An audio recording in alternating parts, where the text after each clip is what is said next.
As martial arts were in their nascent stages, monstrous and exotic beasts threatened the very existence of human warriors, forcing them to surrender and retreat. But then, Lu Sheng's consciousness traversed time and space, transporting him 10,000 years ahead in a dream world where the most rudimentary of physical training techniques had evolved into a highly advanced form, thousands of times more effective than before. In this distant future, Lu Sheng discovered martial arts scriptures that had been lost to time. The martial arts civilization had peaked in those 10,000 years, but tragically, humanity was no more to carry on the tradition. It was Lu Sheng who became the sole inheritor of this ancient legacy. The story unfolds in a world ravaged by a catastrophe. The beautiful planet lay in ruins and a gaping hole within the heavens, from which a legion of monsters and creatures poured forth. The traces of humanity had long since vanished, leaving behind nothing but a barren wasteland. Amidst the desolation, however, there stood a lone figure, a man of immense power and unshakable conviction. He stood before the colossal creature with a calm demeanor, his hand held firmly behind his back, with otherworldly energy coursing through his veins. The man's eyes blazed in bright light, and with a swift, fluid motion, he unleashed a devastating blast, completely annihilating anything in his way. Lu Sheng jolted awake in the middle of class, his eyes bleary and unfocused. The taunting laughter of his classmates echoed in his ears, even the teacher sneered at him with contempt. The teacher pointed an accusatory finger at Lu Sheng, his voice dripping with disdain, claiming that no one will ever hire Lu Sheng as a bricklayer, since the basic requirement of a bricklayer's blood energy level is 0.8. As the class finally ended, Lu Sheng's friend Ming approached him with concern for his well-being. He offered to take Lu Sheng to the internet cafe and treat him to some snacks and games, hoping to lift his spirits. But Lu Sheng was too drained from the constant nightmare that had been bothering him for quite some time. Lu Sheng thanked Ming, but shook his head, saying he just wanted to go home and rest for the day. As he walked into the bustling city, unbeknownst to everyone, fate had conspired to transport Lu Sheng into this new world. He had been a diligent student focused on acing his university entrance exam, but now he had to face an entirely different test of survival. Lu Sheng couldn't help but notice the similarities between his old world and this new one. The only difference was the incredible level of martial arts that existed in this world, as Lu Sheng gazed upon the giant screen broadcasting the recent victory of the 8th Legion, successfully defending another wave of monsters. Just then, his reverie was shattered by the sight of a delivery woman carrying an enormous stack of packages with effortless ease. Lu Sheng couldn't believe his eyes, and envied her power. The sun was slowly sinking into the horizon, casting a warm glow over the city, as Lu Sheng trudged his way back to his old apartment. His eyes fell upon his mother in the living room, tenderly applying medicinal patches to his father's back. Despite the physical pain, his parents' faces lit up at the sight of their son. His father quickly got dressed, but the bandages and patches on his body betrayed the immense effort he had put in to provide for his family. With a gentle smile, Lu Sheng suggested that his father invest in an acupuncture machine to alleviate his pain and promote better circulation, but his father, ever the stoic and strong-willed, simply flexed his bicep and joked that he was made of steel and could withstand any pain. Suddenly, his father took out 2 small containers which he presented to Lu Sheng. It was a new supplement that cost a staggering $20,000, a fortune for a family like theirs. Overwhelmed by his father's selfless gesture, Lu Sheng struggled to hold back his tears and bit his lips. As Lu Sheng's parents questioned whether his blood energy levels had reached the desired 0.85 mark, he felt a knot of anxiety form in his stomach. He softly nodded, then sprinted to his room without wasting a moment, knowing that every second counted. With determination etched on his face, Lu Sheng immediately began the body-strengthening technique.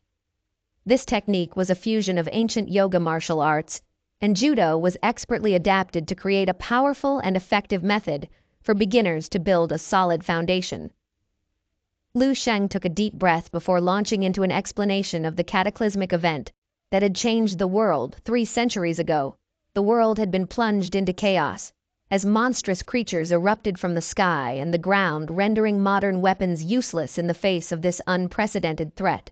Humanity had undergone a genetic mutation unleashing unimaginable power and ushering in a new age of martial arts.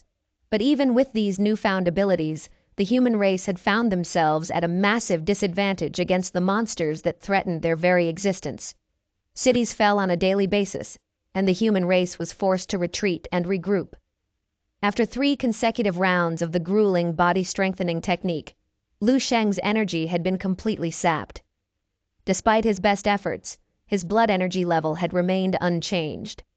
Sweat poured down his face as he struggled to catch his breath. He needed to try harder. He knew that his parents had sacrificed so much for him, and he refused to let them down now. Grimacing with effort, he slowly rose to his feet, but as he stood there wavering on unsteady legs, he suddenly felt a wave of dizziness sweep over him. The world spun around him, followed by him collapsing onto the ground. Lu Sheng woke up, but what he saw around he was not the familiar surroundings of his bedroom.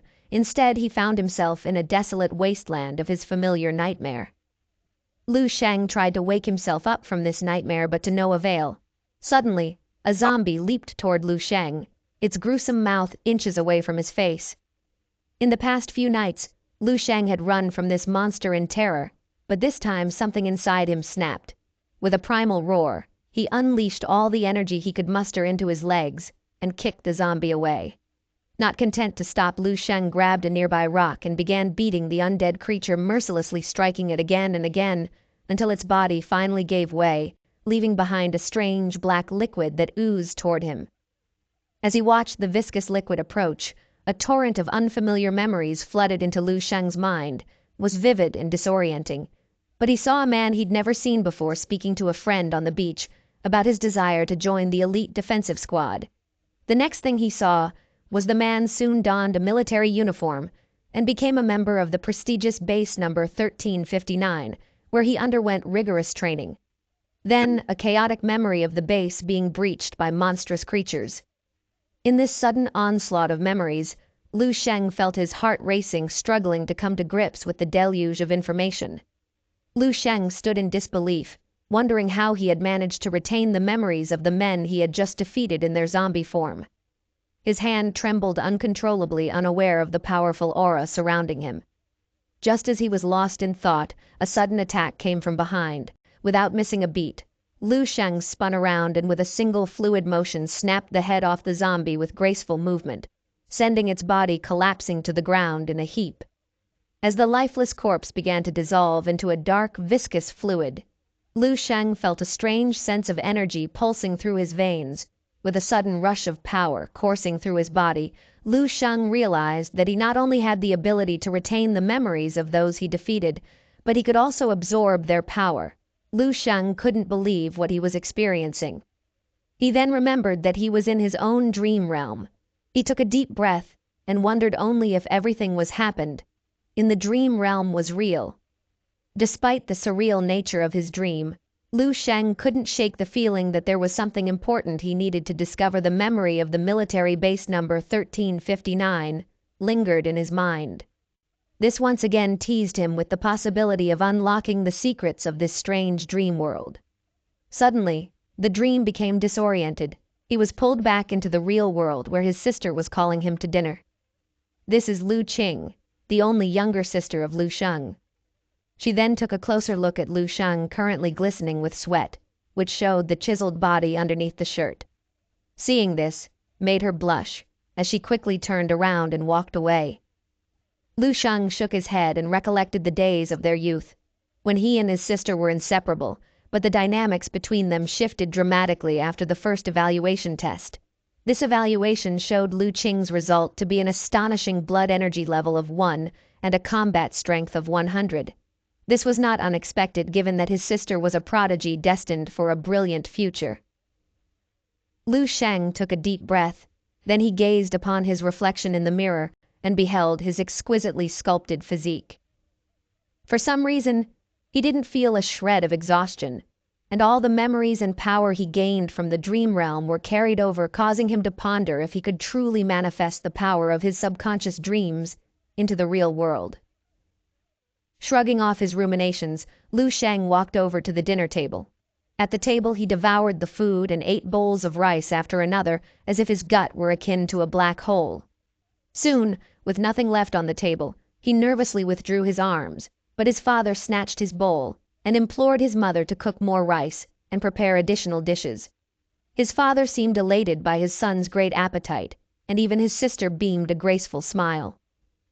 Following dinner, Lu Sheng strode towards a nearby martial arts school, where the instructor was a level 4 martial artist and a well-known figure in the city. Here we were told about the hierarchical structure of martial arts. After becoming an official martial artist, starting at level 1, it's expected that their blood energy level is 1.5 and combat strength stands at 150. A level 2 martial artist surpasses this with a blood energy level of 15 and a combat strength of 1500. A level 3 martial artist ups the ante with a blood energy level of 100 and a combat strength of 10,000, while a level 4 martial artist must exceed a blood energy level of 200 and a combat strength of 100,000. As Lu Sheng approached the reception desk, he inquired about undergoing a test to assess his blood energy level and combat strength. Despite her awareness that the young man may not hail from a wealthy background, the receptionist maintained her professionalism and led Lu Sheng into the training room.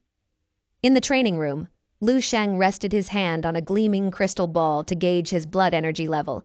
To his astonishment, it had skyrocketed to 0.963, which was a significant improvement from his previous score of 0.7. Sensing an opportunity to prove himself, he turned his attention to another device curious about his combat strength.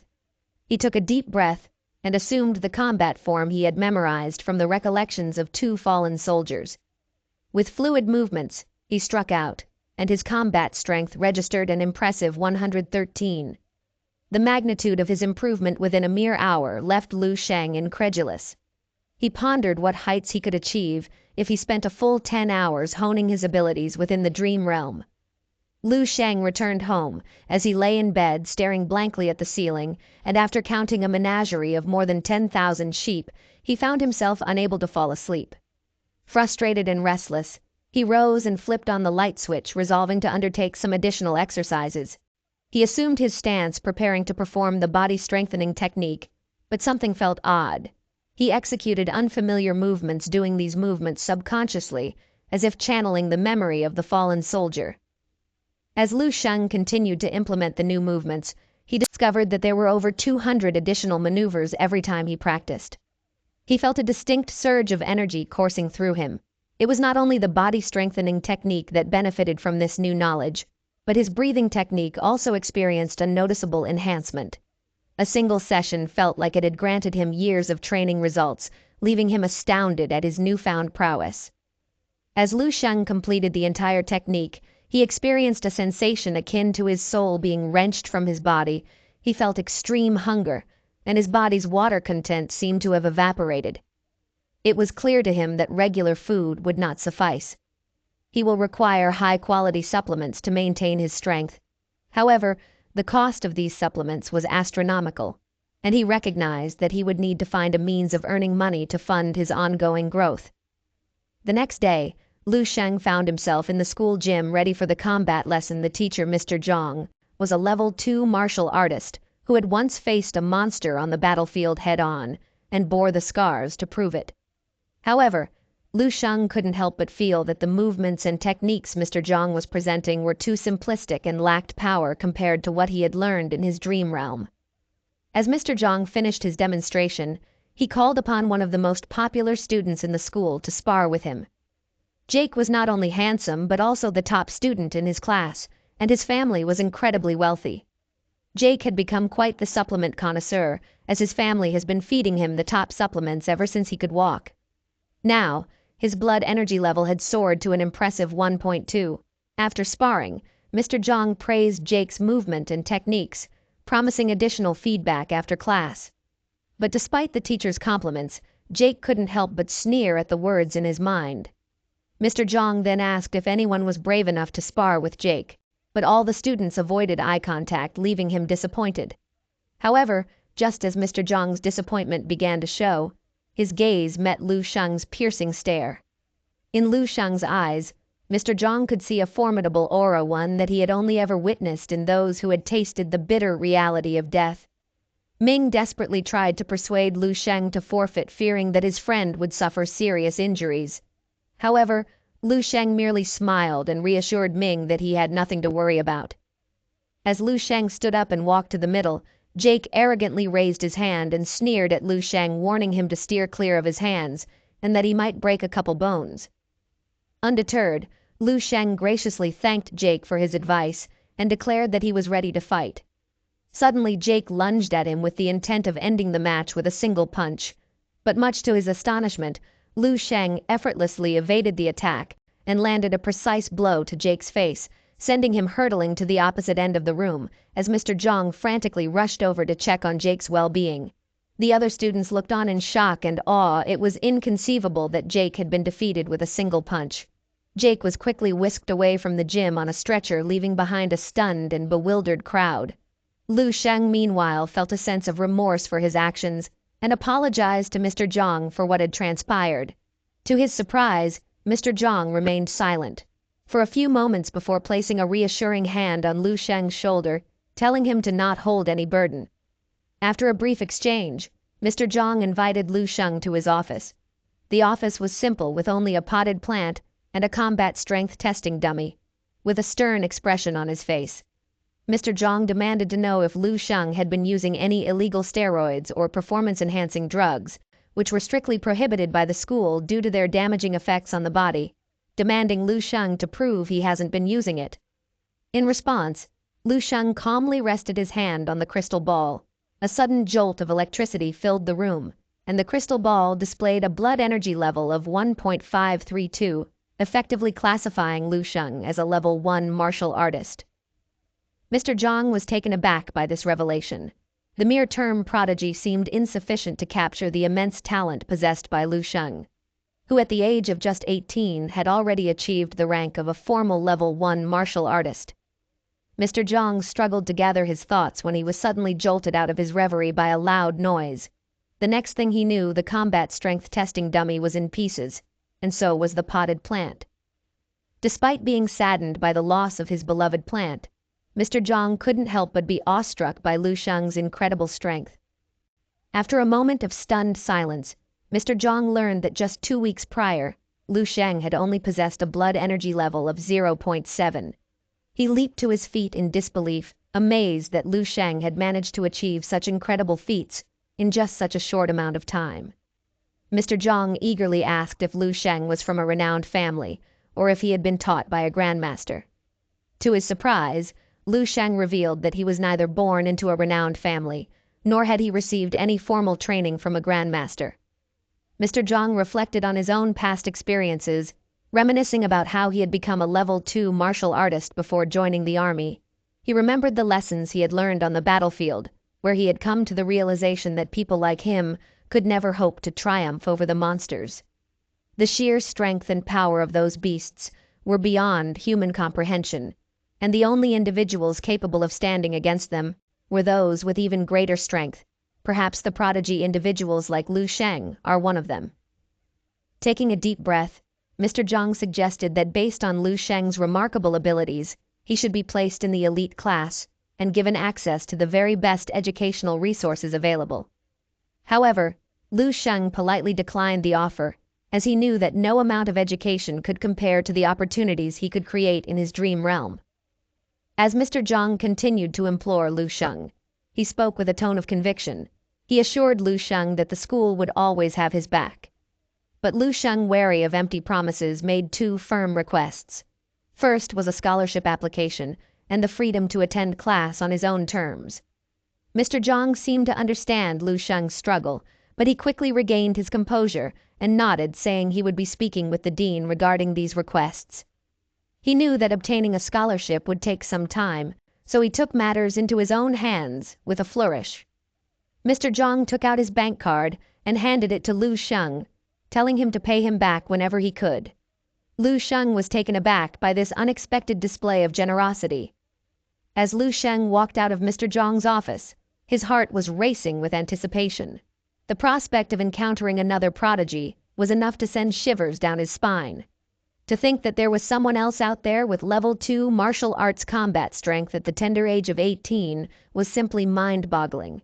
He saw the young man as a secret weapon, a powerful asset that could stun the other schools on exam day.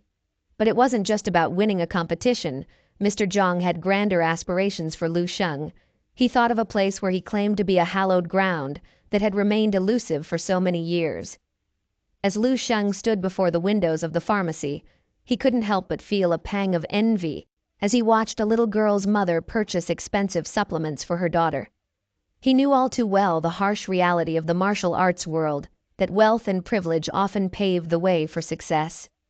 He was all too aware of the obstacles in his path. Slowly his thoughts turned to his younger sister, who was still trapped in the same cycle of poverty and hardship dragged down by him. In that moment, Lu Sheng felt like a fish trapped in a small tank, yearning for the vast ocean beyond. But he couldn't help but cling to the comfort and familiarity of his water tank with a newfound sense of purpose.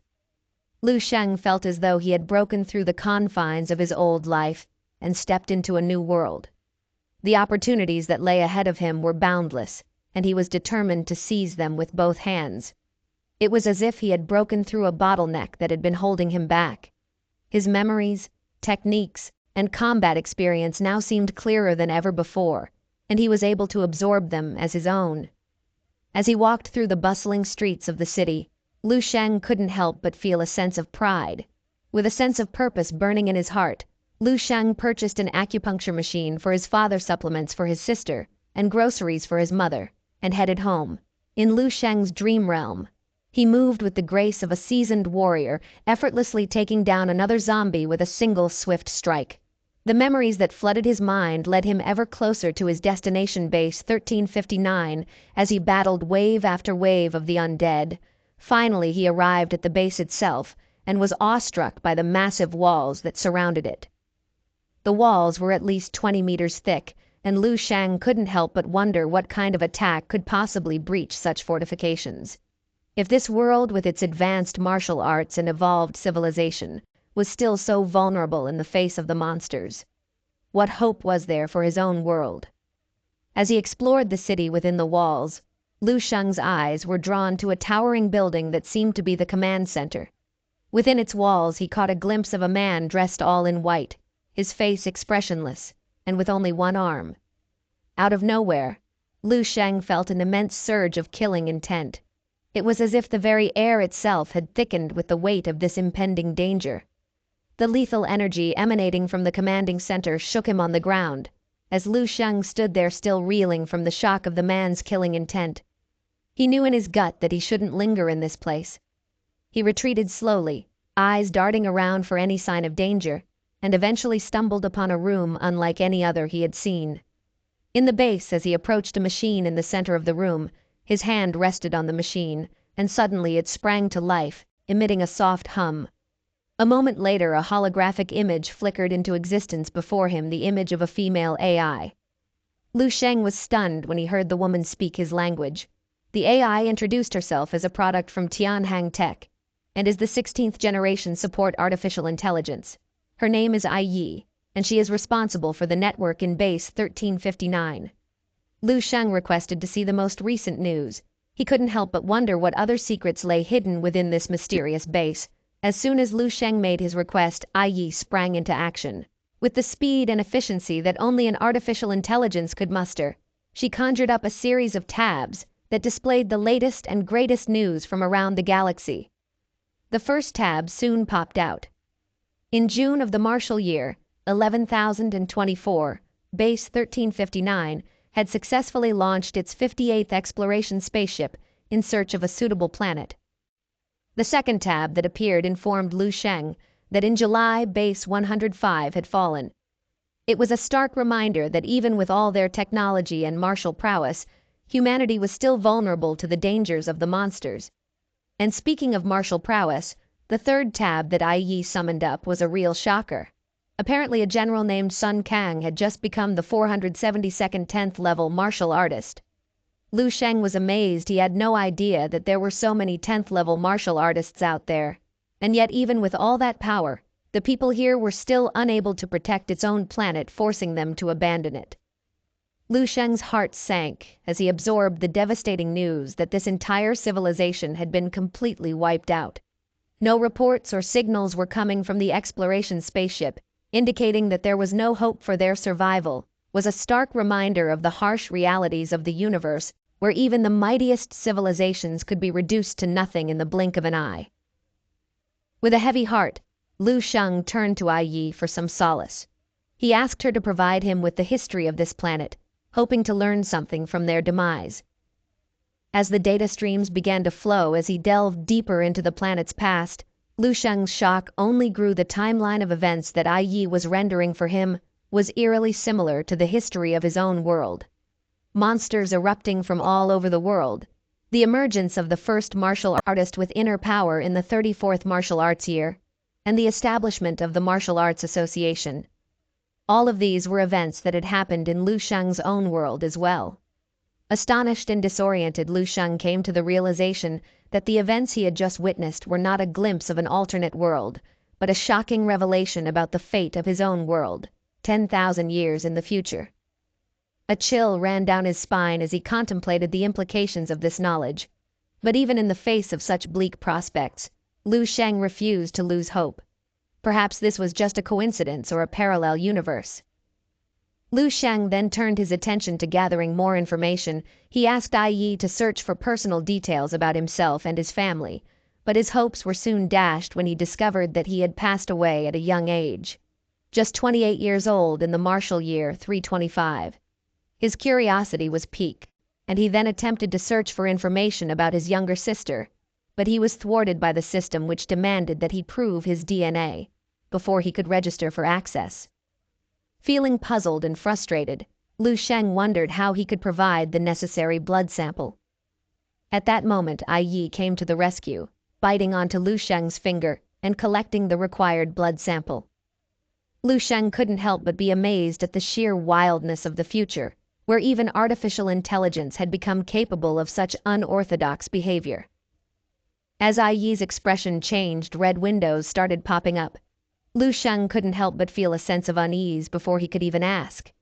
His personal information was suddenly refreshed, revealing that he had been a level 4 martial artist, a top graduate of the White Lake Academy, and a proud alumnus of the White Lake Martial University.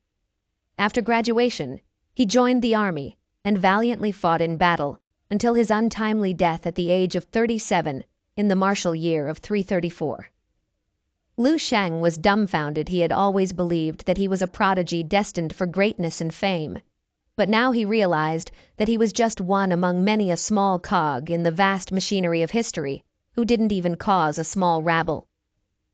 Lu Sheng looked at the details with a discerning eye, and to his dismay, he discovered some flaws in the record.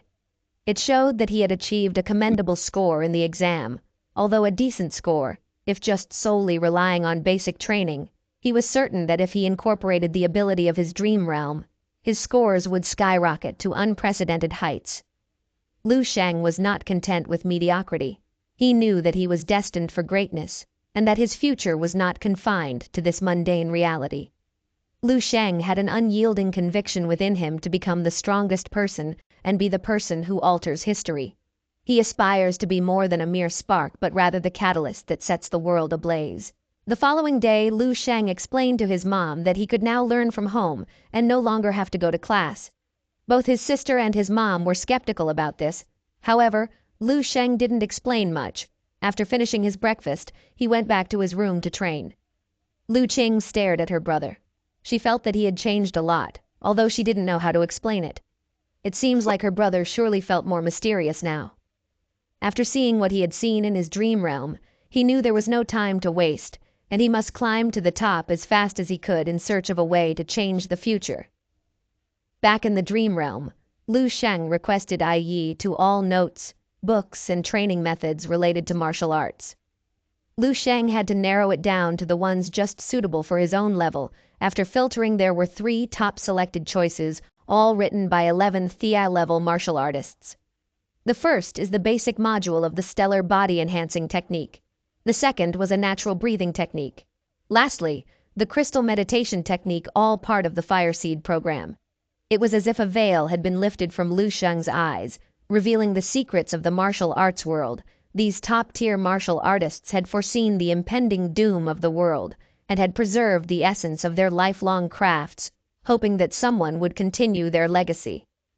Lu Sheng wasted no time and immediately delved into the 3 selected techniques. The stellar body enhancing technique was a profound method that set the human body into a micro-universe, strengthening every part of the body and imbuing every cell with the power of a star. The natural breathing technique allowed its practitioners to absorb the power of different elements, enhancing their physical capabilities. Lastly, the crystal meditation method was used to bolster mental fortitude and make one more resilient to stress and adversity, thereby allowing them to train more effectively.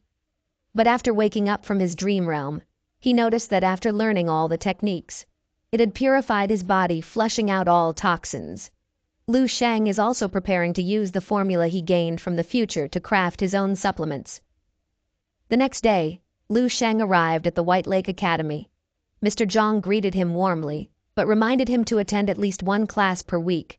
Lu Sheng then made his way to a nearby pharmacy, hoping to rent a room for his supplement crafting. Despite several rejections, Lu Sheng persisted. Earlier, Mr. Zhang had personally funded Lu Sheng an additional 50,000, giving him the means to purchase everything he needed. Lu Sheng knew that he needed to pay the favor back one day, just when Lu Sheng was about to give up on finding a room to craft his supplements. Fate intervened as he stumbled upon a quiet pharmacy. The cashier was deeply indulged in the live stream and told Lu Sheng to just grab whatever he needed. Lu Sheng managed to catch the cashier's attention, and after some clever bribery, he was granted use of a room for 3 hours. Donning his lab coat, Lu Sheng began his work. He mixed and measured using techniques from shows like Rick and Morty and Full Metal Alchemist to create his ultimate supplement. Lu Sheng held his final product in his hands. It was a supplement unlike any other, containing rare and powerful knowledge from 10,000 years in the future. Lu Sheng brought the supplement to his lips, eagerly awaiting the promised effects. However, as he gulped down the liquid, he was dismayed to feel nothing at all. Was this yet another worthless elixir? But then a sudden jolt coursed through his chest, sending him reeling to the ground in agonizing pain. His body convulsed as he cried out in torment, the veins in his neck bulging with the strain for several endless minutes. Lu Sheng lay on the floor, unable to do anything but endure the excruciating sensations tearing through him. But then, as abruptly as it had started, the torment subsided, leaving him gasping and drenched in sweat. Despite the searing agony he had just experienced, Lu Sheng was astounded by the effectiveness of the supplement. Not only had it bolstered his blood energy levels, but it had also worked wonders on his complexion, leaving his skin glowing with a newfound radiance. However, Lu Sheng was suddenly interrupted by the urgent knocking of the cashier at the door. With no time to spare, the young man gestured frantically to Lu Sheng to flee through the back exit, warning him that the owner had returned. As the owner strode into the lab, her expression was a seething mask of frustration and disappointment. She had always known that the supplement industry was cutthroat and unforgiving. But now more than ever she was acutely aware of the need to stay on the cutting edge. She thought bitterly of her family, whose stubborn adherence to outdated ideologies had ultimately led to their downfall. It was only by embracing change and innovation that one could hope to succeed in this ruthless market. The cashier, nervously fidgeting in the corner, offered a timid greeting as the owner swept past him. Her heart sank as she noticed the stains on her lab coat, and she rounded on the hapless young man with a withering glare.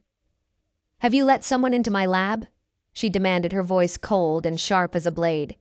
The cashier stammered and stuttered, unable to offer a coherent response, with a snarl of frustration. The owner fired him on the spot as she began to tidy up the lab. Her eyes fell on the scattered remnants of Lu Sheng's supplements. With a sudden surge of curiosity, she scooped up the tiny droplets. To her astonishment, she discovered that even a single drop of the supplement was astonishingly powerful. The owner then dashed out of the shop in hot pursuit of the cashier. Just as the cashier turned towards the sound of the approaching footsteps, his heart leaped with excitement at the sight of the owner sprinting towards him. Her lively figure and flowing hair seemed to cast a spell over him, and he imagined that perhaps this was finally his chance for his own harem. But before he could even utter a word, the owner had grabbed him by the collar, her expression fierce and commanding as she demanded to know who had used her lab. The cashier could feel the force of her grip rocking him back and forth. The owner promised to double his salary if he could get in touch with the person who used her lab. The cashier trembled and handed his phone over. The owner could feel her pulse racing with excitement, as she knew the supplement was at least 10 times more effective than the ones currently in the market for $100,000. What makes it nothing short of a world-class evolution is that the ingredients are so basic and affordable that its net cost wouldn't even surpass $5,000. Back to Lu Sheng, who had just completed his grueling training session. His phone suddenly buzzed with an unexpected call from the cashier, however. To his surprise, the voice on the other side was a female voice, who identified herself as the owner of the pharmacy. Her name was Ling Su. Without hesitation, Ling Su eagerly requested a meeting with Lu Sheng, expressing her sincere interest in promoting his revolutionary new supplements. After confirming the meeting for next week, Ling Su could hardly contain her excitement at the prospect of meeting the masterful pharmacist. Her enthusiasm was quickly dampened when the cashier divulged a startling revelation. The man who had been using her lab was merely a high school student. After a brief shock, she is now even more curious about Lu Sheng's real identity. As Lu Sheng delved deeper into the dream realm, he could feel his power growing with each passing day.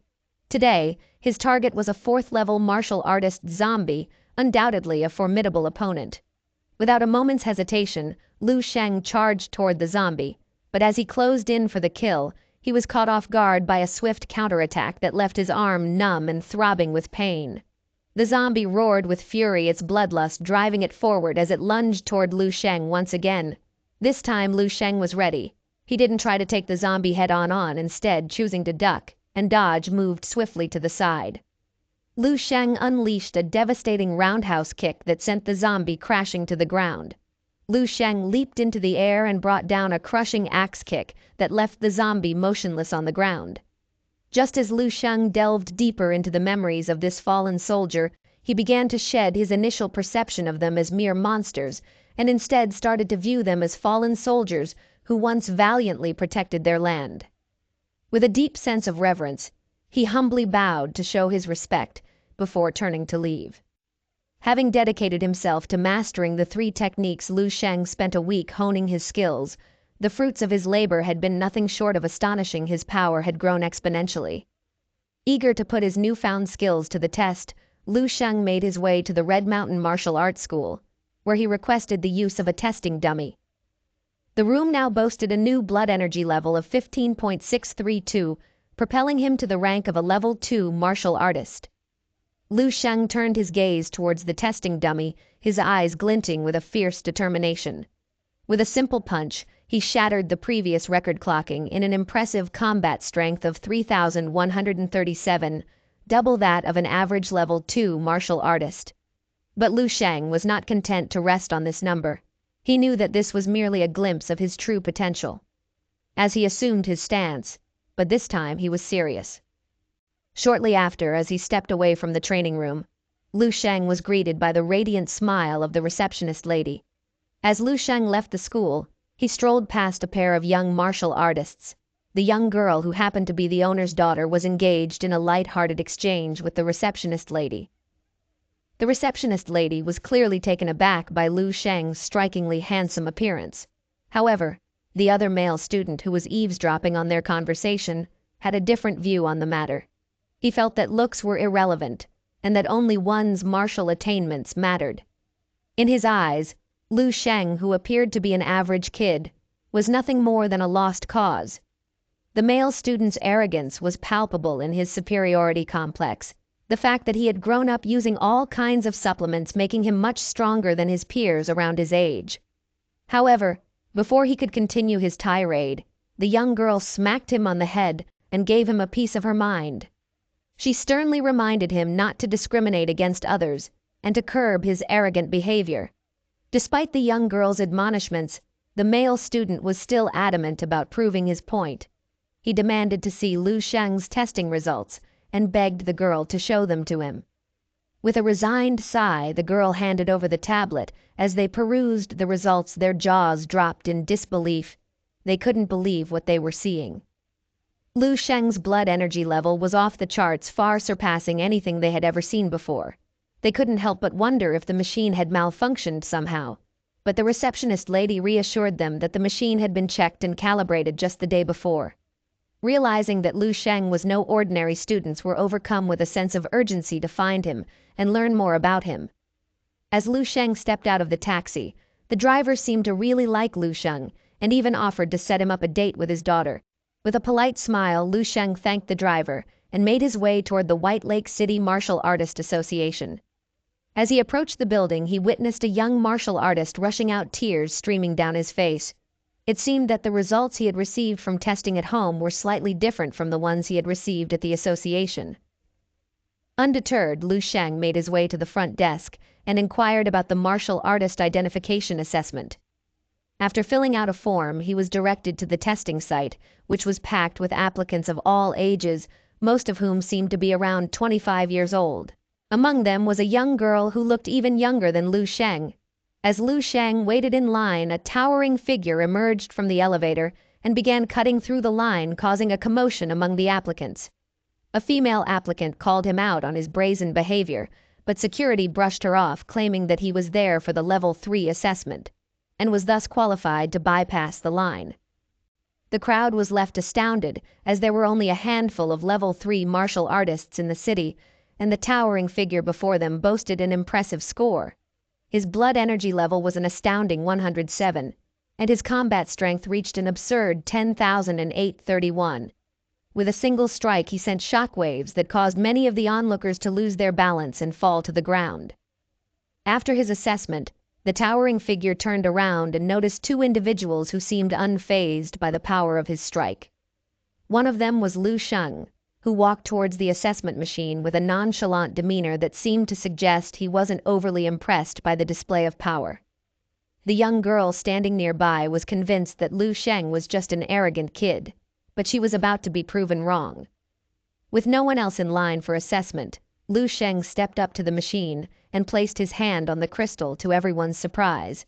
Lu Sheng's blood energy level was 15.701, a remarkable feat considering he was just a high school student. Even the towering figure was taken aback by this unexpected turn of events. As Lu Sheng turned towards the combat strength dummy, he got into his form, his eyes blazing with determination and his arm filled with a powerful aura with the strength of 1,000 suns. Lu Sheng unleashed a crushing blow on the testing dummy. The force was so powerful that it shattered the glass behind it, leaving everyone stunned to their surprise. Lu Sheng's combat strength was a whopping 15,709. That's like having Hulk's biceps and Iron Man's laser beams combined. He tapped into the power of nature's breathing and stellar techniques, reaching 10 times the standard combat strength for second-level martial artists. Lu Sheng was so absorbed in the art of martial combat that he didn't even notice the worker trembling with excitement as he announced that Lu Sheng had passed the Level 1 martial artist assessment. Wait for the workers to start, and corrected himself. Lu Sheng had actually passed the Level 2 or even 3 assessment. The worker was so confused, he didn't even know what the final assessment was, but he promised to report the good news to his seniors and bet his career on it. Before Lu Sheng could even react, the worker had sprinted away, leaving him standing there. As the worker sprinted away, Lu Sheng turned to face the towering figure standing behind him. The atmosphere was electric as they locked eyes. Lu Sheng asked the towering man anything he could help with. Suddenly, the towering figure outstretched his hand and introduced himself as Zhao. Lu Sheng took a closer look and realized that this guy was quite tall. Zhao must have been at least 7 feet tall with biceps the size of tree trunks, but Lu Sheng wasn't intimidated. He outstretched his own hand and shook Zhao's hand. Zhao broke into a huge smile and looked like he had just won the lottery. It was clear that he was genuinely happy to shake Lu Sheng's hand. The rest of the people there saw this as the opportunity of a lifetime and rushed over to shake Lu Sheng's hand and take selfies with him. It was like the Beatles had just arrived in town. Lu Sheng was the man of the hour and the martial arts prodigy that everyone wanted to meet. Lu Sheng didn't want to be stuck in the middle of a crowd, so he saw an opening and bolted away. Hundreds of people were chasing him, but they couldn't keep up with Lu Sheng's lightning-fast reflexes. Outside of the Martial Arts Association, a group of young girls stood waiting for their seniors' results. Among them was Lu Sheng's sister, who shouted his name and grabbed his attention. Lu Sheng walked towards them, wondering why his sister was there in the first place. His sister was equally confused and stood tall with her hands on her hips, questioning why Lu Sheng had been sleeping all day. Lu Sheng coughed awkwardly and tried to play it off, saying he was actually out doing something. The two girls who were accompanying Lu Sheng's sister were classmates, and they were both drawn to Lu Sheng's handsome looks. They introduced themselves to the more outgoing named Fan Fan and the shyer one named Su Na. They were there to accompany their senior Yang for her assessment. As Fan Fan kept swooning over Lu Sheng's dashing appearance, it was obvious that these ladies were head over heels for him, but the man himself was as humble as a slice of bread and twice as polite. Even Lu Qing was blushing at the compliment parade. So Lu Sheng did what any good brother would do. He patted her on the head and bid them farewell. Fan Fan couldn't believe her eyes, who knew that siblings could get along so well. It made Lu Qing feel like a beetroot in a blender, but in a good way. Meanwhile, Yang walked out of the assessment center with a look of defeat on her face. The girls gathered around to ask what happened, and Yang let out a deep sigh. Turns out there was an accident that halted the entire assessment until the afternoon. Everyone was shocked and wondering what could have caused such a catastrophe. Yang stammered as she recounted the encounter with a man she referred to as a monster. This guy was about her age but had a blood energy level of 15.7 and a combat strength of 15,000, to put it mildly. Yang was feeling pretty small compared to him. She always thought she was hot stuff, but compared to this dude she might as well be a twig in a hurricane. The girls were in shock. This was the first time they'd seen their always proud senior so set back. They couldn't help but ask for the name of the guy who made Yang feel like a chump. With a serious expression, Yang opened her eyes and revealed that the man's name was none other than Lu Sheng. The group went silent as the two girls exchanged a glance toward Lu Qing, even though she was shocked to hear it was her own brother. Meanwhile, Lu Sheng was heading home, chomping on a giant dumpling like it was his last meal. As he strode closer to his house, he noticed a bunch of middle-aged moms huddling together, looking quite concerned apparently. There were some strangers in the neighborhood from the Red Mountain Martial Arts School, where Lu Sheng usually goes to check his combat strength. So he was curious about what was going on. After finishing his giant dumpling, Lu Sheng pulled out his phone and saw the clerk calling him. Lu Sheng knew his supplement had the potential to bring in a huge fortune, so he needed to conduct more research and see if this pharmacy had the qualifications for it. After a peaceful slumber, Lu Sheng found himself in the dream realm once again. He beckoned for Ai Yi, his trusty assistant in the dream world, to pull up his life record. As he scrolled through the pages, Lu Sheng was ecstatic to see that his future had been altered this time. This time he was married and had 3 kids, and died at the old age of 87. Sure, it may not seem like the most exciting life, but it was certainly better than dying as a level 4 martial artist at the age of 37. Scanned through the details of his new life, relishing in the small victories he achieved along the way. At the age of 18, he became a level 2 martial artist and attended a prestigious prodigy camp where he made it to the top 20. Spent 3 more years in university after graduation. He served in the military for 5 years and retired as a lieutenant officer. Then he started his own martial arts school and continued to hone his skills until he reached 6th level at the age of 45. Although he failed to achieve 7th level Grandmaster at the age of 55, he knew he had come close. He later died during a monster invasion in the year 383. He held his fist tightly, feeling a surge of power course through his body. He had successfully changed his future for the better in just a week, and he was determined to push through any obstacles and reach his ultimate goal. As Lu Sheng clutched his fist tighter, a sense of determination coursed through his veins. He knew that the mere change he had accomplished was not enough to alter the course of the entire history. He couldn't settle for mediocrity when it came to changing the world with the weight of humanity's fate on his shoulders. He knew that he needed to push himself to the limit. Higher than the 7th, 8th, or even 9th martial artists were no match for the challenges that awaited him in the future. He needed to go beyond what was considered possible and become a 10th level, and even an 11th level martial artist. Lu Sheng understood that his journey wouldn't be easy, but he was determined to persevere. He knew that the road ahead would be difficult, but he was ready to face whatever obstacles lay in his path. The fate of humanity rested on his shoulders, and he knew that he couldn't let them down. He was determined to alter the course of history to change the inevitable ending. Pause for a second. Here you all see that he was married. I wanted to know who he was married to anyway. Back to the story. In a bright room, Chairman Xiao sat at his desk with a Chinese brush in hand. He carefully crafted each stroke of the character with precision.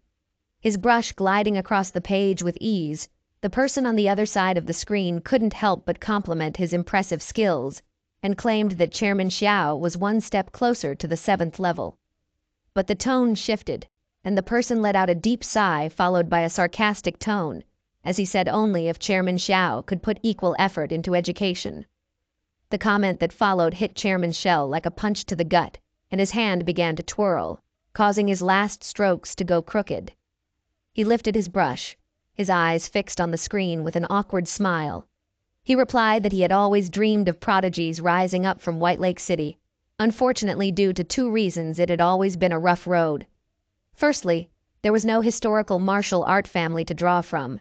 And secondly, the city lacked the necessary resources to support and cultivate talent. Even if there was a prodigy, they would inevitably move away to find better opportunities.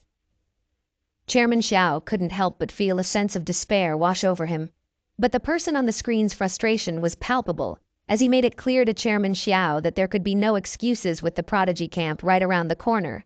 It had been years since their city had sent a representative, and the lack of promising results was becoming an embarrassment. To make matters worse, the absence of any candidates was the ultimate disgrace. The man's voice dripped with fury and contempt as he delivered this scathing message. The man's final words were resolute. This time, no matter what, the face of White Lake City must be saved. Finally, he ended the call with an abrupt click, leaving the chairman sitting on his chair livid with frustration and anger.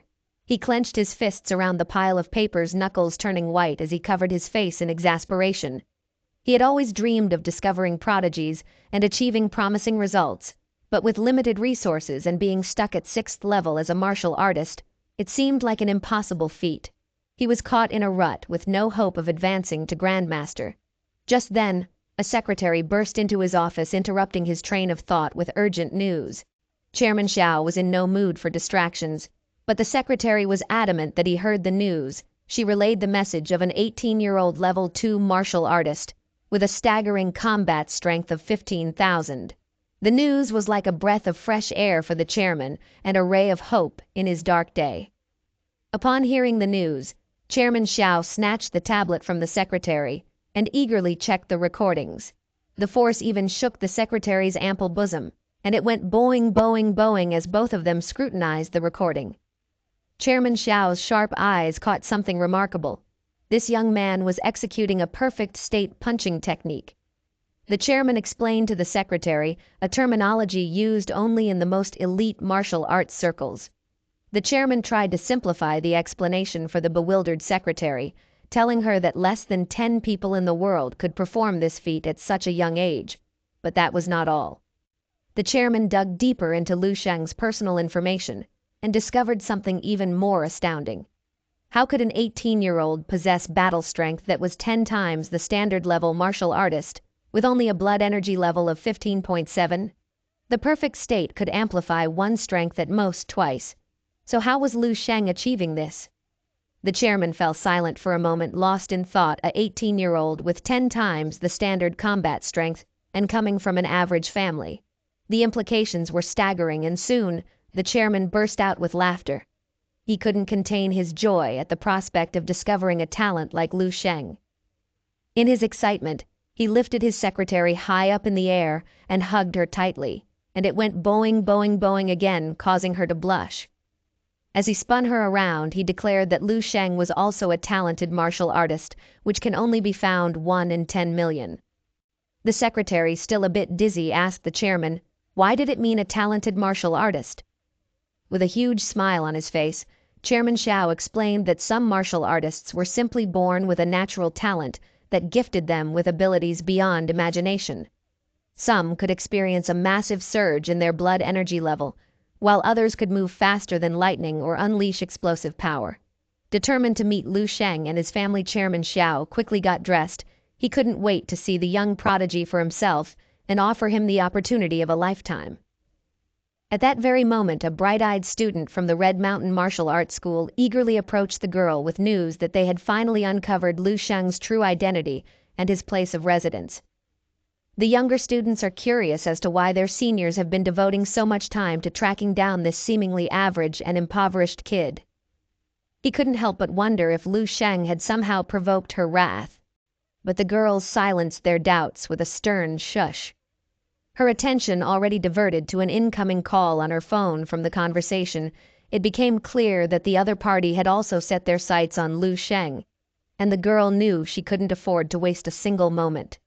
The girl ordered the young student to scurry off and fetch lavish gifts for both the parents and Lu Sheng's younger siblings. Though still befuddled, the student didn't dare question her authority and raced off to the shopping center without a second thought. Meanwhile, back at Lu Sheng's humble abode, he was jolted awake by a loud knocking at his bedroom door. When he opened it, he was met with an unexpected sight. His entire family alongside two unfamiliar faces had gathered in the living room. Before his mother could even introduce the strangers, one of them eagerly stepped forward, introducing himself as the chairman of the esteemed White Lake Martial Artist Association. Lu Sheng knew that such a high-ranking figure must be at least a sixth-level martial artist, but he maintained his cool composure and shook the man's hands. The chairman, impressed by Lu Sheng's unflappable demeanor, couldn't help but feel a sense of admiration for the young man. Lu Sheng's mother then introduced the other stranger, Ni Shuang, from the Red Mountain Martial Arts School. The girl greeted Lu Sheng and reminded him that they had once met. Lu Sheng took his seat, and the chairman began his speech. He had come to present Lu Sheng with the coveted badge of a Level 2 martial artist, but due to his extraordinary performance, the association had decided to pay him a pension befitting a Level 3 martial artist. As if that wasn't enough, the association was also offering a staggering 1 million to encourage Lu Sheng. The news hit Lu Sheng's family like a ton of bricks, leaving them reeling in disbelief. But Lu Sheng himself didn't lose his cool. Though he expressed his gratitude for the support and encouragement, he wasted no time in cutting to the chase. He knew that these kinds of rewards were never handed out without a motive, so he asked the chairman straight up if there was anything he needed to do. The chairman was taken aback by Lu Sheng's no-nonsense approach. He reached for an envelope in his suit pocket and produced an invitation to attend the prodigy camp in the province. But before he could even finish his sentence, the girl in the room jumped up and began shaking her head vehemently. "Sure, the prodigy camp might have some of the most talented martial artists around," she said, "but it's also a place that destroys martial artists." Everyone watched the girl launch into her speech as she leaned in, her eyes lit up with a hint of mischief, and she began to spin a tale of her senior brother from the Red Mountain Martial Arts School. He was a senior at the same school who had once been a prodigy with his remarkable martial prowess. He had high hopes of going into the camp, but when he returned, he was defeated and lost.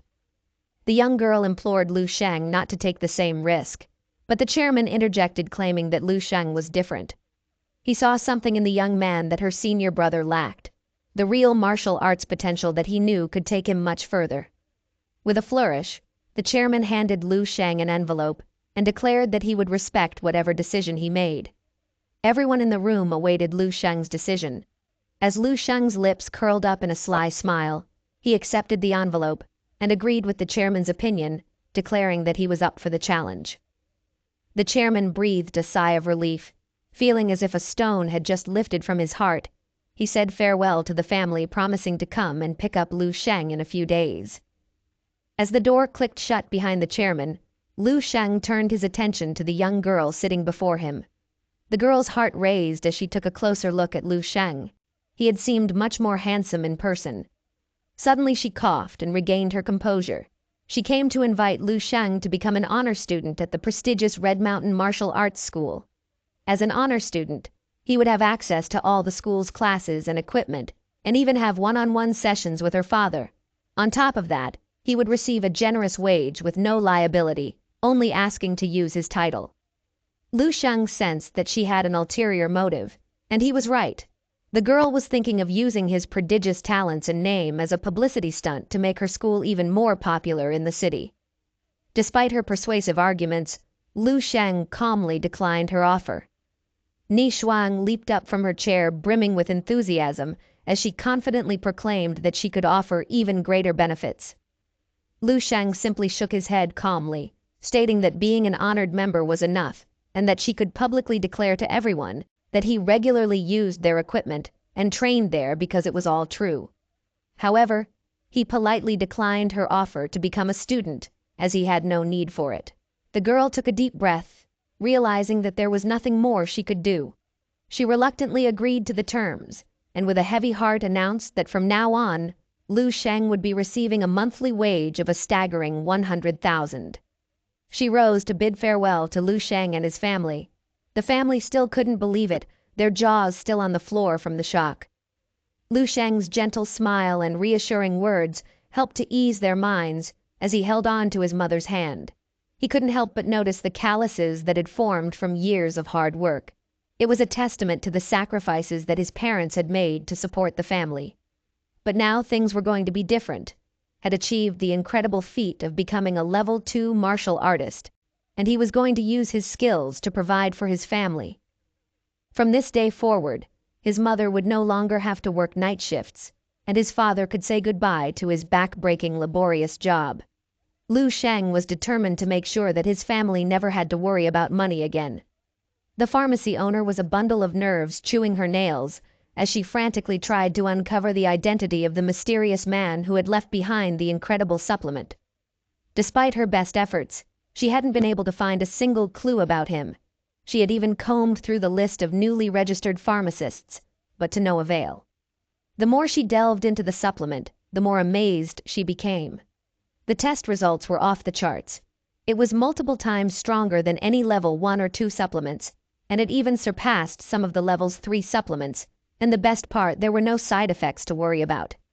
She couldn't believe her luck. A supplement that could easily fetch hundreds of thousands of dollars, all for a meager margin of a few thousand.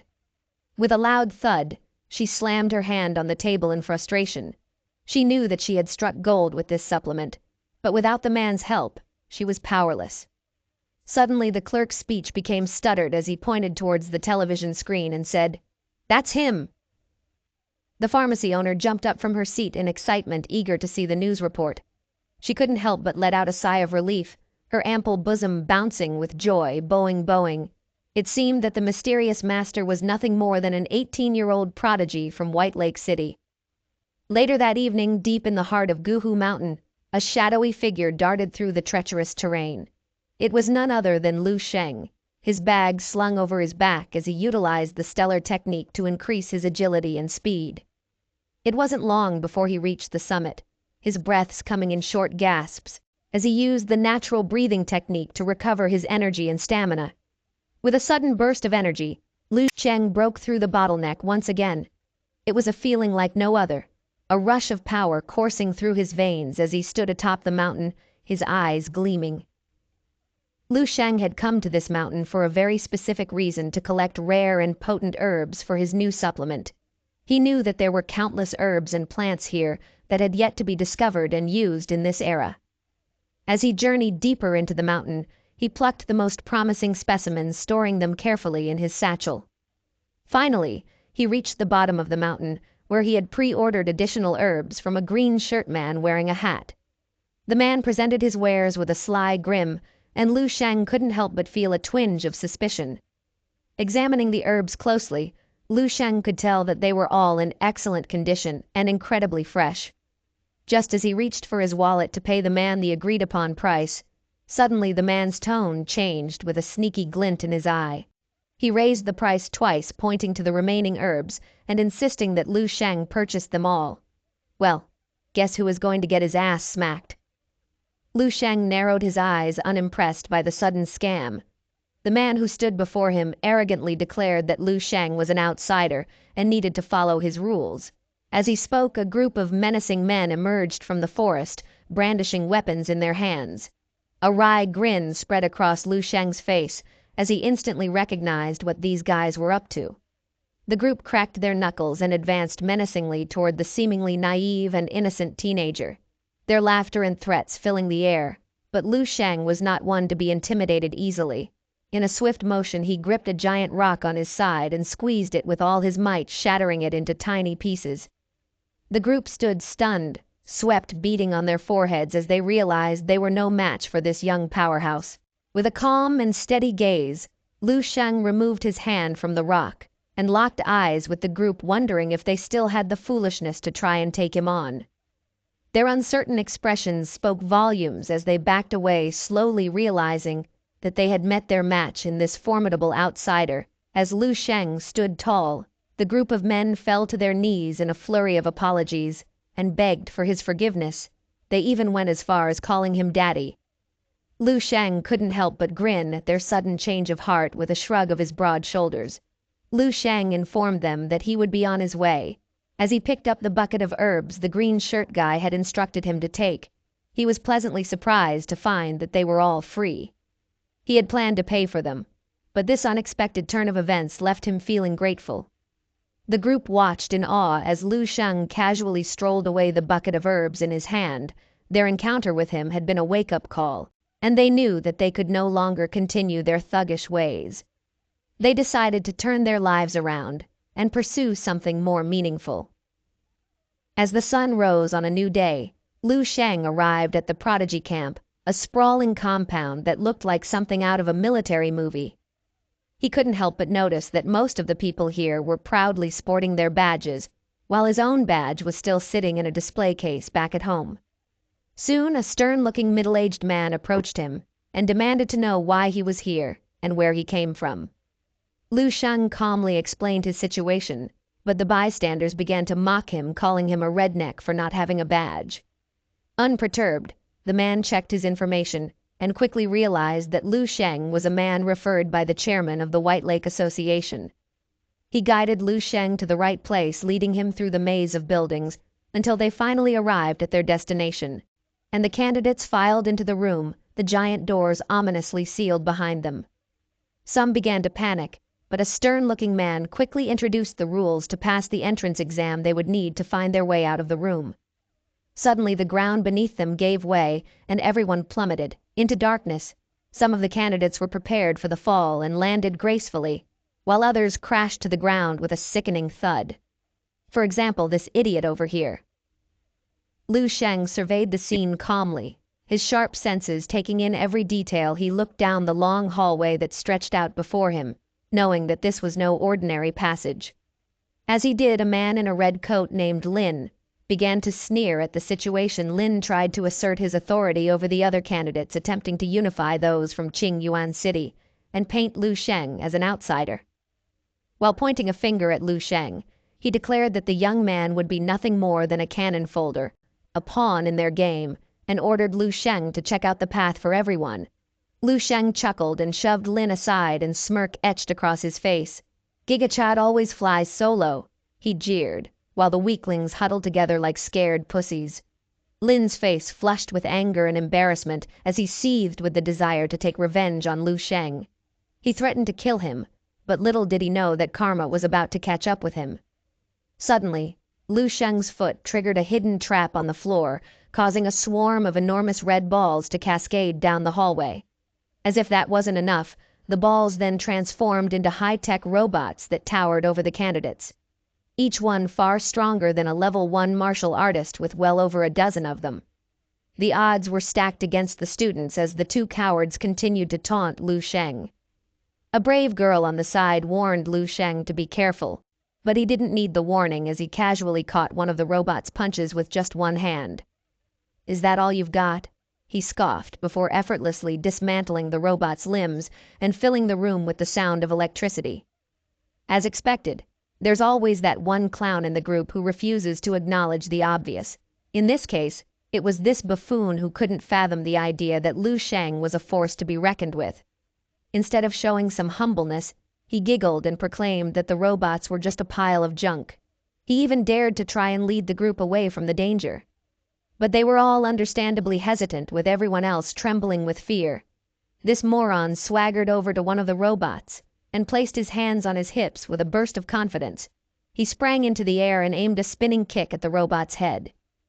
To everyone's surprise, he actually managed to uncoil the robot's head from its body, But before he could even bask in his own glory, a colossal fist came out of nowhere and sent him flying across the room. The impact of the blow dislocated his jaw, knocked out several of his teeth, and broke his cheekbone with an unintelligible babble. The buffoon muttered something about the robots being a level 2, not level 1. As the group helped the battered buffoon to his feet, they watched in awe as Lu Sheng decimated the robots with ease. It was almost as if he was bored with the whole ordeal. With a casual yawn, he effortlessly broke through the robots' defenses and exposed their course, making quick work of them. Meanwhile, outside the hallway, a worker had been keeping an eye on the situation. At first, he had assumed that the robots had malfunctioned, but then the door behind him creaked open, revealing a scene of chaos and destruction. Flames roared through the hallway. As the robots exploded one by one, Lu Sheng caught sight of the worker and quickly deduced that he was likely a guardian for the second stage. Without hesitation, he unleashed a devastating punch towards the worker. In the control room, a stunning woman with black stockings monitored the entire camp. A green-haired man entered the room holding a steaming cup of coffee. He greeted the woman by her first name. Much to her chagrin, the woman scowled and ordered the man, who was none other than Major Chin, to address her by her proper title, Lieutenant Colonel Snowy.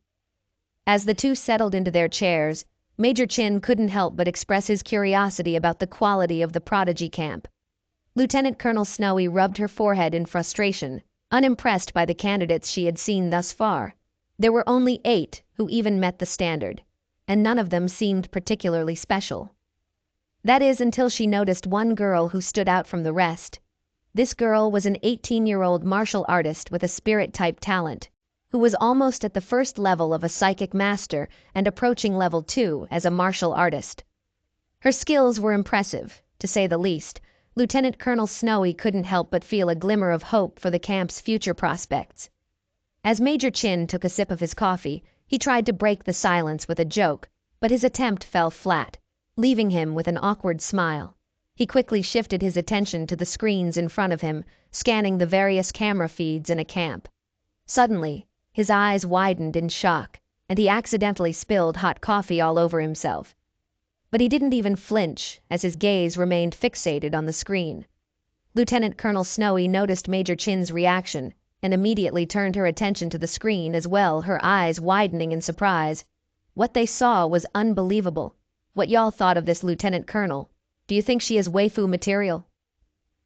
Meanwhile, in exam room 7, Ling emerged victorious over the final training puppet. She faintly sensed a dangerous presence emanating from the passage across from her. As she opened the door to proceed with the test, she was suddenly startled. The staff members stood there holding shields and weapons fully armed, and staring intently at the exit of another passage. Ling released her psychic power, allowing her to see through the walls behind the walls. She witnessed 2 individuals engaged in combat. However, the adversaries were not robots, but humans. As she attempted to closely observe the identity of one of the combatants, immense, overwhelming pressure suddenly engulfed her, as if she were being confronted by a demon itself. Beads of sweat dripped down her forehead, startled. She took a few steps back, hastily retreating to her original passage, tightly closing the door. She sat on the ground, trembling uncontrollably. This palpable sense of fear was truly terrifying. Lieutenant Colonel Snowy Major Chin hurriedly arrived at the scene. Major Chin inquired about the situation inside, only to learn that the cameras had been destroyed, leaving the situation inside unclear. Furthermore, communication with the supervising personnel had been lost a while ago. Chin immediately instructed the staff to prepare a report containing information on all individuals inside the passage. However, Snowy waved it off, saying it wasn't necessary anymore. Just then cracks appeared on the sturdy walls, and suddenly Lu Sheng burst through the door. Everyone breathed a sigh of relief upon realizing it was a student. In Lu Sheng's hands, they saw him carrying someone. Lu Sheng slowly released the man and introduced himself as Lu Sheng from White Lake City. Major Chin burst into laughter and expressed his satisfaction upon seeing Lu Sheng, remarked on how Lu Sheng managed to destroy such expensive training puppets and even beat up the supervisor. Lu Sheng, feeling awkward, explained that it was all a misunderstanding. He believed the supervisor was part of the assessment. Lu Sheng knew the supervisor was strong, thus he couldn't hold back. Snowy glanced at Lu Sheng and suddenly released her psychic power. Hundreds of violet threads flew toward Lu Sheng. Lu Sheng's expression remained unchanged, and he didn't move. The threads passed through his body. Snowy closed her eyes as if she had obtained the answers she sought. She took a deep breath and congratulated Lu Sheng on passing the assessment, instructed him to rest for now. After the staff escorted Lu Sheng away, the two instructors carefully analyzed the reports and recordings. The data revealed that Lu Sheng's blood energy was only 15, but his combat strength reached an astonishing 15,000. Just a moment ago, Snowy attempted to use her psychic power to probe, but she didn't perceive anything, and Lu Sheng showed no reaction either. Qin asked how they should handle this anomaly. Snowy remained silent for a moment, and then said the data may not be accurate. But for now, let's consider Lu Sheng as a top seed alongside Ling. A faint smile appeared on her lips. It seemed that this camp had become quite interesting. Just a moment ago, Lu Sheng sensed Snowy's probing. He could feel that Snowy's psychic power was more than 5 times stronger than his own. Immediately, he retracted his psychic power, unsure if he had been detected. Then his stomach growled loudly. The staff members awkwardly smiled upon hearing it, and decided to take Lu Sheng to the cafeteria for a meal before returning to the dormitory. Lu Sheng asked the portion size of the meal, and the staff member smiled, and told Lu Sheng that the first meal is unlimited. Upon entering the cafeteria, Lu Sheng saw a table full of delicious food. Within a few minutes, he devoured dozens of dishes. He then requested another 5 dishes, and eventually, he even asked for 10 more dishes. The staff members and the cooks were astonished by his appetite. At that moment, a girl approached him carrying a tray of food. She introduced herself as Yang, also a student from White Lake City, who participated in the training camp. Reminding Lu Sheng that they had gone through the assessment together back in the Martial Arts Association. Lu Sheng thought she had come to join him for a free meal, so he told her that the food here was unlimited and she could ask the chefs for her own portion. Yang gritted her teeth and thought, no wonder you don't have a girlfriend. Lu Sheng asked again, recalling what the chairman had said about no one from White Lake City being able to come here. Yang explained it's not quite the full story. Students from White Lake City come here every year, however. Very few can pass the assessment, and even if they do, they are often sent back due to insufficient points. Lu Sheng took a big bite of his massive roasted chicken and asked what the points were. Yang then explained that points were the currency here. They could be used in the training camp to exchange for resources and equipment, or seek advice from the instructors and obtain supplements and even accommodation. In the future, they would also be required for meals. Yang held up 3 fingers and said currently, only 3 people had points. They got their points by passing the initial assessment. The first person was Zhao Yang, a martial artist with 2nd-level talent who specialized in defense. The second person was Meng Jinhe, who was also a 2nd-level talent specializing in speed. The last person is the rarest and most powerful. Her name is Ling, who possesses an awakened psychic power talent. It is said that Ling is the strongest participant in this training camp. Just then, Ling passed by while holding her meal. She turned her head and caught sight of Lu Sheng, who was holding a large plate of roasted chicken. Their eyes met, and in that instant, her demeanor changed. She almost spilled her soup on the floor and quickly turned away. Leaving the scene, Lu Sheng remembered that someone had used psychic power to probe him earlier and chuckled. He asked Yang why did she say there were only 3 people who cleared the assessment. Yang replied it was said that there was a 4th person, but it was just a rumor. They said this person possessed terrifying strength, tearing apart all the 2nd-level training puppets with bare hands. He was like a demon. He even sent the supervisor to the hospital. Yang burst into laughter, saying that such a lunatic couldn't possibly exist. As Lu Sheng took a sip of water, he choked and spat it out upon hearing this. Yang thought to herself that even though Lu Sheng was a prodigy individual in White Lake City in this training camp, he was just another ordinary person. She didn't want Lu Sheng to give up on himself. She reached out and handed him her handkerchief to wipe his mouth, saying that she believed in him. While Yang was encouraging Lu Sheng, she didn't notice the 3 people who had appeared behind them. The leader among them cleared his throat, and Yang turned around to see that it was one of the camp staff. The middle-aged man looking at the report said that due to the destruction of 18 training puppets during the assessment and the incident with the supervisor ending up in the hospital, they needed to conduct an investigation. They requested Lu Sheng to accompany them. Yang couldn't believe her ears, and it wasn't just her. Everyone in the cafeteria turned their gaze toward Lu Sheng. Lu Sheng stood up awkwardly, saying that he hadn't finished eating and asked if he could have his meal packed. The staff member was speechless, but agreed to Lu Sheng's request. Lu Sheng waved to Yang before being taken away. Everyone in the cafeteria was stunned the rumors turned out to be true. Yang remembered how she had described Lu Sheng earlier, and she thought to herself, "Oh my goodness, what have I said?" In the command room, Lu Sheng saw Snowy again. She had an expressionless face while telling Lu Sheng that this time he had depleted half a year's budget for the training camp. Lu Sheng thought that Snowy was going to demand compensation from him, but Snowy continued saying that each training puppet cost tens of millions, and the ones he had damaged couldn't be repaired. However, she mentioned that he didn't need to compensate, and that it wasn't entirely his fault. Lu Sheng breathed a sigh of relief. Just then, the door behind them opened, revealing Qin and the 3 other young individuals. They were the ones who had successfully passed the assessment. Ling was startled when she saw Lu Sheng. The other 2 individuals won with an expressionless face. Snowy congratulated the 4 of them once again and handed each person a card for storing their points. The 3 individuals received gold cards with 100 points each, while Lu Sheng received a white card.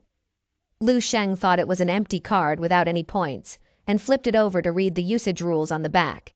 It stated that a meal cost 5 points, while 1 hour of practice in the training room cost 10 points, a session with a regular instructor cost 30 points, and a session with the head instructor required 100 points. Lu Sheng felt disappointed, realizing that other than being able to be used for meals, it seemed to have very little value. Upon hearing this, Qin fell off his chair in disbelief. Qin pointed to the white card and said, "That's a card worth 1,000 points. If it weren't for Snowy intervening and stopping the higher-ups, the losses caused by Lu Sheng would have cost a fortune." When the other 2 heard that Lu Sheng had obtained 1,000 points, they were very surprised. The robust Cao Yang sneered with contempt, mocking the notion that the training camp was solely based on skill. He hadn't expected there to be so corrupted. This leaves him greatly disappointed. Min Jing He also smirked, agreeing with Cao Yang's remarks. Only Ling, standing beside them, spoke up, asking if they even knew what Lu Sheng has done. Cao Yang burst into laughter, saying he knew too well that this guy was spreading rumors of bribery and collusion with classmates and instructors. He knew that the instructors were all 3rd-level martial artists, so how could Lu Sheng possibly defeat them? With Lu Sheng's small frame and presumably low blood energy level, it seemed impossible. He tore open his shirt, revealing his muscular physique, and locked his gaze on Lu Sheng. Activating his own talent, he sneered with disdain, eager to see Lu Sheng prove himself. Lu Sheng looked coldly at Cao Yang. Sensing that things were about to escalate, Qin wanted to intervene, but was stopped by Snowy. Lu Sheng sighed and reluctantly asked Cao Yang, "Are you sure you want to go through with this?" Ignoring Lu Sheng's words, Cao Yang charged toward him. Lu Sheng raised a single hand and made a flicking finger on the head gesture, in an instant, finger flickering with stellar technique combined, causing him to forcefully fly back several meters until he crashed heavily into the thick command room wall, creating a large hole. Cao Yang fell into unconsciousness, leaving everyone stunned. Only Lu Sheng was now concerned about whether he would be held responsible for the damage caused. The 2 were shocked and speechless, while the 2 instructors seemed to have anticipated the outcome. Lu Sheng asked if he could leave now, just as Lu Sheng was about to depart. Snowy inquired about his plans for further training, and she mentioned that he could use his points to receive personal guidance from her. Lu Sheng ain't no simp. He expressed his gratitude but declined, and said he have more important matter to attend. Without even looking back, he departed, leaving everyone curious about what could be more important than receiving personal guidance from Snowy. This sparked their curiosity, wondering what could outweigh such an opportunity. Lu Sheng halted. His steps turned around with a serious expression and said, "I'm going back to sleep." Everyone was left speechless, except for Qin, burst into laughter. They followed Lu Sheng through the surveillance cameras and couldn't believe their eyes when they saw him actually going back to sleep.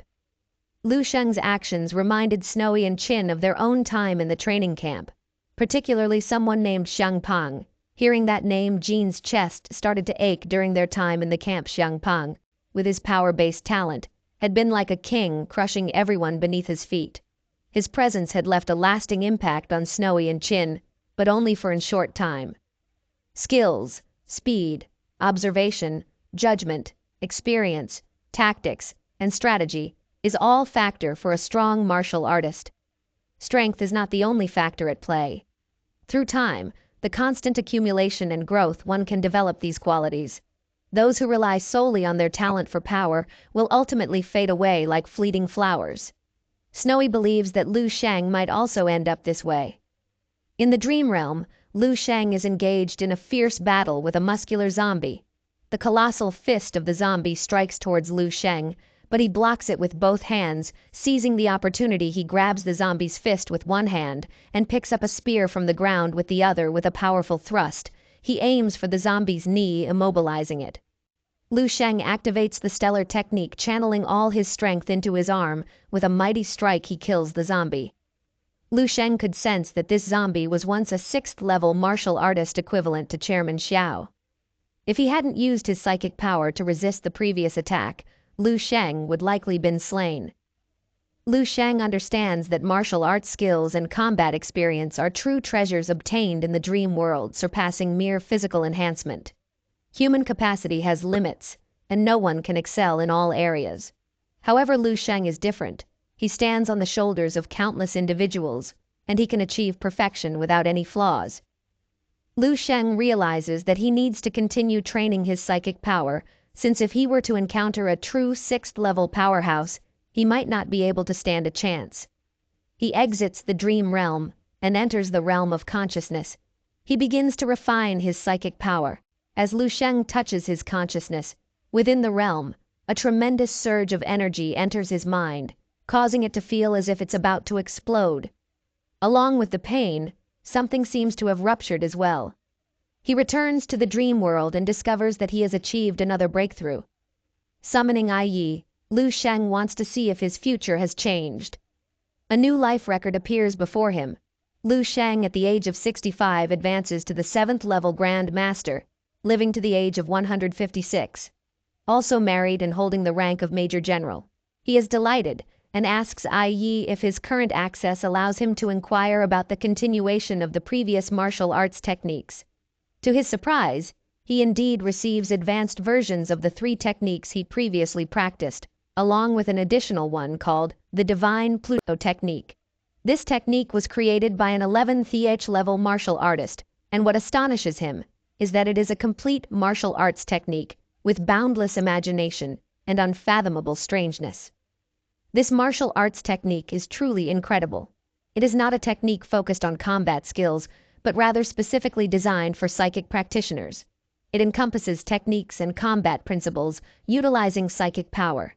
The most crucial aspect of this technique is the ability to construct another body within the martial artist's own body using psychic power. This secondary body provides comprehensive enhancements to oneself. The first stage of this technique lies in utilizing psychic power to strengthen organs, thus achieving the amplification of blood energy level. This is precisely what Lu Sheng needs. Despite his combat strength, his blood energy level does not match up. This martial arts technique is truly terrifying, and the genius behind its creation is named Duan Feng. Lu Sheng believes that even among 11th-level martial artists, Duan Feng must be one of the most exceptional individuals. However, unfortunately, even such a person cannot prevent the destruction of human civilization. Lu Sheng sighed, but his determination grew stronger. He knew that he still had a long journey ahead of him. He needed to become stronger, change history, and elevate the overall martial arts strength of human civilization. In the blink of an eye, a whole month had flown by inside the telekinesis chamber. Ling took her place at the very heart of the room, surrounded by a flurry of golden orbs, hurtling toward her. With incredible speed, her eyes shut tightly, and within the realm of darkness, she glimpsed vivid flashes of purple light dancing before her with precision and finesse. Ling's psychic abilities swiftly intercepted and deflected every single orb, showcasing her mastery over her newest creation, the Star Dart. As the training session drew to a close, the doors of the telekinesis chamber swung open, and Snowy entered. A beam of pride illuminating her face, she commended on her remarkable progress, mentioning that once Ling could effortlessly control 6 star darts, it would signify her ascent to the coveted position of a level 1 psychic master. Ling humbly bowed, her voice filled with genuine gratitude for Snowy's invaluable guidance. However, Snowy's brow furrowed in concern as she detected a hint of lingering trauma within Ling. Ling's mind suddenly jolted with recollection, her heart pounding with unease. Those haunting eyes and abyssal gaze that seemed to emanate from the depths of hell itself haunted her every night. Startled awake by nightmarish visions, she couldn't escape the grip of fear that tightened around her. She sobbed, her body shaking uncontrollably. Ling asked Snowy if there was any solution to this problem, and Snowy's response was equally simple. Find the person who had traumatized her, either defeat or kill him. Defeat or kill. The thought lingered in her mind. Then she remembered that Lu Sheng had been sleeping and wallowing in his room for the past month. If his abilities remained stagnant, perhaps there was a possibility of defeating him in the near future. Snowy exited the chamber of telekinesis and bumped into Qin outside the door. Qin was instructing Ming Jin He, and although Ling had a somewhat timid personality, Meng Jin's character wasn't much better. Snowy inquired about Lu Sheng's condition, and Qin shook his head, mentioning that Lu Sheng had been asleep every time they delivered meals.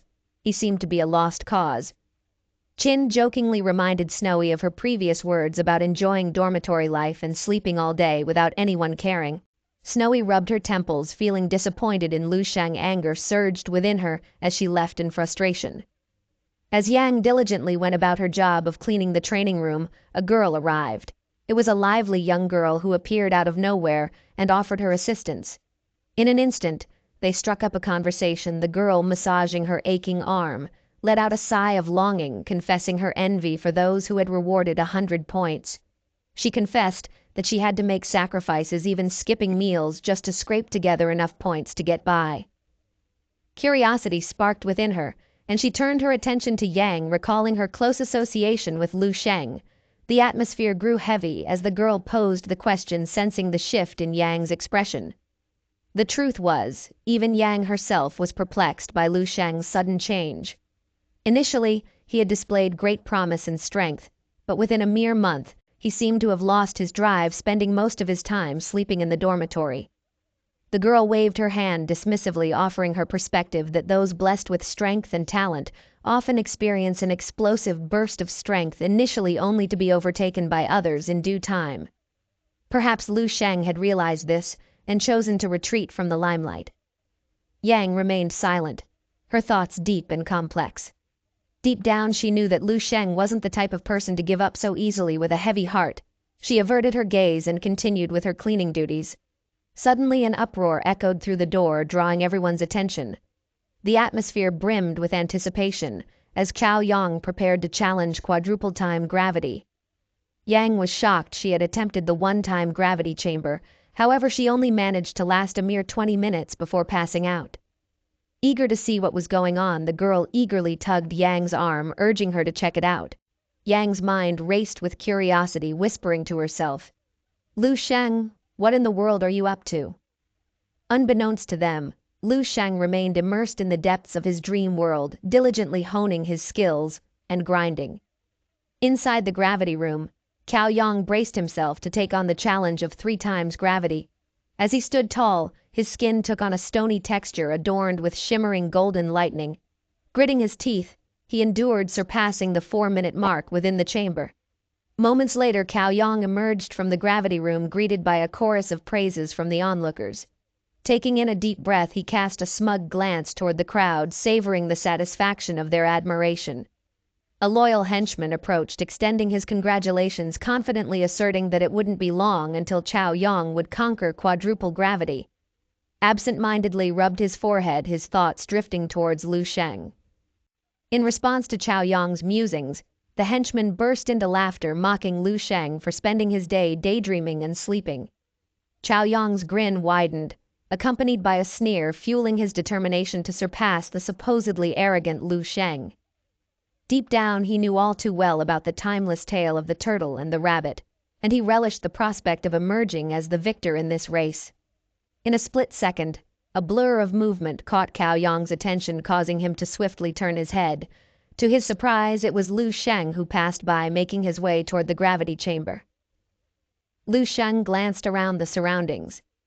Cao Yang, unable to resist his disdain, mocked Lu Sheng for his month-long slumber. Ignoring Cao Yang's taunts, Lu Sheng's mind was preoccupied with more practical matters, reflecting on the number of points he had spent on meals throughout the month. He had a clear plan in mind.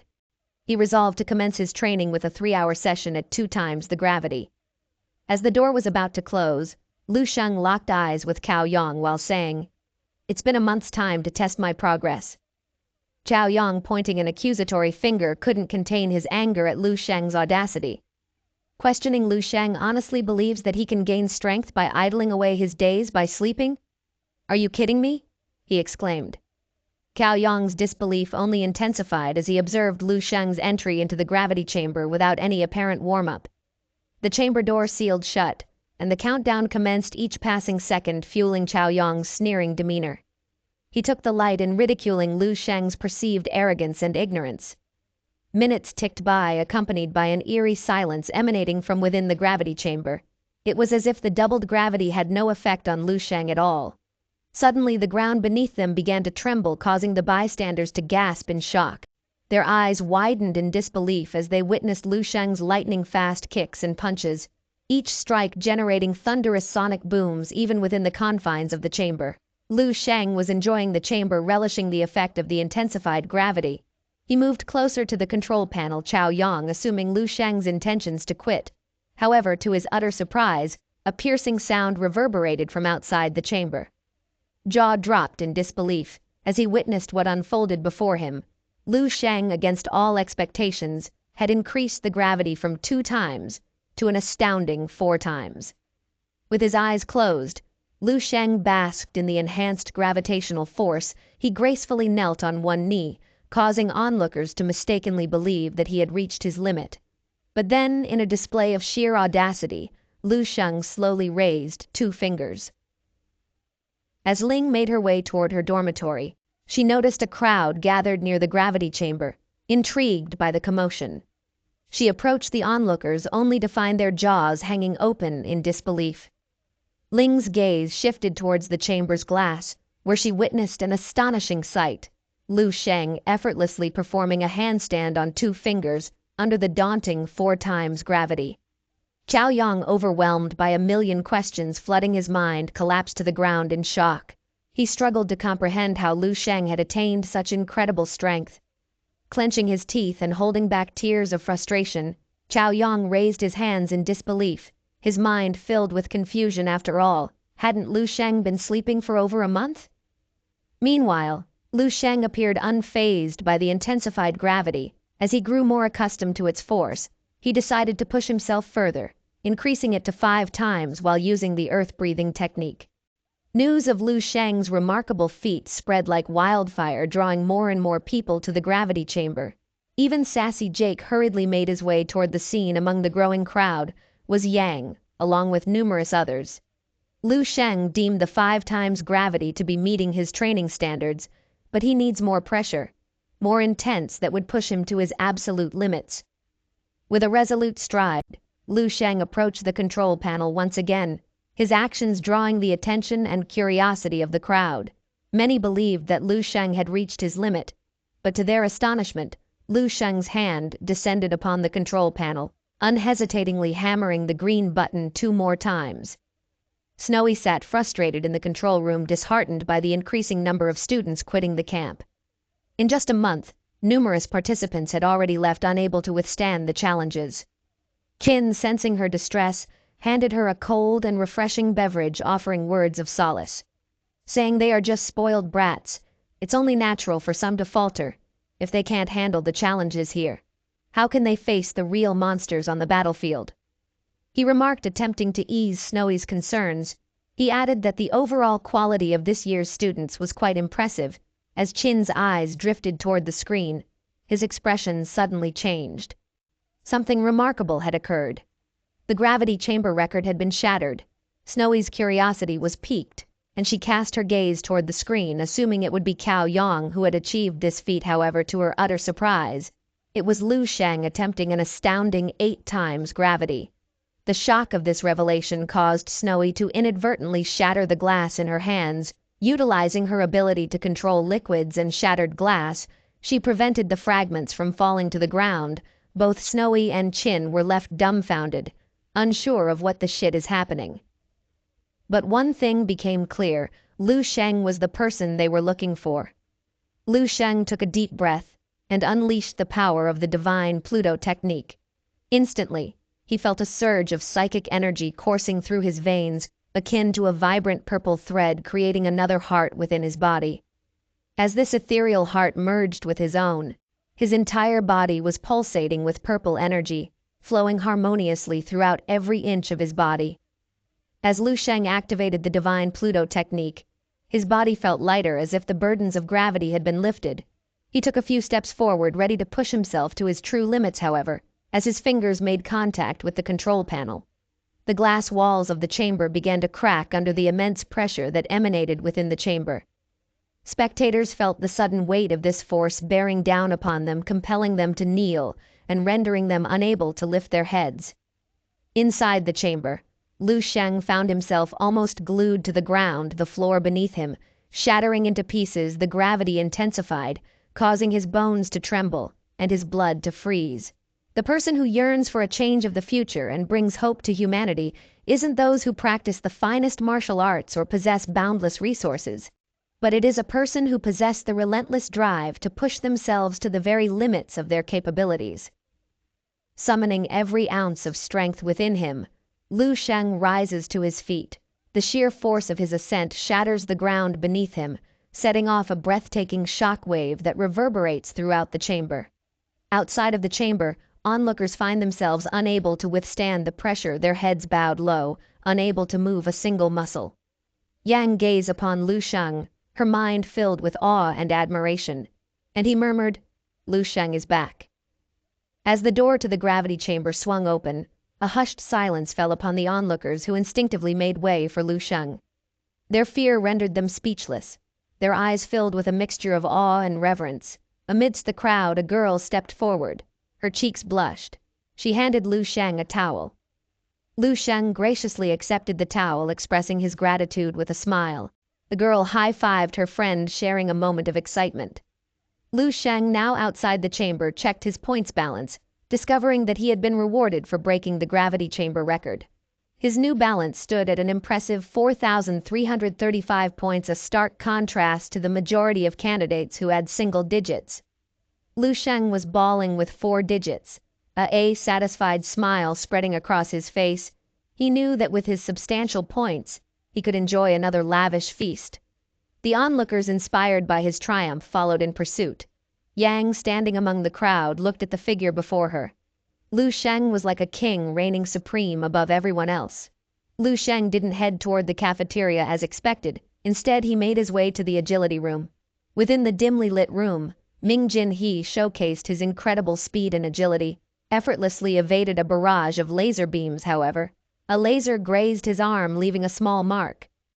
Undeterred, he completed the second stage with an 87 score.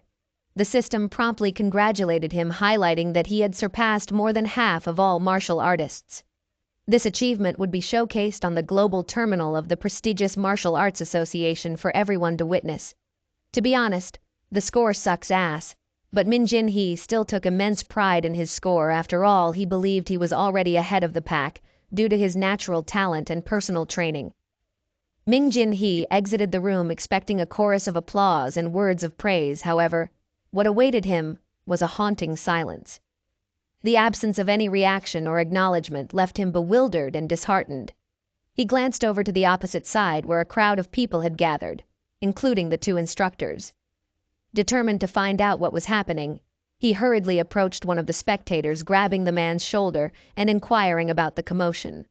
The man, visibly annoyed by the interruption, reluctantly responded that he was watching Lu Sheng, Ming Jin-hee burst out in laughter, saying, "What y'all expecting from a sloth that's been sleeping for a month?" The man narrowed his eyes, was not going to let Min Jin-hee get away with his disrespect. The room suddenly turned crimson red, signaling that all the laser launchers had been activated at full power. During of the chaos, Lu Sheng found himself standing alone in the center of the room, surrounded by a mesmerizing array of thousands of laser beams. Unleashing his latent psychic powers, Lu Sheng tapped into his heightened intuition, allowing him to anticipate the trajectory of each laser attack. He effortlessly dodged the deadly beams, moving with an elegance and grace that seemed almost otherworldly. After knowing this was Lu Sheng's first time entering the agility room and breaking the 10-time gravity record before arriving here, overwhelmed by the revelation Mang Jin, he found himself collapsing to the ground. His body and soul filled with a strange mixture of exhaustion and disbelief. How was it possible for someone to emerge so strong after spending a month sleeping? Mang Jin-hee couldn't help but feel invisible, as the attention of everyone in the room remained fixed solely on Lu Sheng. Snowy, with her keen observation, couldn't believe that it was Lu Sheng's first time in the agility room, since his movements were too precise, almost as if he could predict the attacks before they even happened. Intrigued, Snowy gestured discreetly, conjuring a small purple orb in her hands. Chin, catching sight of Snowy's actions, glanced over, but Snowy quickly dismissed the orb. She have already tested Lu Sheng, who didn't have any psychic power. Moments later, Lu Sheng successfully cleared Stage 2 and advanced to Stage 3. A breathtaking sight awaited him as thousands of golden balls were launched simultaneously, each bouncing off the floor and changing direction unpredictably. Lu Sheng knew he needed to step up his game. Chin's keen eyes couldn't help but recognize that Lu Sheng has reached a nuanced level in his agility technique, even among the very seasoned 4th and 5th level veterans on the battlefield. Only a few could attain such mastery. Himself had achieved a nuanced level by the age of 22, and Snowy had reached it by the age of 25. Chin was well aware that he himself was a speed-talented martial artist, but Lu Sheng, at the young age of 18, showcased an exceptional level of agility, despite not being a speed-talented martial artist. Lu Sheng found himself facing a daunting challenge as he reached the 15% mark in Stage 3. Using his psychic power alone to predict the attacks was becoming increasingly difficult. He swiftly switched his breathing technique to the wind-breathing technique. As he tapped into the power of the wind, a surge of speed coursed through his veins, propelling him forward with such astonishing velocity that most onlookers couldn't even track his movements with their naked eyes. In a remarkable display of skill, Lu Sheng conquered Stage 3 in a matter of moments. Chin, having witnessed Lu Sheng's impressive feat, turned his back and began to walk away, thinking this was Lu Sheng's limit, but Snowy shook her head. As Chin turned back the daunting stage, 4 of the challenge commenced. Even Chin himself had only recently begun tackling this stage, so he was taken aback by what unfolded before him. In the room, a peculiar machine emerged from the floor and ascended into the air. Lu Sheng, momentarily caught off guard, suddenly found himself confronted by over a dozen tiny spears launching upward, creating a dense web of laser beams descending from above. Within seconds, Lu Sheng was ensnared and trapped inside the intricate network. However, a surge of otherworldly energy emanated from Lu Sheng's body as he activated his divine Pluto technique. With this powerful ability, he created an invisible barrier encompassing him, forming a protective sphere. Within this sphere, time seemed to come to a standstill. Those knowledgeable in psychic abilities referred to this phenomenon as time senses, where the perception of time is altered or suspended. Snowy was left utterly speechless, witnessing Lu Sheng achieve a feat that typically only leveled 3 psychic masters could accomplish. The glass barrier in front of them began to crack and ultimately shattered into pieces. A smile crept onto Snowy's face, eager to put him to the test. Snowy tapped into her own psychic abilities, causing vibrant purple lines to radiate from her body. These lines coalesced into a giant version of herself, with even her boobies' features enlarged. Chin, filled with astonishment, watched the scene unfold before him. Snowy had summoned her doppelganger into the chamber, intending to gauge Lu Sheng's abilities. However, Lu Sheng's attention swiftly shifted toward the doppelganger, With a composed demeanor, he swung his arms skillfully, and in an instant Snowy Doppelganger dissipated into thin air. The impact of this realization hit Snowy like a hammer to the head. Leaving her breathless, she knew at that moment that Lu Sheng was not only a psychic master, but potentially even stronger than herself. Lu Sheng had pushed himself to his limits, achieving an impressive 56% completion rate in Stage 4. His score surpassed a staggering 97% of all participants, causing the crowd to erupt in excitement. They recognized that they might have just witnessed the rise of a legend. On the sidelines, tears streamed down Main Jin's face as he faced the harsh reality. Despite his remarkable performance, Lu Sheng remained humble and acknowledged that there were still 3% of individuals faster than him. He felt a sense of humbleness and understood the need to continue honing his skills.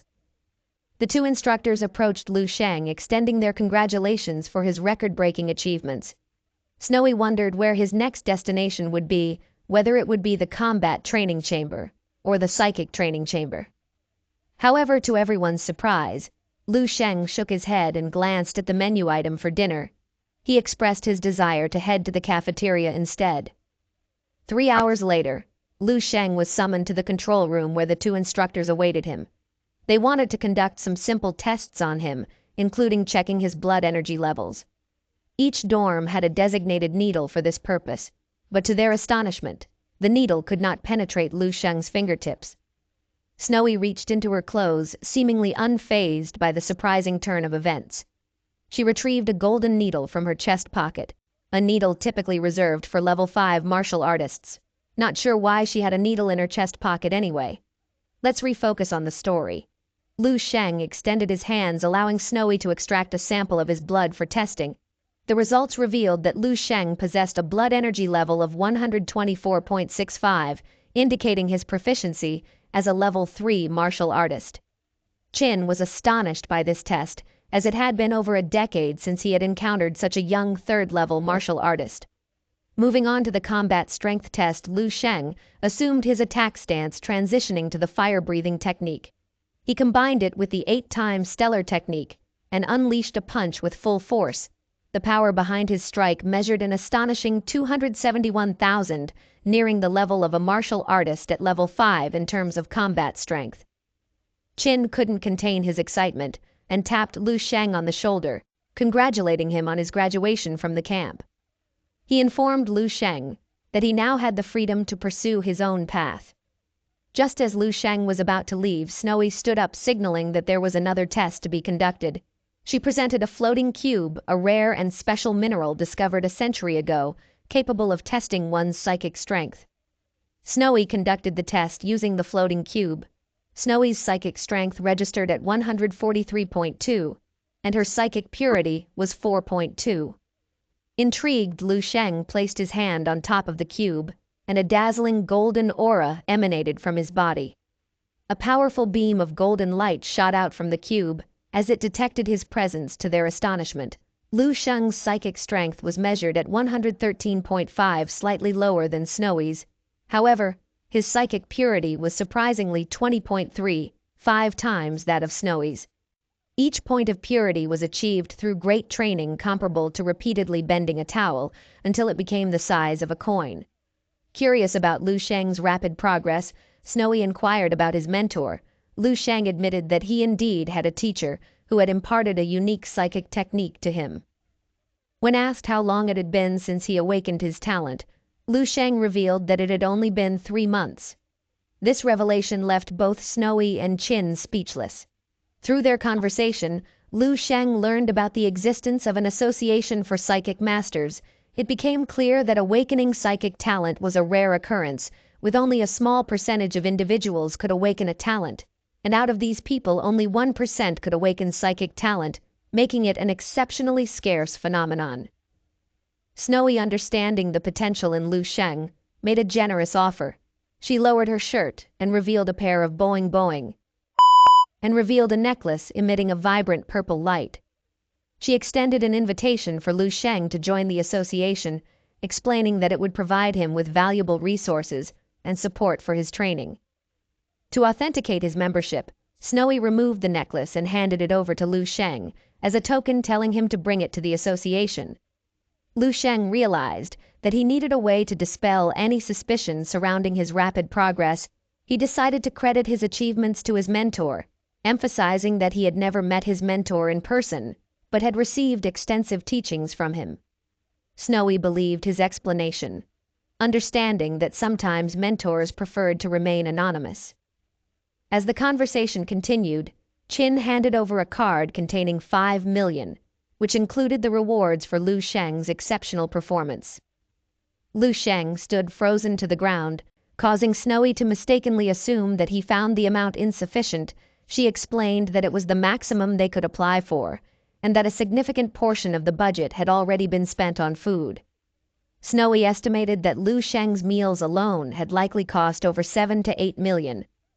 Lu Sheng felt a sense of sadness realizing that he might never be able to afford such extravagant meals again.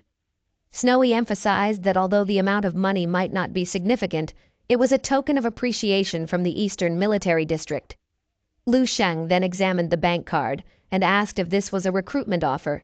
Qin snapped his fingers and nodded in confirmation. Snowy then revealed that someone as gifted as Lu Sheng was destined for the battlefield. She explained that martial artists were granted privileges, but there were also costs associated with them. Knowing that Lu Sheng's path would eventually lead to the battlefield, they wanted him to consider joining the Eastern Military District first. Qin playfully hugged Lu Sheng's shoulder and grinned, mentioning one advantage of the Eastern Military District. They were known for having the most beautiful female soldiers with long legs, pretty faces, and giant boings. Take Snowy as a reference. Before he could finish his sentence, Qin was sent flying, likely due to Snowy's swift reaction. Blushing slightly, Snowy continued, stating that they wanted Lu Sheng to represent the camp and attend the Eastern Provincial Military Star Selection. The purpose of the talent camp was to identify individuals with exceptional potential. Snowy asked Lu Sheng if he understood the significance of becoming a military star. Lu Sheng nodded, acknowledging that a military star is a person who is likely to become a future military general and a renowned level 7 Grand Master in the future. He understood that only one person from the eastern provinces would be chosen each year. Without hesitation, Lu Sheng agreed to attend the Eastern Provincial Military Star Selection. Living in an era where the fate of the entire human race hangs in the balance demands extraordinary courage. The task of single-handedly changing the course of history requires a Herculean effort. Lu Sheng, driven by his ambition and sense of responsibility, is willing to take on this monumental role. Qin dropped a subtle hint that the Eastern Military District held the key to all the coveted rewards. Sensing the opportunity to secure greater rewards, Lu Sheng realized he needed to showcase even more of his untapped potential. With several months left until the election, Lu Sheng asked if he could stay in the camp in the meantime. He got the confirmation and swiftly exited the room, leaving Qin chuckling to himself, fully aware that Lu Sheng's ulterior motive for staying behind was simply because of the meals. As Lu Sheng embarked on his departure, Qin and Snowy watched him with a mixture of admiration and relief. They had always been the shining stars of their respective times, but this time, a peculiar sensation washed over them, the rare feeling of envy towards someone else's extraordinary talent. Deep down, they both recognized that Lu Sheng was destined for greatness. He would never be ordinary, and was poised to reshape the very fabric of this era. Lu Sheng made his way to the Martial Artist Association in the bustling White Lake City. He is going to submit his important documents and meet Chairman Xiao on the 6th floor as he approaches the office. The distant echoes of Chairman Xiao's fervent voice reach his ears. The secretary, struggling to block out the noise, welcomed Lu Sheng and guided him into the room. Inside, a man in a sharp suit rose to his feet, extending a cordial greeting to Lu Sheng. The man's gaze lingered on Lu Sheng, then slyly glanced back at Chairman Xiao with a smirk, teasingly remarking, "Don't be too upset, Chairman. Not everyone possesses the talent of my granddaughter." It soon became apparent that he was none other than Ling's grandfather, proudly displaying her photo as his phone's wallpaper. Chairman Xiao's gaze bore into Lu Sheng, his eyes filled with curiosity and anger. He demanded an explanation for Lu Sheng's return before the completion of the camp. In a composed manner, Lu Sheng calmly responded that he had come to deliver the documents requested by the instructor Snowy. The man in the suit grew increasingly suspicious, wondering what kind of documents would warrant the attention of a chairman in a relatively small city like White Lake City. Chairman Xiao sees the document, tearing it out forcefully from its envelope. Holding it in his hands, he examines its contents. His eyes widened in disbelief as he delved deeper into the text. As he continued to read, Chairman Xiao's expression transformed from shock to a mix of surprise and delight. With the utmost care, he placed the document back in the envelope, ensuring its safety. A broad smile then stretched across Chairman Xiao's face. Instructor Snowy had specifically requested a call with Chairman Xiao, concerned that he might question the authenticity of the documents.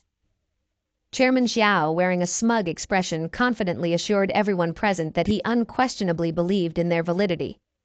However, since Instructor Snowy had made the request, he saw no reason to decline the call. Within moments they established a video chat connection, and Snowy's face appeared on the screen. The man in the suit couldn't believe his eyes. It was truly her. Shortly after, Ling heard her grandfather's voice and eagerly approached the screen. However, her excitement was short-lived as Snowy promptly scolded her for her shortcomings and imposed a 10-fold increase in her training load for the day. Chairman Xiao reassured Snowy that he had indeed received the documents and would proceed to stamp them immediately. At that moment, Snowy unveiled significant news. Lu Sheng would be representing the entire province in the upcoming Eastern District Military Star selection. Considering his exceptional performance that surpassed everyone at the camp, there was no longer a need for him to attend the camp itself. The man in the suit sat frozen in his seat, his mind racing as he recalled the monster Ling had mentioned earlier. It suddenly dawned on him that Lu Sheng was in fact the very monster Ling had warned him about. Snowy's scolding of Lane continued unabated, emphasizing the importance of overcoming challenges and the necessity of surpassing Lu Sheng. Overwhelmed with emotion, Ling began to cry, confessing that she didn't want to defeat him. She believed she couldn't match his strength, but she could always find solace in running away from him. As the call drew to a close, Snowy informed Lu Sheng that she had gathered the necessary materials for crafting a psychic weapon as he requested. She promised to send him the price and item list soon, bridging him to swiftly undergo the psychic assessment, allowing him to make the purchases himself. With those words, the call ended. Chairman Xiao leaped out of his seat, gripping Lu Sheng's shoulders in disbelief. The mention of psychic assessments left him filled with immense pride, knowing that Lu Sheng possessed such extraordinary talents. Meanwhile, the suited man grew increasingly embarrassed by the turn of events. Chairman Xiao personally accompanied Lu Sheng out of the building, offering to drive him home.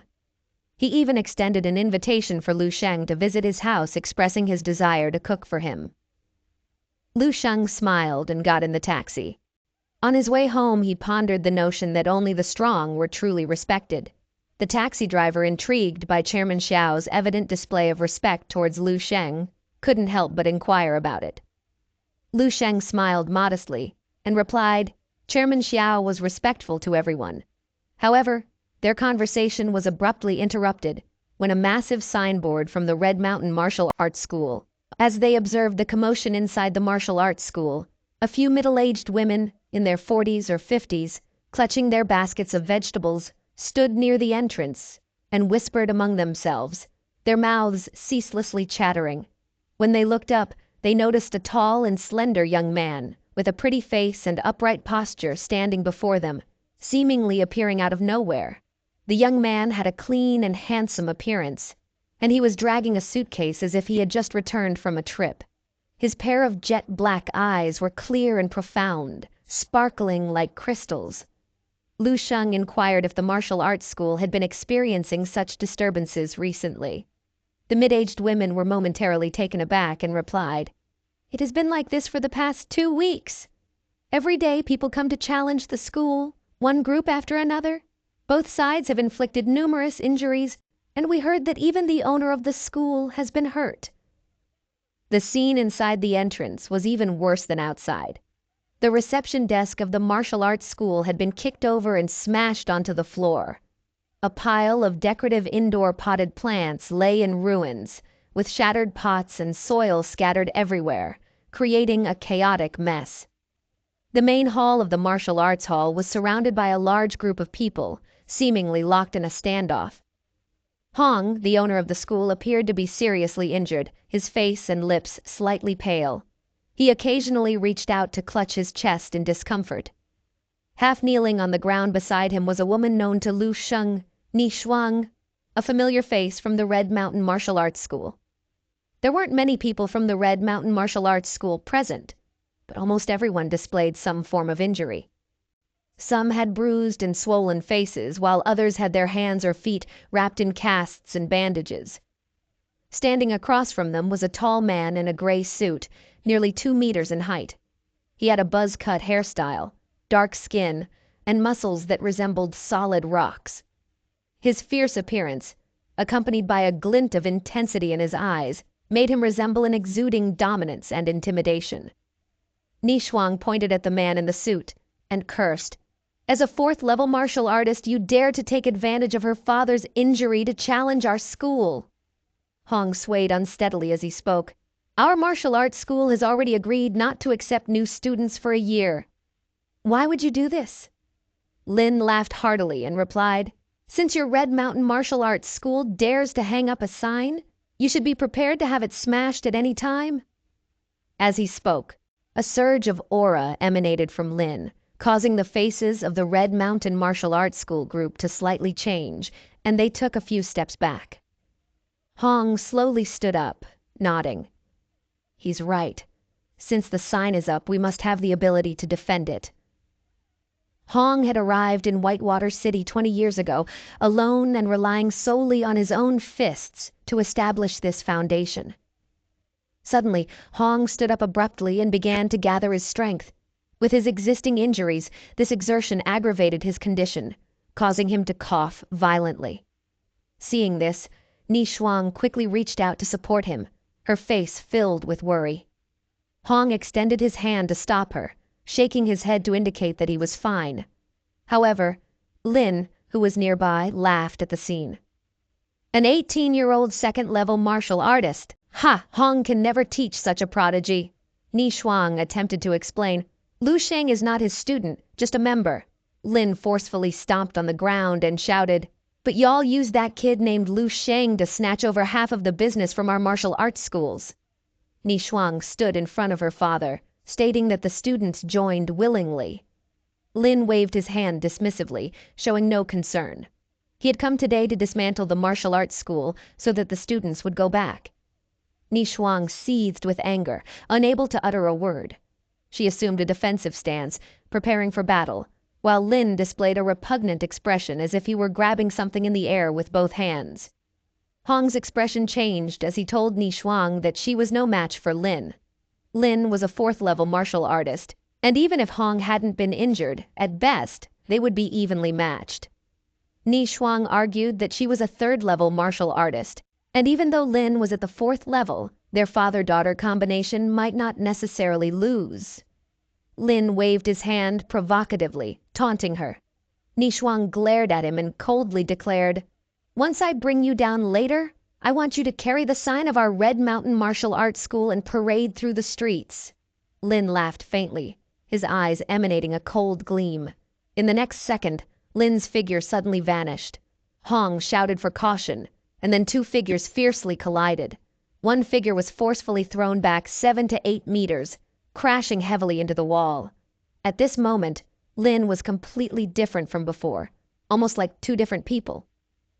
Hong coughed up blood and his hands trembled, his face filled with astonishment.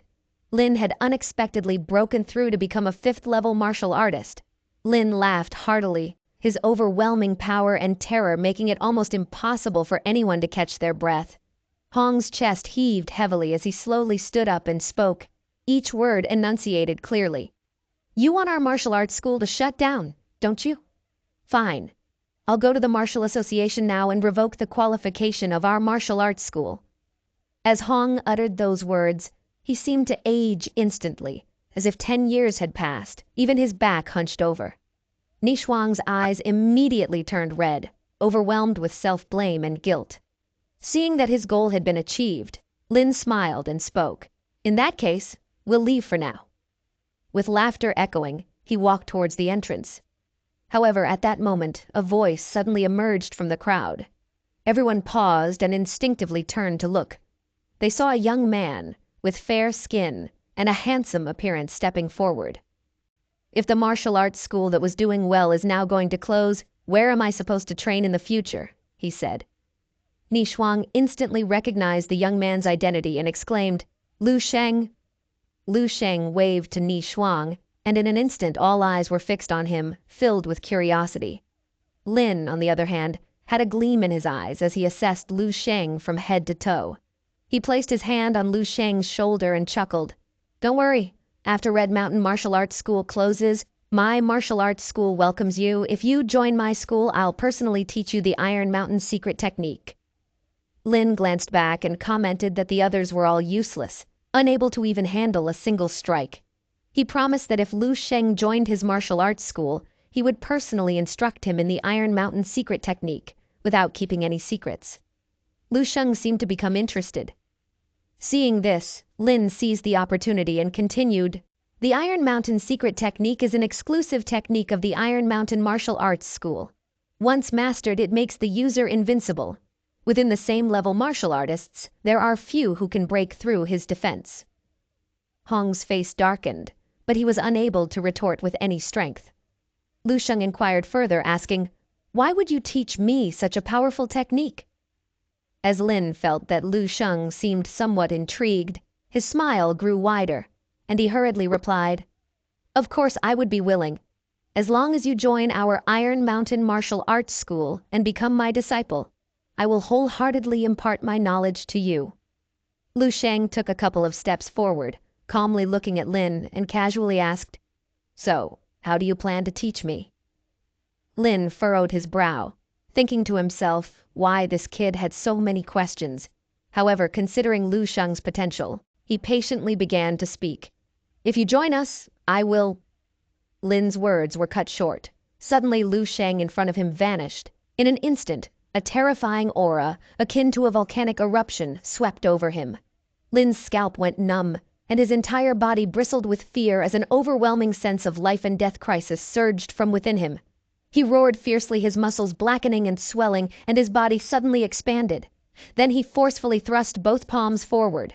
Lu Sheng gave him a thumbs up and said, "Impressive, indeed tough," before gently punching him, causing a series of bone-cracking sounds. The terrifying power contained in Lu Sheng's fist erupted, sending Lin's body flying backward. With a resounding crash, he smashed into the wall, leaving a deep crater as the entire wall shattered. The crisp footsteps echoed in the silent hall. Lu Sheng walked step by step, with a casual posture and an indifferent expression. Looking at the unconscious, eyes rolled back at Lin, he turned his thumb upside down. "How do you plan to teach me?" "By kneeling." At that moment, the entire martial arts gym fell into a dead silence. Lin's students were in disbelief, their jaws dropping. They quickly ran over to help him up and swiftly left the martial arts school. The once invincible and domineering Lin had been blasted into the wall by a single punch. Lu Sheng turned his head and walked towards Ni Shuang, extending his hand to ask if she was all right. Ni Shuang blushed and took Lu Sheng's hand, assuring him that they were fine. Lu Sheng then helped Hong to his feet and advised him not to close down the martial arts school. He said it would be troublesome to find another one far from home. Hong tightly held Lu Sheng's hand, his face filled with excitement. Lu Sheng smiled and remarked that this incident was sort of caused by him. But in a world where martial strength ruled, he told Hong, only the strong will be respected. With everyone in the school's respectful and amazed gazes watching him, he turned around with his suitcase and walked away. Lu Sheng doesn't have any special attachment to Red Mountain Martial Arts School. His main motivation for stepping in was the sponsor fee he received from Ni Shuang a couple of months ago. If Red Mountain Martial Arts School encounters similar situations, Lu Sheng won't intervene. He can protect them once, but he cannot protect them for a lifetime. The two of them looked at Lu Sheng, unable to believe that a fifth-level martial artist was defeated with just one strike. Just 3 months ago, Lu Sheng had only been a second-level martial artist. Shortly after, Lu Sheng had already reached the doorstep of his home. Lu Sheng opened the door, and the aroma of meat and vegetables filled the air. His mother heard the sound of the door opening and walked out of the kitchen, eager to help him with his luggage. She was delighted to see her son, but when she heard Lu Sheng mention that he had intervened in a fight, her expression immediately changed. She carefully examined Lu Sheng, looking for any signs of injury. However, his father interjected, saying that learning martial arts meant standing up against injustice, and that Lu Sheng would be eventually going to the battlefield to fight monsters and defend their homeland in the future. The younger sister whispered what kind of meat Lu Sheng had sent over. After consuming the meat, their father's health improved, and her blood energy level also increased by 1.1. It seemed more effective than any supplements, and she suspected that Lu Sheng had stolen it from the training camp. Lu Sheng pinched his sister's cheek and said that he had earned it himself. Their mother is still worried about whether Lu Sheng's training in the camp was too difficult. However, she brought a large bowl of rice, showing her concern. Their father, on the other hand, had absolute confidence in their child. He said that Lu Sheng would undoubtedly become an extraordinary person, and even if something happens in the future, Lu Sheng will always have his family behind his back. Lu Sheng looked at this scene, and his facial expression gradually softened. He thought to himself that it was for the sake of continuing these ordinary yet heartwarming days that he needed to become stronger, strong enough to protect everything. Lu Sheng sat quietly on the yoga mat in the middle of the room. Soon, he entered a dream state. In the dilapidated streets, the figure of Lu Sheng silently appeared. Corpse after corpse disintegrated into black wisps of smoke and merged into Lu Sheng as he walked along the street, clearing out the zombies. The more zombies he cleared, the more of these black wisps of smoke appeared. The absorption rate couldn't keep up. Suddenly, a level 6 martial artist zombie appeared, and with a single punch, Lu Sheng shattered the obstructing zombie. His expression remained unchanged as he continued forward. With his current strength, even a level 6 martial artist zombie only required a single punch to eliminate. Lu Sheng soon reached the center of the base where the powerful zombie resided. He wasn't sure if he could handle it now, but he hoped to investigate the situation. Suddenly, a long-haired zombie appeared in the sky. Lu Sheng squinted his eyes, examining the appearance of this zombie. It suddenly charged toward Lu Sheng, who was pushed back a few steps by the powerful shockwave. This zombie had long white hair and wore white martial arts attire. Its eyes lacked focus, other than the skin had a lifeless gray color. It was indistinguishable from a normal person. It was a Grand Master level zombie. Lu Sheng had absorbed too many memories of battles in a short period of time, and his subconscious urged him to destroy everything. At this moment, the Grand Master level zombie stood quietly in the distance, as if waiting for something. Lu Sheng took a deep breath, and the rhythm of his breathing subtly changed. He switched to the wind breathing technique, and a faint green light surrounded his body. In a flash, Lu Sheng disappeared from his original position. With a powerful whip kick, he struck the head of the Grand Master level zombie. However, the zombie remained motionless and didn't even flinch. A look of shock appeared in Lu Sheng's eyes. He felt as if his leg had kicked into an incredibly thick cushion, and all his strength was absorbed and completely dissipated. He didn't expect the Grandmaster to be this powerful. The extent of its strength was unimaginable.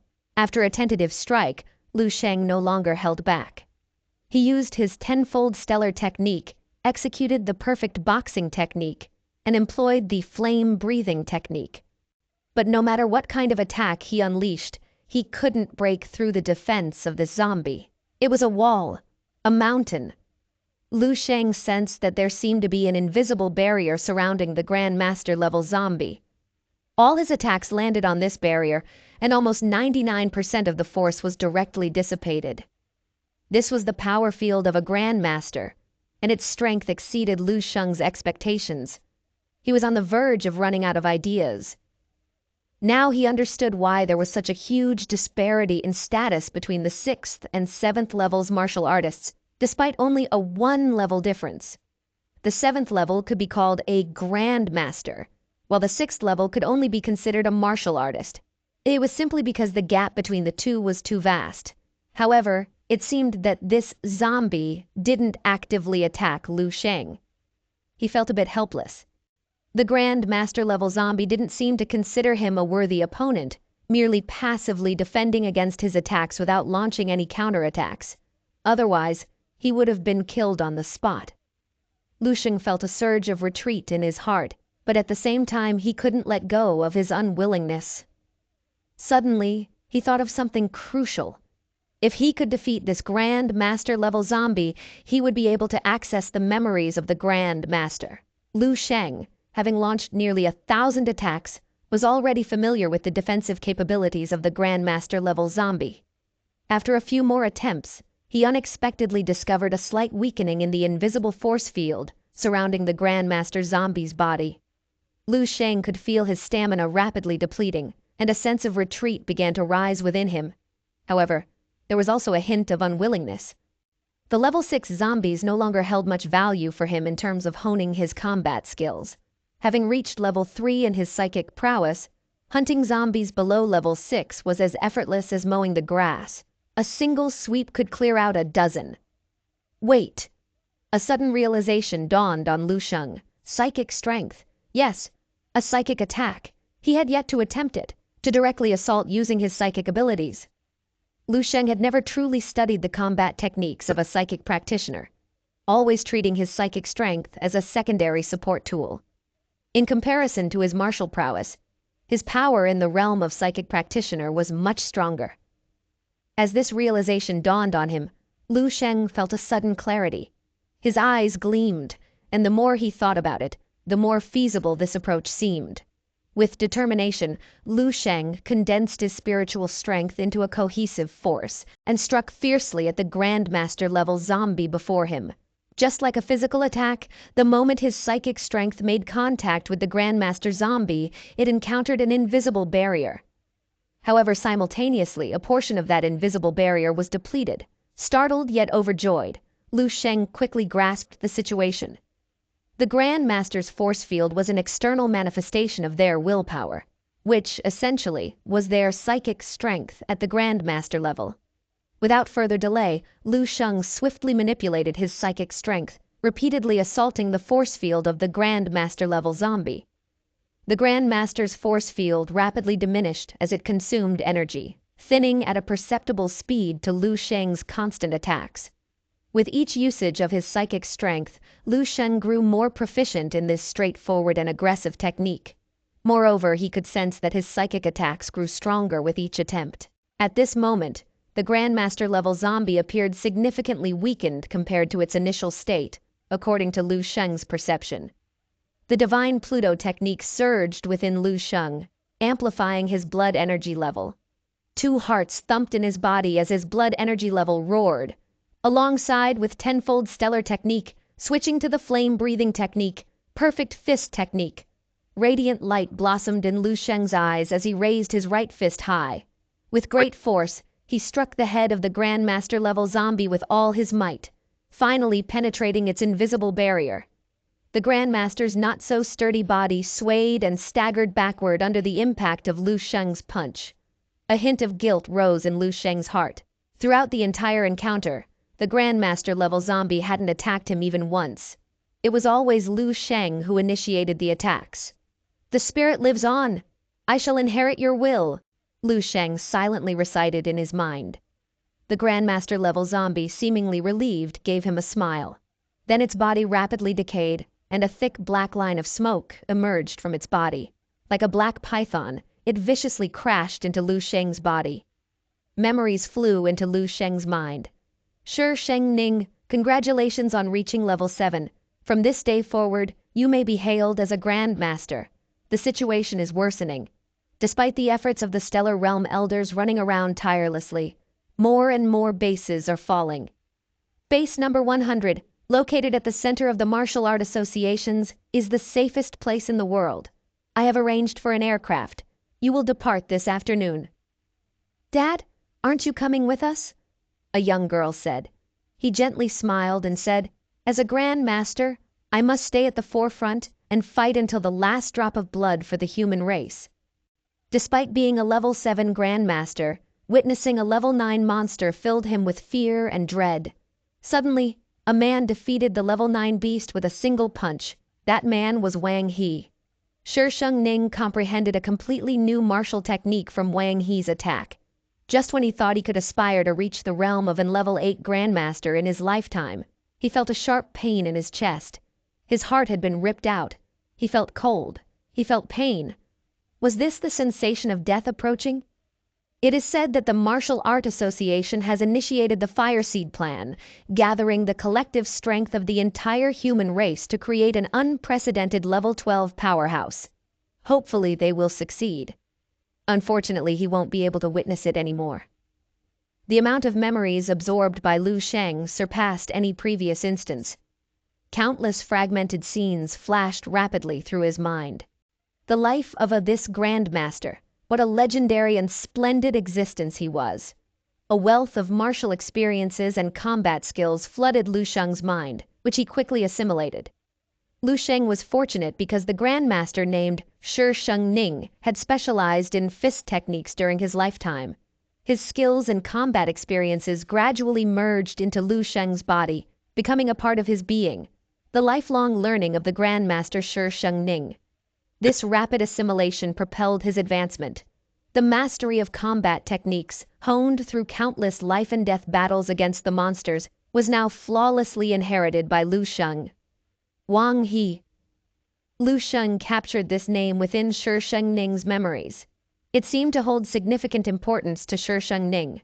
In the final memories of Shisheng Ning's Grandmaster life, aside from his wife and children, this name was mentioned the most. And coincidentally, Lu Sheng knew this name. The creator of the stellar body refining technique is named Wang He. Shisheng Ning seems to have been inspired by witnessing Wang He's martial prowess and created an extremely powerful martial art. But why can't he find it? Lu Sheng was puzzled, continuously searching through Shisheng Ning's memories. Just then, he noticed a golden dot appearing within the memory fragments. In an instant, a memory scene that Lu Sheng had never seen before unfolded in his mind. It was a vast, desolate wilderness. Thick black mist permeated the surroundings. Countless indiscernible beasts and monsters surged out from the earth and sky, tearing through the black mist. A profound sense of despair enveloped Lu Sheng's heart. At that moment, a figure suddenly appeared in his field of vision. This figure moved at an incredible speed, radiating brilliant golden light akin to the rising sun. 10 suns simultaneously appeared in the dim sky. Incredibly dazzling suns. Golden suns. Boundless golden radiance illuminated everything, causing tears to flow from Lu Sheng's eyes. He struggled to widen his eyes, but could only see a sea of golden light. It was unknown how much time had passed. The golden light gradually faded, and Lu Sheng's vision returned. He saw that the countless beasts that had previously covered the sky and the pervasive black mist had all vanished. The entire world appeared empty and desolate. As the 10 suns appeared simultaneously in the sky, rivers dried up, the earth cracked, and infinite light and heat burned everything. Grandmaster Shisheng Ning exhausted his lifetime of talent and painstakingly studied, pouring his heart and soul into it, even with the intention of reaching the pinnacle of the 8th level Grandmaster. The supreme technique he sought to achieve was called the 10 Suns in the Sky. Back home, Lu Sheng felt that there had been a qualitative change in his psychic power. If Ling's psychic power was like air and Snowy's was like water, then Lu Sheng's felt like a solid steel ball. Both in terms of mass and hardness, it was much stronger. While experimenting with his latest psychic power, he accidentally lifted a nearby tall building. Cold sweat streamed down his face as people inside the building panicked and fled. How did it float up?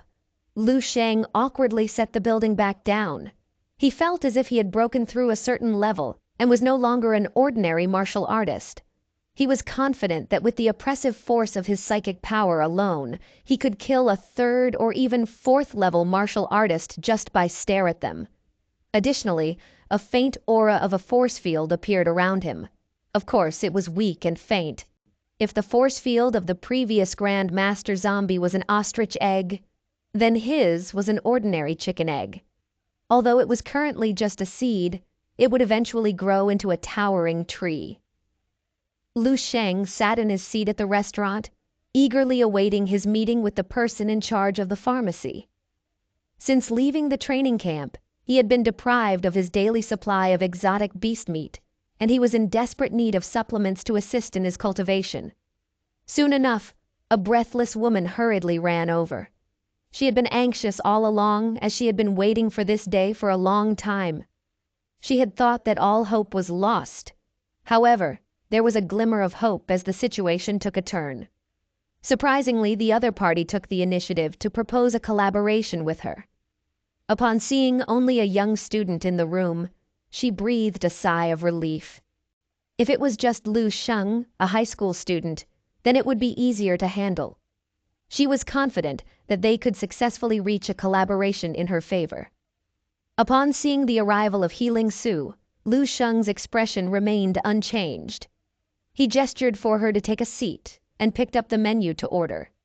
As she contemplated how to begin the conversation, she heard the young man across from her ask the server who had been following them, "What is the best quality steak you have?" After the waitress finished her introduction, Lu Sheng ordered 40 servings, all medium rare. Ling Su choked for a moment and deliberately glanced at him. Was he a pig? He wanted to eat 40 servings of steak in one go. Each serving cost 1,280, so 40 servings would amount to 51,200. Ling Su quickly calculated the amount in her mind and felt a twinge of pain. However, she reassured herself that considering he was eating so much, he probably wouldn't feel comfortable letting her take the bill. Lu Sheng held the menu and asked if Ling Su wanted to join him, but she shook her head. They hadn't even started discussing the matter, so she had no appetite. Seeing that Lu Sheng made no further moves, Ling Su collected her thoughts and prepared to speak. But before she could, Lu Sheng began talking about her information, including his ancestral background. In the decades when martial arts were just emerging, her ancestor became a 5th-level pharmacist with his impressive martial talent and exceptional pharmaceutical skills, establishing the Benevolent Pharmacy. The Benevolent Pharmacy enjoyed some success in its early years, with branches spread across more than 20 cities in the Dongning province. Unfortunately, due to poor management, it rapidly declined during the generation of her father.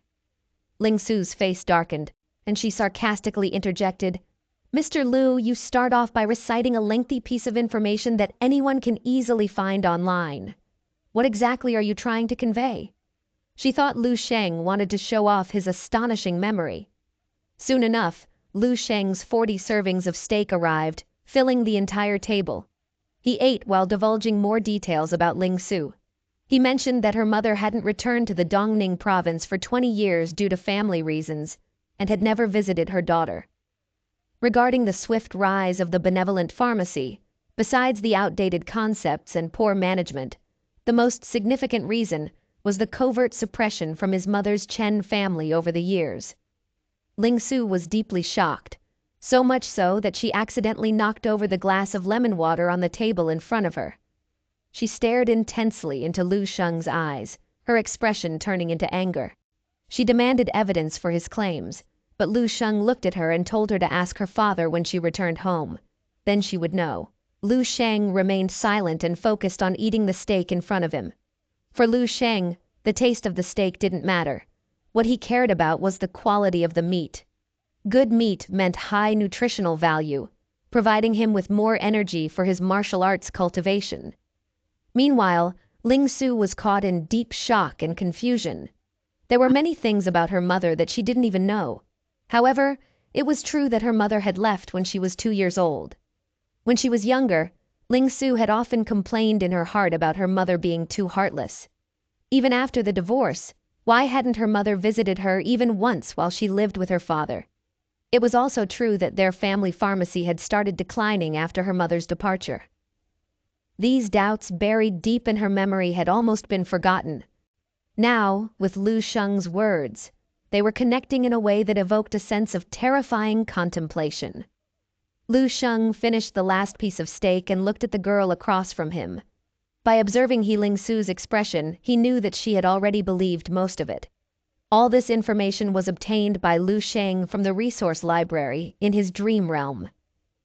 It had to be said that the dream realm's resource library was indeed powerful. In the thick volumes of history, a person or a family could be summarized in a single sentence or even a punctuation mark. Ling Su took a deep breath, struggling to calm her turbulent inner thoughts.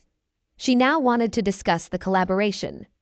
Lu Sheng cut to the chase and proposed his terms. He would be responsible for providing the prescriptions and technical guidance, while the pharmacy would handle production and sales.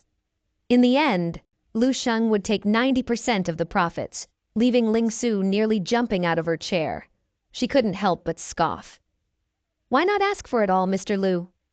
Lu Sheng smiled and replied, "I thought about it, but I was afraid you wouldn't agree." Ling Su's boing heaved with anger. After taking a few deep breaths, she offered a maximum of 70%. Lu Sheng smiled faintly and said that an additional 20% was necessary because he would help her deal with some troubles. Perplexed, Ling Su asked what troubles he was referring to. Lu Sheng stood up, looked at her, and asked if she had no thoughts about seeking revenge after being manipulated by the Chen family for so many years. Lu Sheng clenched his fists and stared at Ling Su, questioning whether she wanted to retaliate and reclaim everything that belonged to her. Ling Su was stunned, unsure of what Lu Sheng intended to do. However, Lu Sheng's voice and actions seemed to possess a special kind of charm, causing her gaze to involuntarily follow. The next moment, Ling Su saw it. The spilled lemon water on the table began to levitate. Droplet by droplet, Ling Su's eyes widened in astonishment, instinctively wanting to cry out in surprise. She was not an ignorant woman. She quickly realized that Lu Sheng was a psychic master, and even though she wasn't a martial arts practitioner, she understood the significance of such a qualification. Before leaving, Lu Sheng mentioned that by demanding a larger share of the profits, she would gain the support of him and the power behind him. Wasn't there a more profitable business than this in the world? Ling Su's facial expression rapidly changed.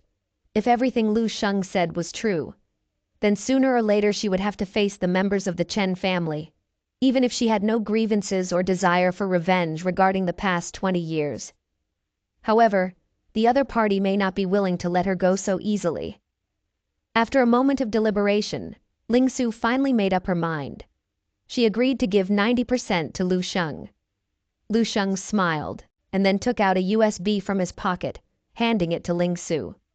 He then left the room, leaving Ling Su staring blankly at his departing figure, dazed for quite some time. The realization that despite all her careful preparations, she ended up giving away 90% of the benefits, left her with a sense of disbelief. It was completely different from what she had anticipated. "Excuse me, miss?" A person's call interrupted Ling Su's train of thought. Ling Su looked up and saw a waitress from the restaurant standing in front of her. "Can I close the bill?" the waitress asked. Ling Su was taken aback, but quickly understood that Lu Sheng wanted her to pay the bill. Although she felt a bit annoyed, Ling Su still nodded and asked how much it was. The waitress glanced at the bill and replied, "The total is 115,200, but willing round it down to 115,000. The waitress patiently explained, "The steaks were 1,280 each, but the gentleman ordered a total of 90 portions. 90 portions. Where did the other 50 come from? He only ate 40, and he said he was full. He also packed 50 portions to take home for his family to try," the waitress replied. Ling Su's mouth dropped open and she stood there motionless, unable to move. Then, her breathing became rapid, her boing heaving up and down rapidly, and it felt as if there were animated flames burning behind her as she pulled out her card. Lu Sheng happily returned home, carrying a total of 50 neatly packaged premium steaks. He had obtained everything he desired, and even exceeded his expectations. Originally, Lu Sheng aimed for an 80% benefit, and shouted for 90%. However, to his surprise, with his persuasive tactics and strategies, Ling Su actually agreed. Not to mention, before leaving, he even managed to mooch a whole family bucket of steak from her. strolling leisurely back home. It was already close to 4 p.m. His mother had finished work early and was busy preparing dinner at home. As soon as Lu Sheng entered the door, his mother caught a whiff of a tantalizing meat fragrance and followed it from the kitchen to the living room. Lu Sheng placed the packed boxes on the table and smiled, saying there was no need to cook today. Hearing that it was a premium steak, his mother's face lit up with a mixture of heartache.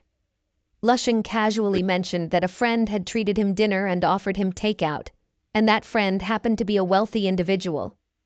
It's hard to say what Ling Su, who had just walked out of the restaurant after maxing out her credit card, would feel upon hearing those words.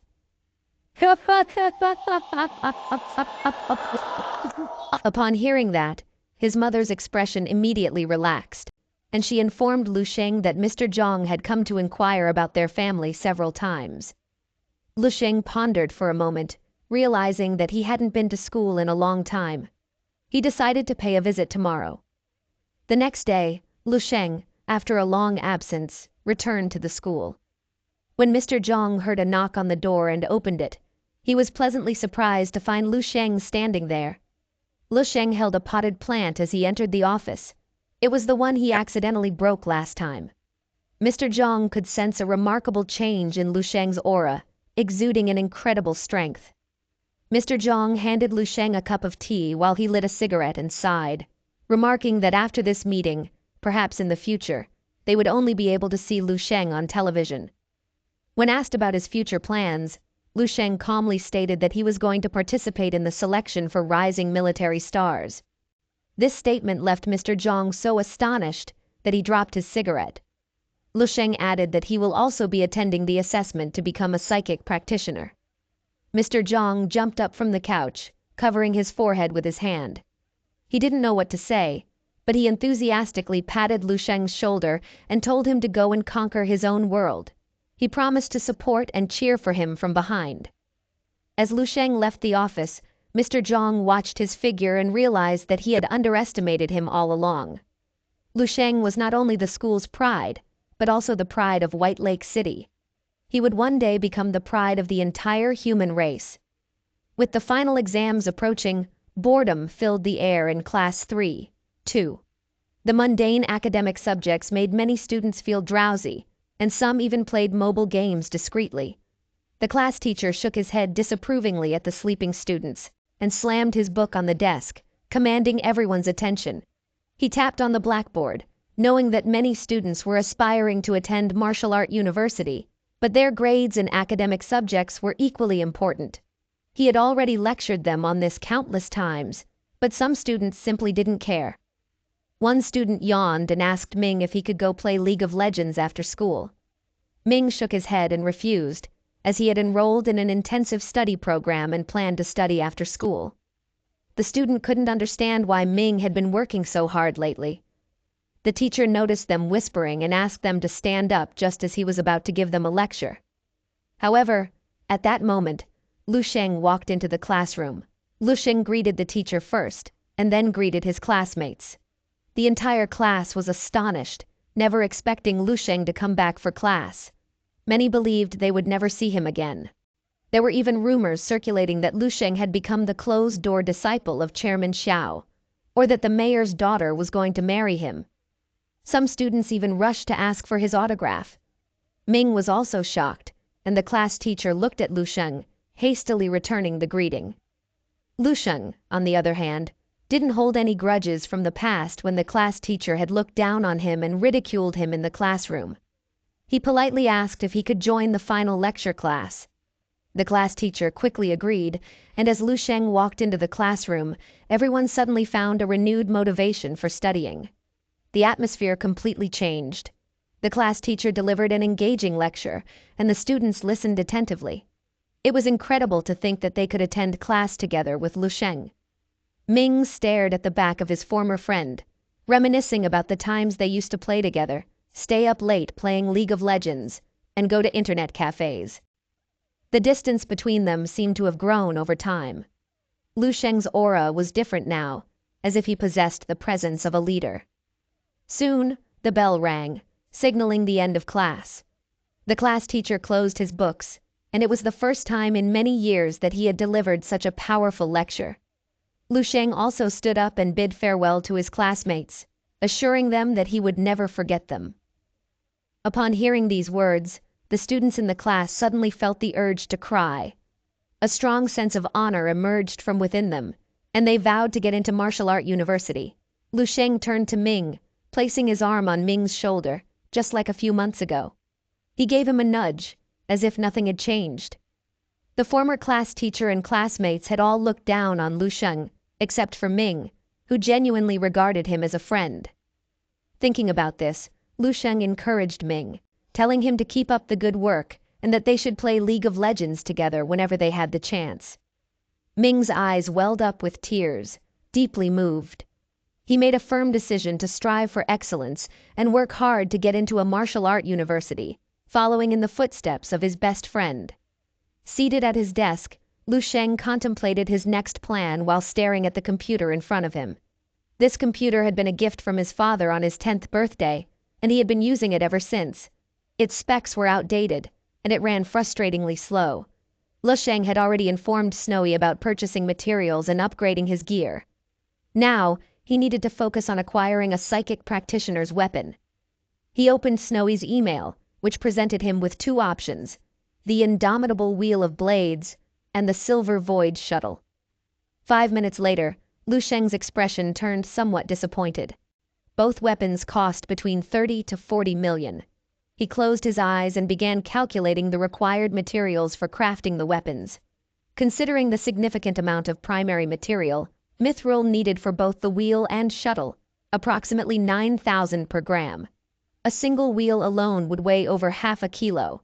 That was already over 5 million spent, and he hadn't even accounted for the other auxiliary materials yet. After conducting the calculations, Lu Sheng realized that he couldn't even afford to craft a single item, let alone a complete set of psychic gears. With no other option, he decided he would have to go out and dig for materials himself. Previously, Lu Sheng had found a strategic resource distribution map for materials in the Dream Realm Library, spanning 300 years. It would come in handy now. His first step would be to unearth the unexplored mithril mines, and then he could take the materials to a blacksmith for weapon crafting. If he managed to acquire a substantial amount of mithril or iron, he could even sell some to earn money. A win-win situation. A week later. In the lab of the laboratory, Ling Su stood anxiously at the door, glancing at her phone from time to time. She had lost track of how long she had been waiting when suddenly her spirits lifted, and her posture straightened unconsciously. Lu Sheng's figure appeared at the door. Lu Sheng, dressed in a pristine white pharmacist robe, stood tall with a calm expression. His increasingly handsome features were accentuated by the pharmacist attire, exuding a cool and disciplined charm. Although Ling Su was well aware that Lu Sheng was 5 years younger than her, she couldn't help but feel a flutter of attraction. Snapping back to reality, Ling Su quickly spoke to hide the slight blush on her cheeks. The materials for this batch cost nearly 200,000, and Lu Sheng seemed satisfied with the quality. After putting on a mask, he asked Ling Su to wait him outside. Deep inside, Ling Su couldn't help but feel a sense of helplessness. The launch and sales of the new supplements hadn't even begun, and the profits were still uncertain. In this past week alone, she had already spent close to 1 million just to front the funds for Lu Sheng. 3 hours later, the refining process was complete. Lu Sheng seemed to sense Ling Su's slight emotional state and casually reassured her, mentioning that he would be going out. If all went well, he would have the startup funds, and he promised to send her the money. Ling Su nodded obediently, refraining from asking about Lu Sheng's specific plans. Before leaving, Lu Sheng smiled and remarked that she was quite a tsundere. He bid Ling Su farewell and quickly walked away. As soon as Lu Sheng's figure was no longer in sight, Ling Su took a deep breath and swiftly rushed into the laboratory. The air in the laboratory still carried a faint scent of herbs. Ling Su's eyes scanned the surroundings like a radar, and soon enough, she locked onto a small vial that had been used but not yet cleaned. She held the small vial as if it were a precious treasure and began a series of skilled maneuvers. This supplement was incredibly powerful, capable of strengthening the bones. On the market, Such a supplement, a single unit, would cost 4 to 5 million, yet Lu Sheng had managed to produce it with only 20,000 worth of materials. However, up to this point, Lu Sheng had refused to disclose any information about this new bone-strengthening supplements. It would have been fine if he simply didn't say anything, but the problem was that he intentionally left behind small hints every time, tantalizing clues. He deliberately tempted Ling Su to discover it on her own, leaving her feeling as if she were being teased, with an itch that was hard to scratch. And the thought of the bulging backpack he carried, surely filled with many of these new supplements, only further infuriated Ling Su. Ling Su had also considered the idea of secretly learning the technique, but the receptionist came over and reported that the surveillance had been malfunctioning the entire time and that they couldn't fix it. As soon as Lu Sheng left, it immediately started working properly again. Ling Su sighed, nodded, and waved the receptionist away. Lu Sheng being a psychic master meant that he could easily nullify all of Ling Su's attempts and render her efforts to steal the technique completely futile. Ling Su shook her head and casually threw the vial she was holding into the trash bin. In neighboring city, on a mountain road, inside a tourist bus, a young and beautiful tour guide enthusiastically introduced the itinerary and provided information about the scenic spots to the group of tourists. Only a few middle-aged women wearing red travel hats listened attentively, occasionally asking a few questions. During this time, Lu Sheng had been flipping through the resource distribution map every day, combined with the current map of Dongning province. Finally, he found a suitable location. He calculated that he had successfully refined a total of 93 marrow-nourishing pills throughout the week, which should be sufficient for his needs. Lu Sheng noticed a rolling toy ball and heard the cheerful laughter of a little girl, which brought a lively atmosphere. The little girl asked Lu Sheng if he wanted to play a game with her. The woman with long hair, who appeared to be the girl's mother, quickly apologized and pulled the little girl back to her seat. Sitting next to the woman was a man wearing glasses, whose middle-aged eyes seemed to contain a powerful aura. He exuded the presence of a level 2 psychic master. Lu Sheng smiled, realizing that this trip would likely be quite interesting. At the back of the bus, a girl with long pink hair and a tight-fitting purple crop top let out a howl, venting her frustrations. Sitting next to her, a beautiful girl with long hair and a quiet demeanor withdrew her gaze from the window scenery and said that Amelia insisted on coming. Amelia snatched Luna's fan and retorted irritably, accusing her of mistaking her concern for Luna's potential heartbreak breakup as meddling.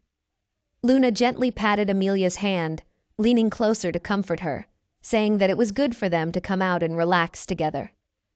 Despite the shortcomings of the tour group, the scenery of Bullhead Mountain was still beautiful. Amelia glanced in a certain direction where the laughter of the little girl could be heard. The little girl was currently playing a ball-throwing game with a young guy sitting in the second-to-last row on the right side. The yellow ball flew back and forth between the seats, eliciting continuous giggles from the little girl. When Amelia saw Lu Sheng, her face turned red. His clean and handsome features resembled a male protagonist straight out of a manhwa book. The little girl missed catching the ball, accidentally hitting the seat in front. Amelia leaned back and reached out to catch the ball, then tossed it to Lu Sheng. Lu Sheng smiled and thanked her, and Amelia blushed and giggled. Luna chuckled and teased her.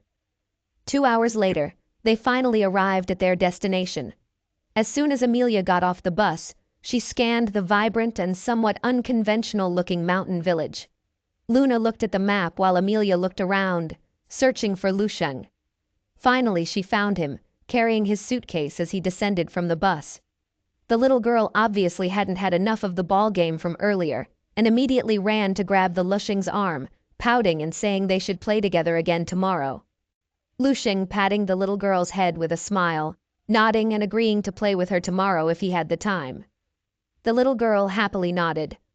At this moment, Amelia approached and asked if she could join them in playing tomorrow. The little girl made a funny face at Amelia, calling her a bad sister and saying she didn't want to play with her.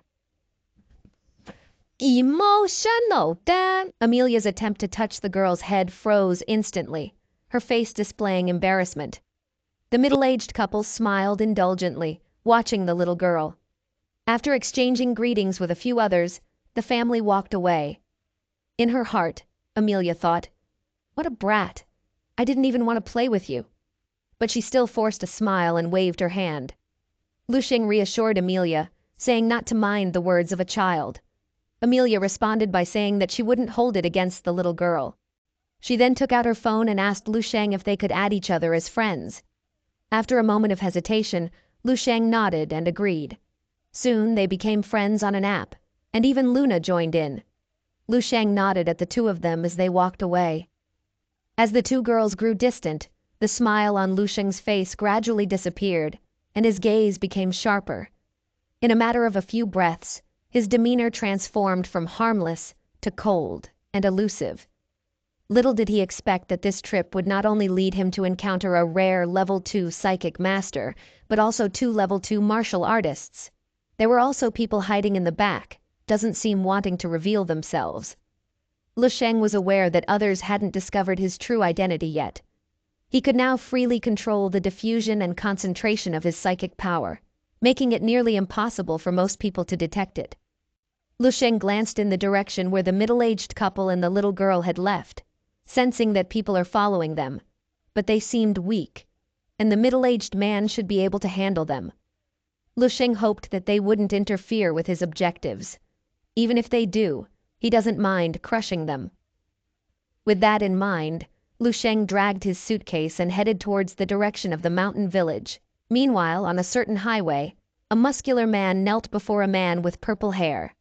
The purple-haired man casually asked if he had found the whereabouts of Tang Maolin. The muscular man replied that he had indeed found him. Tang Maolin was in Bullhead Mountain, accompanied by his wife and daughter. It seemed like he was trying to hide in the mountains. The purple-haired man furrowed his brow, feeling somewhat displeased. The muscular man quickly assured him that they would be able to accurately locate him. This pleased the purple-haired man, who instructed the muscular man to keep a close eye on Tang Maolin until he personally arrived at Bullhead Mountain to deal with him. With an evil grin, he downed his drink, already planning how to torment Tang Maolin. Just then, he outstretched his hands, holding the cup to the side towards the woman, a gruesome and disturbing sight where purple liquid was flowing outside of the woman, floating into the cup. The purple-haired man smiled it perversely, with an evil grin, and took out a photo, which was Tang Maolin and his family. A young girl curiously dashed into a room, with a middle-aged woman following closely behind, expressing her concern. By her side, a middle-aged man entered the room, his eyes flickering with a peculiar light. An invisible force spread, instantly enveloping the entire room and building. After a moment, the glow in the man's eyes faded, and he remarked, "It's clean. No surveillance or tracking devices." His wife coaxed the little girl onto the bed, commenting on her husband's excessive caution. Shaking his head, the middle-aged man said, "Being cautious is never a bad idea, especially when his wife and his daughter is with him." The middle-aged man spoke in a deep voice, cautioning his wife that they were currently fleeing for their lives. Moreover, the person chasing them was a renowned psychic master, a formidable third-level psychic practitioner. He was known for his narrow-mindedness and relentless pursuit of vengeance for any wrongdoing, no matter how small. Hoping that they would successfully elude his pursuit this time, they believed that as long as they hid in the Bullhead village for a year or so, they should be safe. However, if by any chance he managed to track them down, the combined strength of the middle-aged man and the woman's father, both second-level psychic practitioners, might not necessarily result in their defeat. The woman let out a sigh, expressing her hope that it would turn out that way. It had been a long time since she had seen her father, and she wondered about his current well-being. The woman's father was a peak second-level psychic practitioner. The man's gaze softened, and he took a step forward, gently embracing the woman while whispering reassuringly, "Your father is highly skilled in martial arts. He might have even reached the 3rd level by now. I'm sure he's in good health." The man made a heartfelt vow that he would never let any harm come to his wife and daughter. The woman nodded and gently leaned against the middle-aged man's chest, feeling a slight sense of reassurance.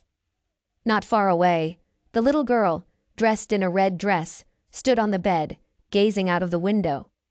Lu Sheng entered the accommodation arranged for him by the travel agency. He also released his psychic power, which was far stronger than that of the middle-aged man. He not only covered the entire building but also inspected all the surrounding structures, including passers-by. Aside from someone hiding in the distance and observing from the bushes, there was nothing unusual. Lu Sheng tidied up a bit and then sat on the bed, taking out a small glass vial from his pocket. Inside the glass vial were a dozen small black pills. Lu Sheng poured out one pill and swallowed it.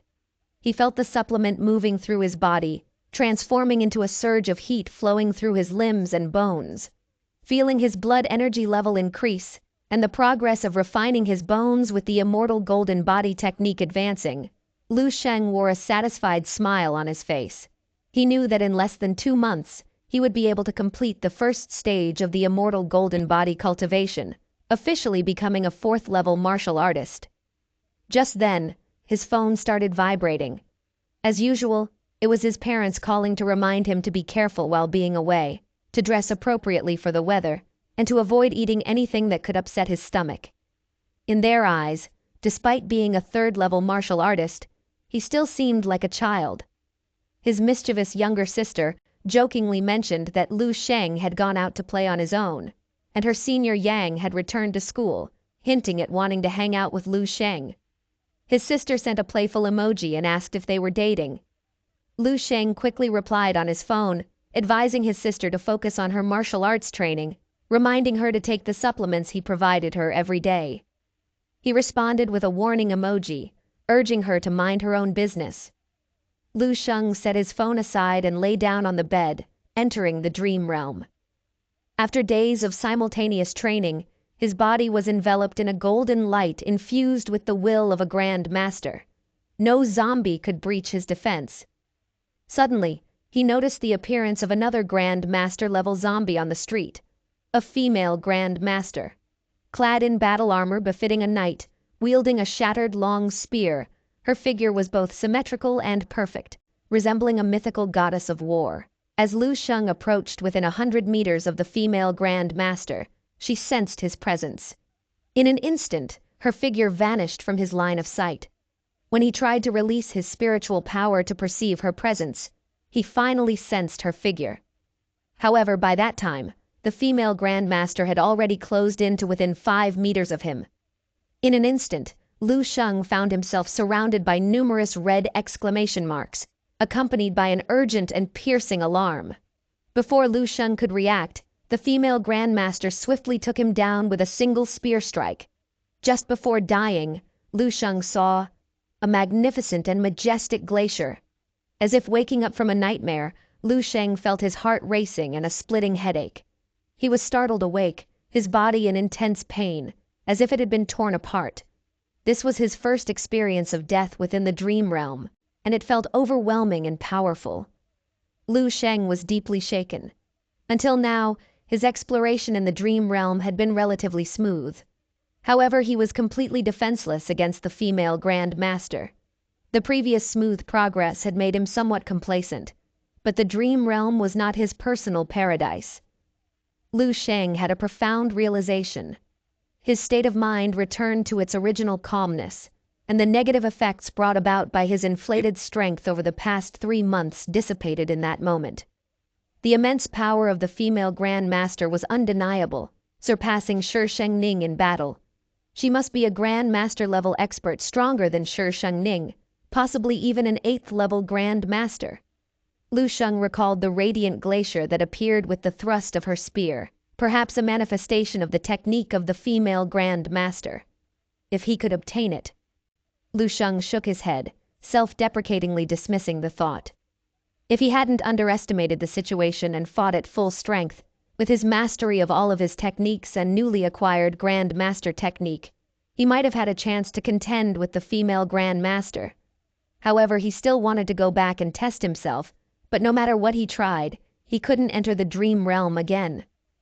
It seemed that the dream realm had entered a cool-down period. Just then, his phone started vibrating. It was a series of messages from Amelia, one after another, flooding in like a stream. Lu Sheng stared at his phone in silence for a few seconds, suddenly regretting adding her as a friend. He quickly turned off his phone without replying. Walking out of the room and heading towards the dining hall, Lu Sheng thought he would be the only one there at this late hour. However, to his surprise, he saw the little girl's family, as well as Amelia and Luna, all seated in the dining hall. As soon as Lu Sheng appeared, he immediately caught the attention of the two girls. The little girl and Amelia both stood up, waving to him loudly, completely oblivious to the gazes of others. Lu Sheng waved back, then found a seat nearby and sat down. The seat wasn't far from the little girl's family. The little girl's father smiled at Lu Sheng and nodded slightly. Lu Sheng nodded in response and picked up the menu to order his meal. Amelia pulled Luna, who had a helpless look on her face, and sat down beside Lu Sheng as if they were old friends. Lu Sheng coughed a couple of times and politely asked if they had eaten yet. Both of them responded at the same time. One said they had eaten, while the other said they hadn't. Amelia gave Luna a fierce glare and said with a smile, "I wasn't hungry earlier, but now I'm hungry again." Luna teased her for a bit, but Amelia acted as if Luna didn't exist and continued talking to Lu Sheng. She began introducing the menu. Meanwhile, the little girl beside them looked eagerly at Lu Sheng's table, and then lifted her head to ask her parents if she could go and have a meal with big brother Lu Sheng. The woman gently touched the little girl's head and said tenderly, "You can still have a good meal here." The little girl insisted, saying that she thinks that the food will taste better sitting next to big brother Lu Sheng. The woman glanced at her husband. The middle-aged man smiled and agreed. Seeing her husband's agreement, the woman couldn't say much and could only admonish, "Behave yourself." Only when she saw the little girl successfully join the table did the woman's eyes relax slightly. She turned her head and complained to the middle-aged man, asking, why did he allow their daughter go to a table with strangers? The middle-aged man smiled and replied, "It seems like his wife was being overly protective. That young man has a good character and his eyes are pure. He doesn't seem like a bad person. Besides, he's just a high school student.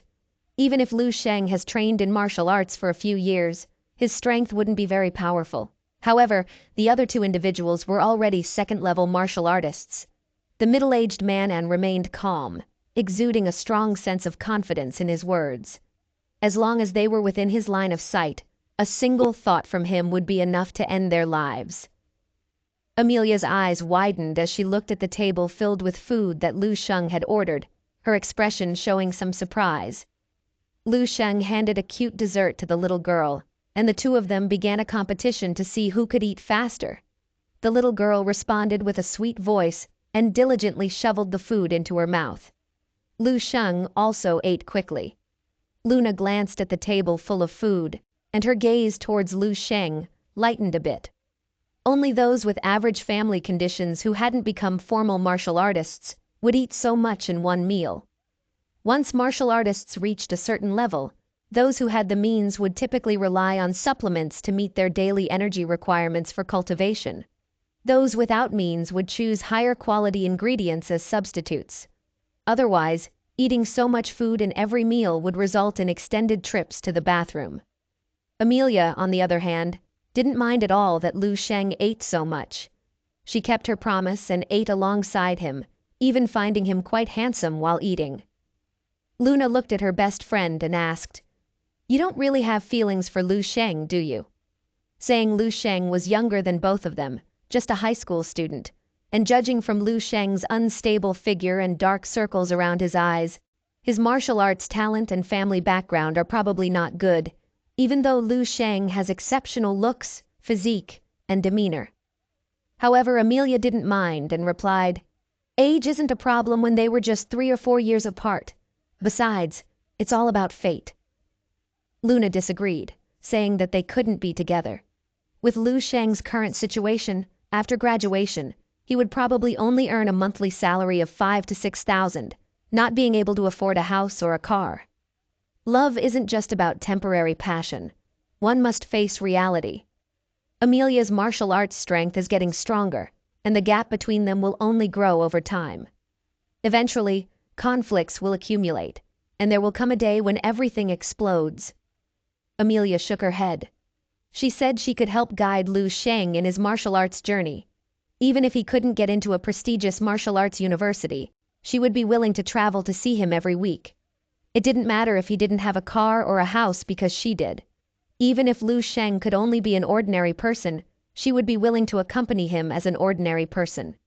Furthermore, she didn't believe that Lu Sheng was just ordinary. She firmly believed that his future held so much more than that. She couldn't believe her best friend would give up on her decade-long martial arts practice for a high school student. Due to Lu Sheng's martial prowess, Lu Sheng could clearly hear their conversation. He rubbed his head, feeling it was somewhat troublesome, and couldn't help but sigh. The younger girl overheard and asked, "What does troublesome mean?"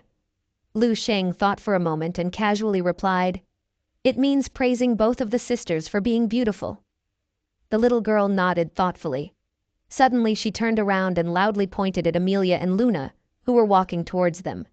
She jumped around and said the two sisters are very troublesome. Lu Sheng was taken aback for a moment, then burst into laughter, nodding vigorously. Amelia and Luna looked stunned, unsure of what had just happened. The next day, everyone gathered downstairs as planned. The tourists were not very satisfied with this trip, and one elderly man noticed that a family of 3 was missing. As for when or where they disappeared, no one knew. The young tour guide hurriedly took out her phone and tried calling them, but she couldn't get through. Not only were they missing, but Lu Sheng was also nowhere to be found. The guide immediately contacted the search and rescue team. Amelia and Luna witnessed all of this. How could the 3 of them, who were perfectly fine just moments ago, suddenly vanish? The guide was occupied with the search, and it seemed like the rest of the itinerary would have to be cancelled. They decided to look for Lu Sheng themselves. According to the map, the mithril mine should be located nearby, just a few kilometers away. Lu Sheng swiftly dashed through the forest, leaping to the mountaintop where he released his powerful psychic power. His eyes shimmered with a brilliant light as he calmly surveyed the area before him. He detected the buried minerals beneath the ground, and in the next moment, wherever his gaze fell, the earth and stones shattered, and the ground exploded. It was as if an invisible tornado had swept through, causing terrifying destruction. Lifting a large chunk of soil with his psychic power, Lu Sheng observed as it disintegrated in mid-air, revealing a glimmer of mineral. After a few seconds, various pieces of silver-like minerals were presented before him. Infusing his psychic energy into them, the toughest steel metal quickly softened, becoming as malleable as dough. Lu Sheng compared the description from the information provided by Snowy and verified that the silver pieces in his hand were indeed the precious mithril. Lu Sheng knew that crafting weapons with mithril required dozens of steps, and there might not be much left in the end, depending on the purity of the mithril in this mine. He had already used his psychic power to investigate and realized that the mine was too small to yield a substantial amount, making it easy for him to excavate and carry out the ore. However, he soon faced a dilemma: how to transport the mithril out. His initial plan was to use his backpack and carry the mithril in batches, mining a little and transporting it bit by bit until he had enough to craft a set of weapons for psychic masters. Yet, Lu Sheng had overlooked a crucial aspect: greed. Everyone had desires, and he was no exception. Lu Sheng made up his mind and decided to put the mithril back into the large pit he had dug earlier. He covered it up with soil and stones, hiding the existence of the precious metal.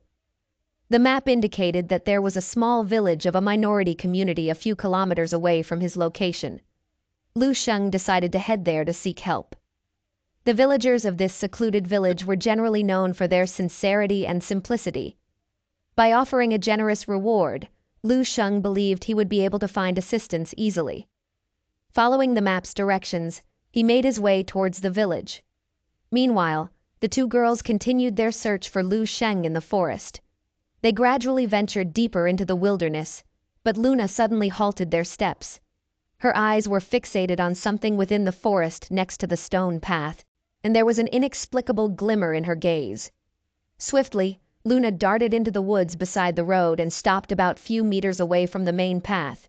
She crouched down and looked closer, which caught Amelia's attention, It was a toy ball, similar to the one a little girl had been playing with earlier. As Amelia moved to pick up the ball, her body seemed to freeze in place. A purple spiderweb suddenly appeared, ensnaring both girls. Just then, a man's voice echoed from ahead of them. A family came out from the forest, walking into a secluded little village. One of the villagers darted into the village.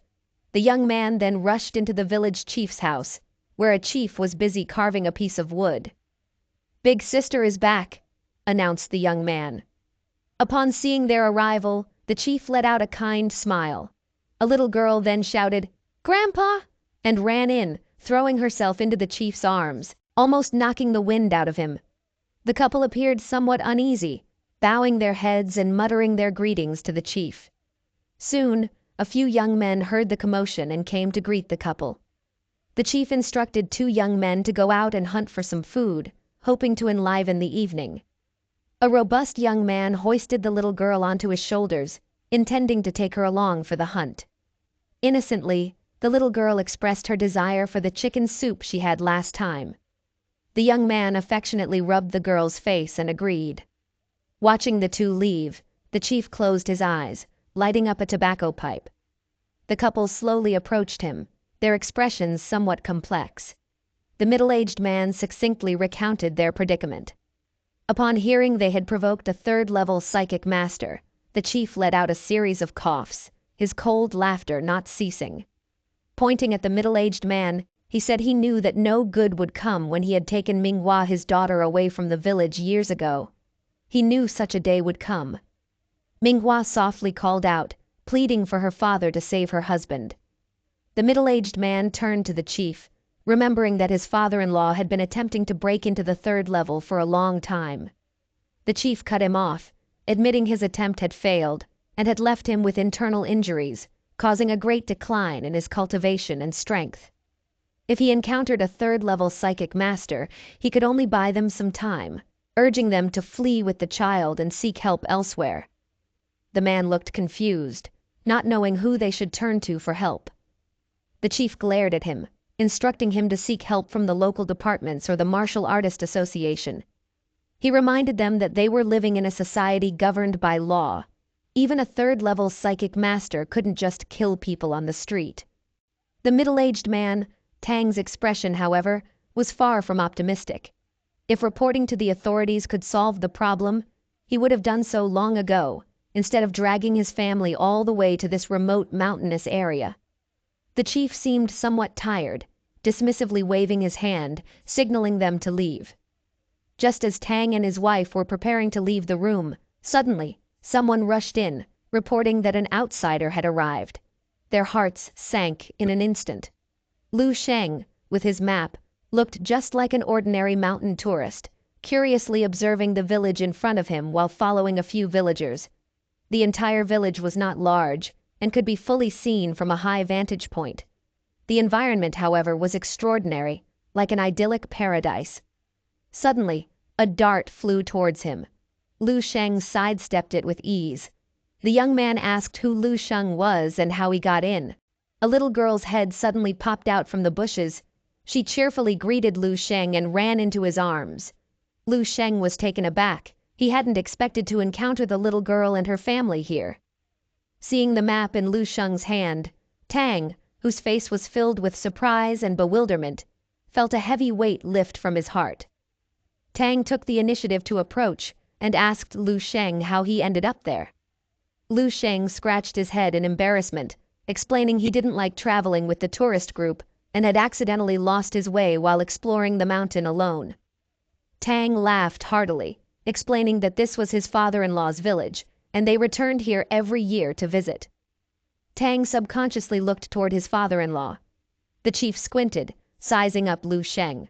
He nodded and commented that Lu Sheng's eyes were very pure, then welcomed him with a smile to Celestial Village. The young man who previously attacked Lu Sheng flashed a smile, extending his hands towards Lu Sheng, apologizing for the earlier incident. Lu Sheng waved it off, indicating he didn't mind, but in his mind, he was considering the uniqueness of this village. Psychic practitioners were rare, yet there were 3 in this village, and the old chief was a surprising peak second-level psychic master. Lu Sheng had originally intended to ask if he could hire help to transport the mithril, but given the circumstances, he didn't know how to broach the subject. As psychic practitioners, they would undoubtedly understand the value of mithril. While Lu Sheng was contemplating how to proceed, the little girl plaintively told him that she had lost her ball. It took him a moment to realize that she was referring to the plastic ball they had been playing with earlier. Lu Sheng patted the girl's head gently, promising he would help her find it. He released his psychic energy, spreading it around. When he discerned the scenes in that direction, the smile on his face gradually faded until it disappeared entirely. Suddenly, he sensed Amelia and Luna's presence. The once lively and cheerful celestial village suddenly quieted down. Everyone looked in one direction. Tang's face grew grave and tense, and the old chief put down his burning pipe, his eyes slowly narrowing. At the entrance of the village, a group of people was steadily approaching. Leading the group was a man in a purple suit, and his name is Sassy Wu, his eyes emitting an eerie purple glow. A man behind him had Amelia and Luna slung over his shoulder. Both of the girls had tapes around their mouths, preventing them from speaking, but the look in Amelia's eyes seemed to tell Lu Sheng to run. After spotting the man was a peak third-level psychic master. The old chief unleashed his full power, and his psychic energy radiated around him. He shouted for Tang to flee with his family and the villagers. Several streaks of golden light surged from the chief toward Sassy Wu, who remained calm, waving his hand dismissively. Silver lines and golden light intertwined mid-air, clashing and creating a sound reminiscent of swords clashing. The golden light gradually dissipated, and Sassy Wu looked at Tang with a smirk, taking a step forward. He told the chief that his energy was weak and power was too shallow, unworthy of being called a psychic master, and then he released his psychic energy, step by step, walking towards them. Tang's face turned pale, shouting sharply, readying to fight back. From his sleeves, countless small black iron beads shot out, densely packed, flying towards Sassy Wu. Sassy Wu didn't even flinch, extending a hand toward Tang.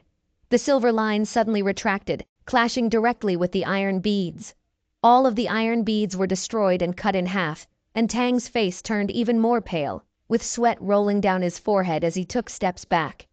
In an instant, Sassy Wu shot the silver thread toward everyone, controlling it to wrap around everyone and the necks of the old chief and Tang.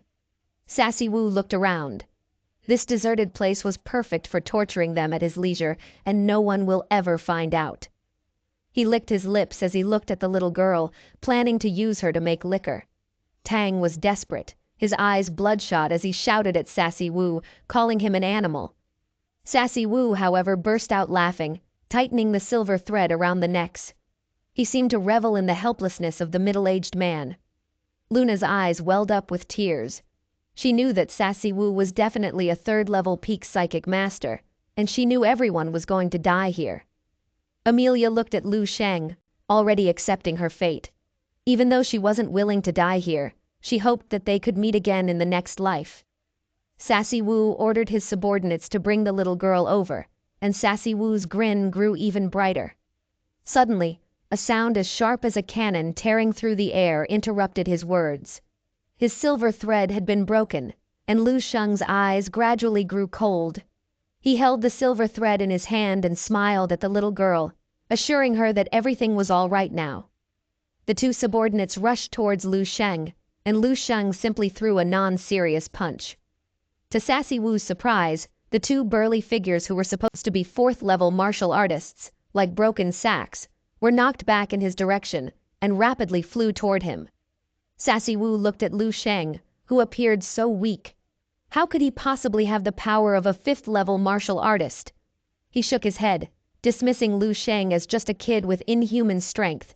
He summoned the silver thread once more, threatening to slice Lu Sheng's body open like butter.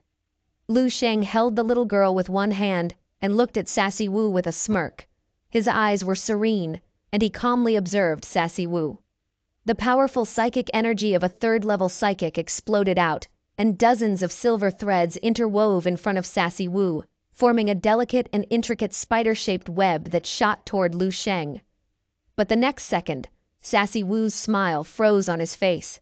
Hundreds of silver threads that were so fast they were almost imperceptible to the naked eye were stopped by Lu Sheng with his bare hands. Lu Sheng calmly extended his right hand. His palm seemed to harbor a black hole vortex. The silver spider threads that shot to Lu Sheng were all absorbed by the vortex in his palm, all converging into his hand. From a distance, Luna, who had witnessed all this, her eye bludge, can't believe what was happening. It was as if she had been electrified, her lips trembling madly. This was control-level martial arts. Luna had only heard a teacher mention it once in the martial arts class at Dongning University. It was like something that should exist in legends suddenly appeared before her. Far away, Sassy Wu let out a shocking scream that was almost distorted. His eyes were wide open, filled with disbelief. The strength of a psychic master is a presence that transcends ordinary martial artists. What Lu Sheng was doing now was something he couldn't even imagine. It was as if someone had caught a missile with their bare hands. Hundreds of silver spider threads were held in Lu Sheng's hand. He yanked hard at the threads in his hand. Sassy Wu in his purple suit in the distance immediately let out a cry of surprise, like a puppet being pulled by a string, involuntarily flying towards Lu Sheng. Suddenly he stopped, his eyes staring fixedly at Lu Sheng, showing a deep sense of madness.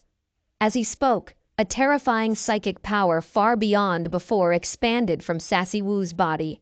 The chief shouted, "Be careful! He's going to self-destruct his psychic power!" Everyone was worried, and their face gradually turned pale. Amelia looked worriedly at Lu Sheng. Only Lu Sheng, who was at the center of attention, remained motionless. He watched as Sassy Wu, with his distorted features, grew closer and closer. A deep pity showed on his face. "I have to say, your psychic power is—" Lu Sheng then paused. He shook his head and spoke softly. "It's pitifully weak." The next second, the twisted smile of Sassy Wu froze. In front of him, in front of everyone, they saw Lu Sheng holding Sassy Wu in one hand, as if he had pinched an ant to death and squeezed him to death. Lu Sheng then let go, leaving the messed-up figure crashing onto the ground. Hundreds of silver threads dispersed. The secret mithril-crafted psychic weapon he then put away. The little girl looked at Lu Sheng in surprise, thanking him for saving everyone. At this moment, everyone in the village was already shocked to the point where they couldn't speak. The martial arts strength demonstrated by Lu Sheng was already terrifying, but the psychic power was even more scalp-numbing. The chief slumped to the ground, a high school student with the power of a 5th-level martial artist and psychic strength overwhelming a peak 3rd-level psychic master. As if a nuclear bomb had exploded, directly clearing everyone's minds and leaving them momentarily blank. The most shocked people were Luna and Amelia. Both of them were high-achieving students at Dongning Martial Art University. It can be said that the number of prodigy they have seen around them is countless, many of which are unimaginable for ordinary people. But now, the so-called prodigy they could think of in their minds, compared to Lu Sheng. Their difference are simply day and night. They weren't even qualified to tie Lu Sheng's shoes. As if Tang was waking up from a dream, he ran over quickly. He first checked the safety of his wife and daughter, then got up and walked to Lu Sheng. Tang opened his mouth but found that he didn't know how to address Lu Sheng. Lu Sheng was still Lu Sheng, but his status in his mind has already changed dramatically from before. Lu Sheng smiled and said that their relationship has not changed. How they used to call him, they can still call him now. It wasn't a big deal. To him, what he did was just casually crushed a pervert. There is no need to thank him. But there is one more thing he needs their help with. Tang quickly nodded and said he would do his best. 3 hours later, Lu Sheng got on the bus. Lu Sheng's eyes were fixed on the scenery outside the window. He was quietly thinking about things. He had achieved his main goals this time. He left the minerals and mithril to Tang. Lu Sheng knew Tang probably have his own special channels to deal with this batch of mithril. As for Lu Sheng, it was time to register for his psychic master's qualification. Not only that, but Lu Sheng also got an extra set of secret mithril psychic weapons. All those hundreds of silver threads were made of mithril. Lu Sheng weighed it, and it was about 4 or 5 pounds. On the seat to his left, Amelia and Luna were both watching him. especially Amelia, who was no longer hiding her feelings for Lu Sheng. She stared at Lu Sheng's side face, not knowing what she was thinking. She suddenly asked Lu Sheng where he planned to go. Lu Sheng turned his head and said he was going to the Psychokineticist Association. Amelia blurted out, her face full of joy. The Psychokineticist Association is in the city where she lives. They can go together. Lu Sheng looked at her in confusion and asked, "Isn't she a student of Dongning Martial Arts University?" It was quite far. Amelia was at a loss for words. Luna the Side looked at her helpless face and came to the rescue, saying that it was Amelia's hometown, and she was originally going to go home anyway. Amelia hurriedly agreed. Lu Sheng smiled slightly and nodded, saying they will go together then. He still had some questions to ask Amelia. Amelia was overjoyed, her pretty face glowing, as if she had just gotten a great deal, and even offered that Lu Sheng could stay at her house if needed. Lu Sheng liked to have Amelia as a friend. Just moments ago, when Sassy Wu attacked, Amelia was captured, and she risked her life to warn him to run. Such consideration was indeed rare. Suddenly a phone call came in. It was from Snowy. Snowy said that the military star selection had been brought forward, and she was coming to pick up Lu Sheng. Lu Sheng was a bit surprised, but informed Snowy of his whereabouts. After the three of them got off the bus, Lu Sheng suddenly said that he had something to attend and needed to part ways. Amelia was a bit disappointed, but she quickly recovered and offered to find someone to be his driver. Lu Sheng shook his head and said his friend was on the way. Then, the roaring sound of an engine approaching from afar echoed throughout the street, attracting many people to stretch their necks and watch. A supercar rushed from the distance and approached quickly. The car door swung upward, and two people stood up from inside. The girl rushed out of the car and gave Amelia a fierce hug. The blonde young man sitting in the car, dressed in colorful clothing, greeted them with a smile. Amelia let go of the girl whom she was hugging and glanced at the blonde young man with a somewhat unhappy face. She didn't expect him to be here too. Amelia politely introduced Luna, saying that she was her best friend who also studied at Dongning University and was a second-level martial artist. When it came to introducing Lu Sheng, she blushed and mentioned his name, and said that they were good friends they met while traveling. Amelia thought that the mysterious and dazzling aspects of Lu Sheng could not be explained in a sentence or two, and he probably don't want his martial status released to strangers. Unfortunately, both the girl and the blonde young man did not notice this. Their attention was entirely on Luna. The girl proactively extended her right hand to Luna and enthusiastically introduced herself. The blonde young man's eyes lit up noticeably when he heard that Luna was a second-level martial artist from Dongning University. He introduced himself and said casually that they were all friends now. As for Lu Sheng, the two glanced at him and did not pay him any further attention. The man took out his keys to unlock the car door and pointed at the cool sports car with a smile, saying that there were just enough 4 seats and they could go out to have fun together. However, Amelia frowned as she stared at the back seat of the sports car. There were only 2 spots. Where would Lu Sheng sit? The girl, surprised, opened her eyes wide and without any hesitation said directly, calling out Lu Sheng was just a travel friend who Amelia met on the way. There was no need to bring him along. Upon hearing this, Lu Sheng didn't show any sign of anger. He politely declined and told Amelia that his friend would pick him up soon.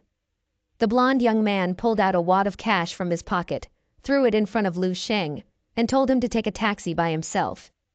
Amelia was very angry, but Lu Sheng just stared at the banknotes scattered on the ground by the blonde young man. Lu Sheng patted Amelia on the shoulder and told her it was okay. Just then, a rumbling sound of helicopter blades came from above their heads. The sound was so loud that it was even accompanied by a gust of wind, blowing the banknotes all over the place. The people looked up in surprise, only to see a large helicopter hovering above the bus stop, just over their heads. A beautiful female officer in a dark blue military uniform stood next to the open door of the helicopter, half of her body hanging out, throwing down a long rope ladder. She told Lu Sheng to hurry up and climb. Lu Sheng looked at the bewildered faces of Amelia and Luna. He gave a slight smile and then said farewell, and then, with a leap, he jumped and held onto the ladder, then quickly climbed up the rope ladder to the helicopter. The girl who had previously looked down upon Lu Sheng was shocked to see the words Eastern Military District on the helicopter. She and the blonde young man, who had looked down on Lu Sheng before, were completely dumbfounded at this moment. Their mouths gaped open, large enough to fit a fist. The sudden change in Lu Sheng's status and the unexpected appearance of the military helicopter completely overturned their previous impressions of him. This sudden turn of events humbled the two. It was a reminder that the world was much larger and more complex than they had previously understood, and people weren't always as simple as they might first appear. The military helicopter's doors closed. The rotor blades whipped up a final gust of wind, stirring up small tornadoes on the street below, and then quickly took off. The crowd waiting at the bus stop below was filled with exclamations, and many people took out their phones to take photos. The young guy asked Amelia about Lu Sheng's identity. Amelia coldly glanced at both of them, then grabbed Luna's arm and prepared to leave by taxi. Lu Sheng sat inside the helicopter, looking out through the window glass. The view of the city quickly shrank, also as if becoming like a small town built with Legos. This wasn't Lu Sheng's first time on a plane, but it was his first time in a helicopter. Snowy saw his reaction and smiled, asking him if he liked the helicopter. Lu Sheng responded with a smile, asking if she could give it to him as a gift. Snowy rolled her eyes at him, telling him that once he was promoted to the Grandmaster level and joined the Eastern Military District, the military district would provide him with a private one to ride. Lu Sheng just smiled and didn't say anything. His gaze returned from the window and closed his eyes to rest. In Snowy's eyes, Lu Sheng seemed a little different. She couldn't see through him anymore. The joke was over, and she took out a file. All the prodigy training camps in all the provinces of the Eastern Military District had concluded, and the candidates for the military star selection from each province had all been determined. This year's military star selection candidates were stronger than any previous years. Snowy's expression turned serious. When she received the materials, even she was greatly shocked. Chin joked that if it hadn't been for their province producing such a monster like Lu Sheng, they would end up like a cheerleader on the sidelines. The data in the materials, even though they had looked over it several times and could almost recite it by heart, still stuns them. 80% of the candidates were martial artists with special talents. Among them were elemental control type martial artists, also a psychic practitioner who passed the second-level examination. The most scary thing was there was even a freak with the strength of fourth-level martial artists. After saying all this, Chin and Snowy looked up and found that Lu Sheng had been looking out the window the entire time, seemingly looking at the scenery. Snowy laughed bitterly, wondering why Lu Sheng didn't show any sort of surprise. Hearing about the strength of these people, Lu Sheng turned his head and showed a JoJo face, nodding while exclaiming, "Wow, I'm super surprised! They are so strong!" Chin laughed, noting that Lu Sheng was too fake. Chin knew that talking to Lu Sheng about these things was pointless. It was better to talk about the rewards. Hearing this, Lu Sheng became extremely excited. Snowy explained with a laugh that many big shots from the army department would come to watch the selection this time, and the arena fights would be changed to battles against alien beasts. Lu Sheng thought to himself, in this world, almost everyone knew. The greatest opponents humans faced were those strange and powerful beasts that emerged from the cracks in the ground and the gaps in the sky, possessing bizarre abilities, terrifying strength, and seemingly endless numbers. Countless human martial artists devoted themselves to the battlefield. But even so, the living space of humans was still shrinking year by year. Lu Sheng was quite surprised. The military was letting students to combat with these beasts so early. He guessed that the front-line situation was not optimistic. Snowy nodded, saying that a gentle step-by-step approach was no longer suitable for them. Only by experiencing pressure early could they transform it into motivation for martial arts. Lu Sheng nodded in agreement with this concept. Snowy said that although the selection had become more difficult this time, the rewards had become more abundant. Upon hearing this, Lu Sheng became interested. As long as one could get into the top 10, they could obtain a vial of exotic beast blood. The top 3 could directly enter the blood pool, and the one who obtains the coveted title of military star would get the opportunity to enter an even higher level, the marrow pool. Lu Sheng had never heard of these things, but they sounded pretty powerful. Snowy told Lu Sheng that many beasts contained energy substances that greatly benefited martial artists in their cultivation, such as the beast meat they ate in the training camp. However, the beast's meat only underwent the most basic and initial processing, while the beast's blood and marrow were the most essential and most valuable parts. The top 10 could only obtain a few hundred milliliters of the blood, while the top 3 could enter the pool, which was a whole cultivation tank, absorbing as much as one could. As for the first place reward, the marrow pool, it was beyond measurement in value. Lu Sheng knew that the martial art techniques he was practicing now required a large amount of energy, and using supplements was a slow process. If he could obtain the beast's blood and beast marrow, the rewards could benefit him greatly. This time Lu Sheng nodded seriously.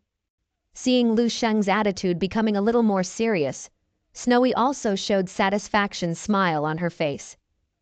After an unknown amount of time, they arrived at the Eastern Military District.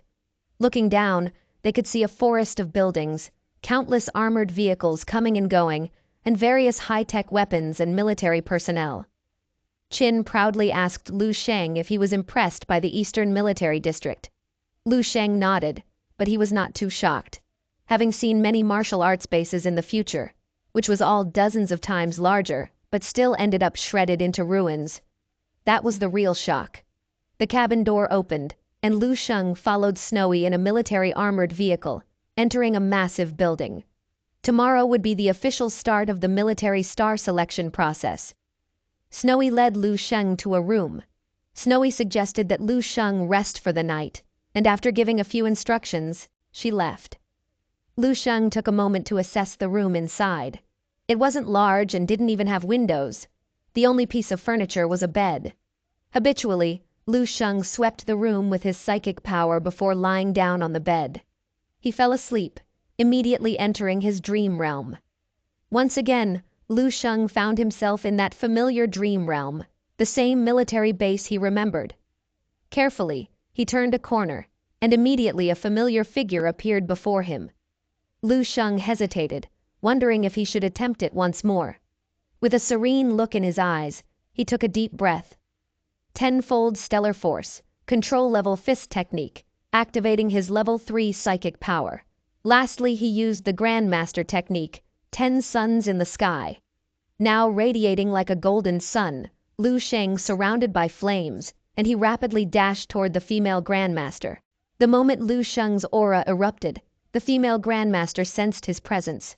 Her gaze turned towards Lu Sheng, yet her emotion was unchanged. With a gentle sweep of her broken long spear, she vanished from sight. The brilliant golden sun and the dazzling icy river violently clashed. After about 10 minutes, Lu Sheng jolted awake on the bed, as if roused from a nightmare. Sweat drenched his forehead, and his face was pale. However, traces of excitement shimmered across Lu Sheng's face. When he was going full out, he could actually go heads-on with the female Grandmaster, unlike last time when he was instantly defeated. More importantly, this battle had further honed his martial skills. He also overcame his fear of dying in the dream realm. By the next morning, Snowy and Qin came to visit Lu Sheng. Lu Sheng mentioned that the room felt a bit stuffy. Snowy explained that the base set up by the Eastern Military District was located just a few hundred kilometers from the front lines of the battlefield against the beasts.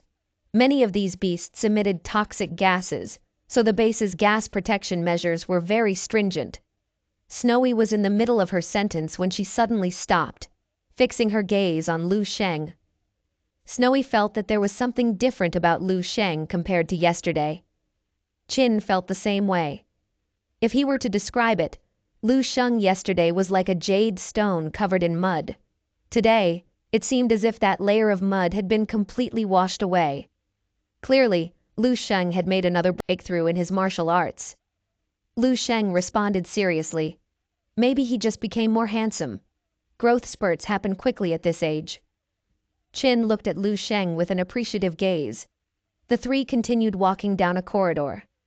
When Qin asked Lu Sheng about his chances of winning, Lu Sheng merely chuckled and modestly said he would do his best. At that moment, a voice echoed around them. Two figures were approaching. Leading them was a male military officer. Behind him trailed a young man with a smirking expression. The young man was about the same age as Lu Sheng. The officer greeted them with a smile. Snowy coldly glanced at him, simply uttering the officer's name and stating that he was as annoying as ever. Lu Sheng couldn't help but glance at Snowy. It seemed like the two didn't get along. This was the first time he'd seen Snowy express such undisguised disdain towards someone. The officer, whose name is Richard, seemingly unfazed by Snowy's comment and continues laughing. His gaze briefly lingered on Qin and Lu Sheng. He taunted, "Qin's a waste. Seems like he brought along another waste." Lu Sheng was speechless. This guy, Richard, really was asking for trouble.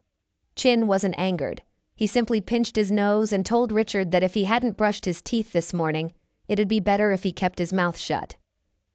Qin, with a mocking expression, flipped through some files, remarking that the prodigy representatives of Richard's province didn't seem impressive. There were no special annotations. These annotations refer to individuals with outstanding abilities, those worth special attention. Richard proposed a bet to see whose prodigy representative would rank higher in the selection. The wager? A 5th-level beast marrow.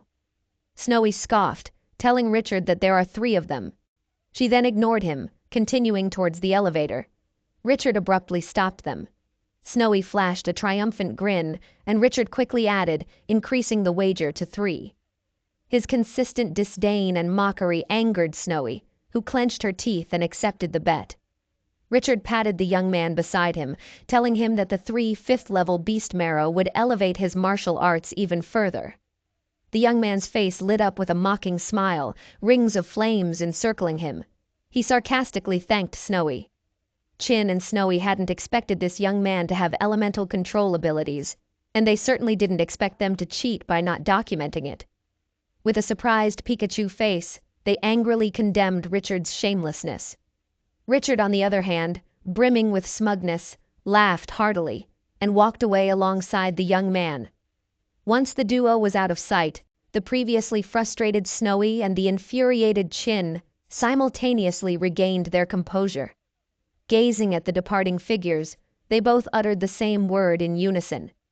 Idiots. Grinning, Qin asked Lu Sheng about his acting just now. Lu Sheng laughed, commenting that Qin's expressions were too exaggerated and his movements too rigid. Snowy chuckled. Only a fool like that officer would think he could hide an elemental control talent. But does he know how that compares to a level 3 psychic master? Lu Sheng looked at the two of them as if he was seeing them for the first time, and couldn't help but feel deep sympathy for Richard, who was still basking in his perceived triumph. Snowy explained that their families were at odds, and Richard was notorious for his foul mouth. She then turned to Lu Sheng, placing her hopes on him for this military star selection. Soon, they arrived at an elevator. Snowy and Qin could only accompany him this far. Someone below would explain the selection rules to him. As the elevator doors were about to close, Snowy suddenly stepped forward, looking intently into Lu Sheng's eyes, and asked seriously, "How confident is Lu Sheng about this selection?" Lu Sheng shook his head, saying only a bit, but not a lot. Seeing his response, both Snowy and Qin showed a hint of disappointment in their eyes, but still they asked, "How much is not a lot?" In the next moment, as the elevator doors were slowly closing, they saw Lu Sheng, with a calm expression, reply, 99.9%. The only way he'd lose is if he suddenly got disqualified from the selection now.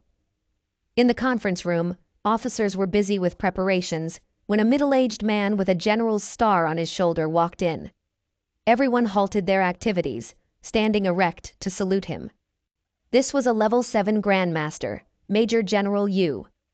When he inquired if all representatives had arrived, Snowy, holding a tablet, reported, "All candidates have entered their respective tracks. The candidate who defeats all the arranged beasts and reaches the finish line first will be the winner. Each track has 3 level 2 beasts, 1 level 3 beast, and one level 4 beast. In the final challenge, they will face a peak level 4 beast. Upon hearing this, the other officers in the conference room couldn't believe their ears. A peak level 4 beast, the strongest in its class, the golden-eyed demon ape. Even they would need at least 2 of their rank to face it. It seemed an excessive challenge for a group of 18-year-old students. Snowy explained, "This is the final team test. The star selection is aimed at choosing leaders within the army. To overcome a formidable enemy, they must learn to harness all of their strength.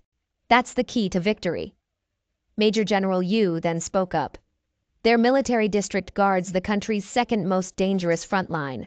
Yet for consecutive years, they have ranked at the bottom in the national military district competition. If the best talents of the eastern region can't even face a peak level 4 beast, then their military district, their nation, has no future. Upon hearing this, the officers fell silent, and the selection officially began. The first was a student from Haiking Province. He sprinted through the long corridor when suddenly a massive pig-like beast violently rammed him into the wall. He tried to protect himself with his hands, but then, from behind, a 3-eyed cat beast emerged. He was eliminated. Many watched the screen with growing disappointment, seeing that many had already been eliminated. The general sighed and instructed the guards and instructors to pay attention to the safety of these students and to ensure they weren't injured. At that moment, he wanted to check on the students who were highlighted as key contenders.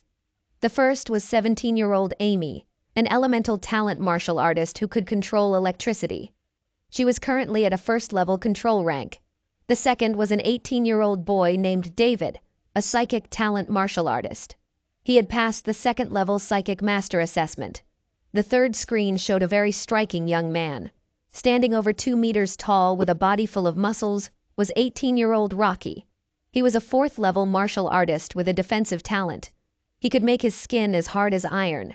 Even 3rd-level beasts couldn't breach his defense.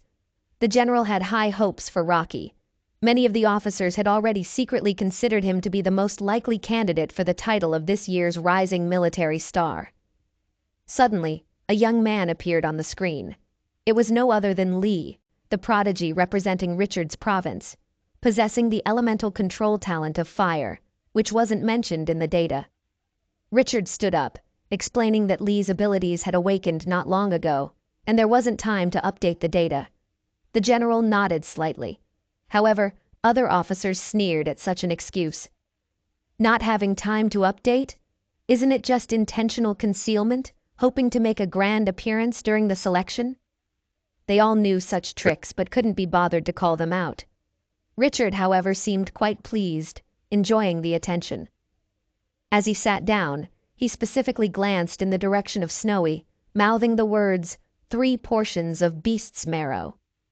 At this moment, the screen fluctuated for the second time. A candidate was dashing through the course rapidly, even faster than all of the prodigies mentioned earlier. Upon seeing this, General Yu turned his head in disbelief at this student's rapid advancement. To his astonishment, General Yu discovered that there wasn't a single red dot indicating an active beast on this particular track. He immediately asked Snowy to pull up the live surveillance. All of the officers in the room shifted their focus onto the monitor. Only 3 minutes into the start of the race, Lu Sheng had already defeated all the beasts on his track. General Yu demanded to know who this contestant was, and only then did Snowy realize that it was Lu Sheng's track. Switching the surveillance to 3 minutes earlier, they watched as Lu Sheng entered his designated track and immediately encountered the first beast. Recollecting that he had once consumed the meat of this exact beast, Lu Sheng dispatched it with a casual punch. 2 stone gates in front of him opened, revealing 2 more beasts. Lu Sheng hurled the horn of the defeated beast at one, and with a gentle kick, took down the other. He did not hasten his pace, but instead seemed to be gauging his martial prowess and assessing his own condition. He moved with his eyes closed, tuning into his surroundings. Suddenly, a 3rd-level beast appeared from behind him. Without even looking, Lu Sheng nonchalantly flicked a small pebble with his foot. The pebble shot out like a bullet, striking the beast's belly and propelling it away. In the conference room, all eyes were on Lu Sheng as he maneuvered through the course, having almost reached the final track. Many officers were puzzled. To them, Lu Sheng appeared ordinary, yet he could effortlessly defeat the beasts with simple as one punch. General Yu asked Snowy to introduce this student. Snowy recited, he was a prodigy representative from Dongning Province, Lu Sheng, a level 3 martial artist with a strength-type talent. Upon hearing this, Richard realized Snowy and Chin had also concealed some info. The officers began discussing. The records showed nothing extraordinary about him. They hadn't noticed any special abilities either. General Yu then enlightened them. Lu Sheng has mastered more than 4 types of martial arts in the perfect state. Both his movement techniques and fist techniques have reached a meticulous state, which makes his combat prowess exceptionally outstanding in real battle scenarios. The expressions of the officers subtly shifted, showing hints of astonishment. Mastering 4 or 5 martial arts, all reaching the perfect states, and even including 2 that are in the meticulous states. How could an 18-year-old possibly achieve this? General Yu was delighted. It's been a long time since he has seen such a pure martial arts prodigy. People like Lu Sheng were more common during the first 100 years when martial arts just began to flourish. But now, he shook his head. Before General Yu could continue, the screen showed Lu Sheng reaching the 6th stage. The beast at this stage had the ability to become invisible and create duplicates. 3 of them surrounded Lu Sheng. As they all leaped at him simultaneously, Lu Sheng, using the recently comprehended the perfect martial path, sensed the real beast hidden in the shadows. With a light grasp, he pinned the creature down. The cat-like beast let out a surprised meow before Lu Sheng lifted and then violently slammed it to the ground. General Yu, taken aback, stood up from his chair in surprise. The level 4 beast was defeated in an instant. General Yu burst into laughter, admitting he was wrong. Lu Sheng's fist technique has reached the state of mastery. Richard glared at Chin with gritted teeth. In response, Chin gestured at them with an internationally recognized gesture, staying silent. Lu Sheng slowly approached the final gate, standing in front of a massive door. He could sense an immensely powerful beast behind it. As the doors opened, a gigantic cage was revealed, imprisoning a colossal ape standing over 10 meters tall. Its massive silhouette blocked the overhead lights, casting shadows. All that was visible were a pair of dark gold eyes radiating a brutal aura and the terrifying sound of its breathing, reminiscent of the rumbling of volcanic magma. Having finished his warm-up, Lu Sheng was now ready to go all out. Sensing Lu Sheng's intent to battle, the golden-eyed demon ape raised its arm and let out an enraged roar, causing the surrounding corridors to resonate with a humming sound. Inside the conference room, all the officers held their breath.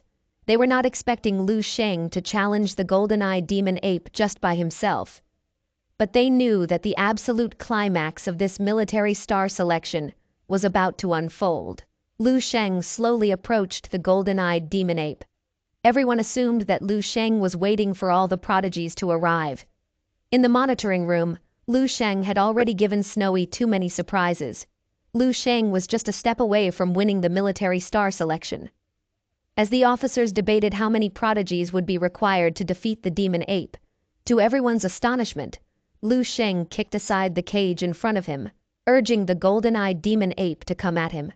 These higher-level beasts possessed a certain level of intelligence, and it could sense the disdain and contempt in Lu Sheng's words. The demon ape fixed its gaze on Lu Sheng, slowly rising to its full height. Lu Sheng beckoned it with a gesture, curious to witness the power of a peak level 4 beast. The golden-eyed demon ape roared with such fury that the surrounding walls vibrated, causing the overhead fluorescent lights to flicker erratically. Even the screens in the monitoring room rippled by the force of the roar. Everyone in the room was shocked. They could never imagine that Lu Sheng was daring enough to challenge the demon ape on his own. One of the officers pondered for a moment, then commented that with the skills Lu Sheng had shown, if he relied on agility and didn't confront the demon ape head-on, he might have a chance. At this very moment, the demon ape raised its chained fists and ferociously smashed them down towards Lu Sheng. Lu Sheng didn't dodge. He braced himself, standing firm and raising both hands to meet the demon ape's descending fists head-on. The very officer who had begun saying that Lu Sheng wouldn't dare to face the blow directly stopped mid-sentence, eyes glued to the screen, words stuck in his throat. Lu Sheng's legs sunk into the stone floor, but he managed to block the demon ape's punch. Without wasting a moment, the demon ape attacked again, its fists as large as tree trunks whistling through the air like gusts of wind. Richard watched Lu Sheng with a mocking look, calling out Lu Sheng as being arrogant. Snowy, however, began to worry. Arms as thick as century-old tree trunks clashed against the slender Lu Sheng. The vast difference in their sizes was obvious. The collision of their fists sent out shock waves almost visible to the naked eye, causing debris to scatter all around and the light fixtures to rattle violently. The massive body of the golden-eyed demon ape trembled, retreating several steps back before crashing heavily against the metal cage, bending its sturdy bars. Lu Sheng, who had met the ape's force, was also pushed back. In the monitoring room, seeing this scene unfold on the screen made many officers speechless. None of them had expected Lu Sheng to go head-on with the golden-eyed demon ape, who was known for its overwhelming strength. General Yu's eyes sparkled, a rare smile appeared on his face. Lu Sheng slowly lifted his head. He was impressed by the demon ape who was able to withstand his tenfold stellar technique, massaging his right arm. Lu Sheng looked at the golden-eyed demon ape, who was furious yet also visibly shocked.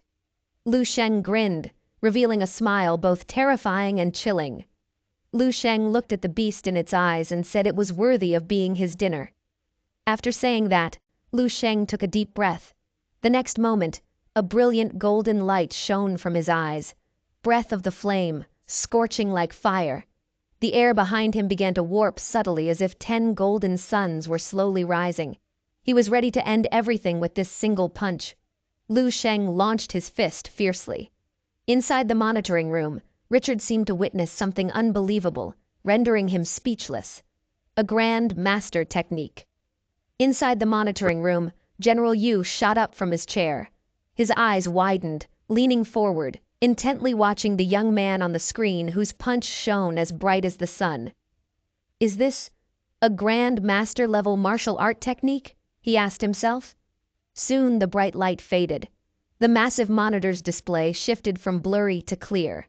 Only then could everyone truly discern the scene presented on the screen. The vast monitoring room plunged into silence. On the screen, a young man with a calm expression was slowly retracting his fist. General Yu stood, his usually straight body trembling slightly. He was laughing uncontrollably, his eyes radiating. He had never imagined that in his lifetime he would witness someone so young manifesting the martial art of a grandmaster. The path to grandmaster had been unlocked for the young prodigy. Given time, the eastern region would surely have another grandmaster among its ranks. Qin was speechless, looking at Lu Sheng on the screen, realizing that Lu Sheng had surpassed him. Lu Sheng wasn't surprised by this outcome at all. His overall strength skyrocketed to such an extent that even he couldn't truly fathom the magnitude of his punch's power. He expanded his psychic power and realized that the exit was not far away. It was right behind the cage that held the golden-eyed demon ape, obscured by the ape's massive body. He hadn't noticed it earlier. Instead of choosing to leave, a curious thought emerged in Lu Sheng's mind. He approached the corpse of the golden-eyed demon ape, and at the spot where its cage once stood, he sat down with his legs crossed. Closing his eyes, he seemed to be quietly waiting for something. Many were puzzled by Lu Sheng's actions. General Yu watched the screen intently, his face always bearing a hint of amusement.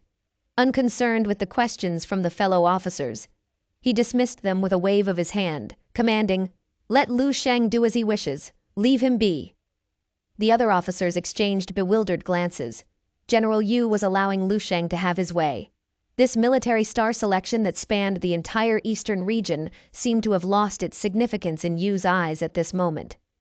A muscular figure suddenly burst out of the passageway. Rocky was panting heavily, trying hard to recover his energy. The beast he had just encountered was incredibly powerful. Even for him, it took a lot of effort to take it down.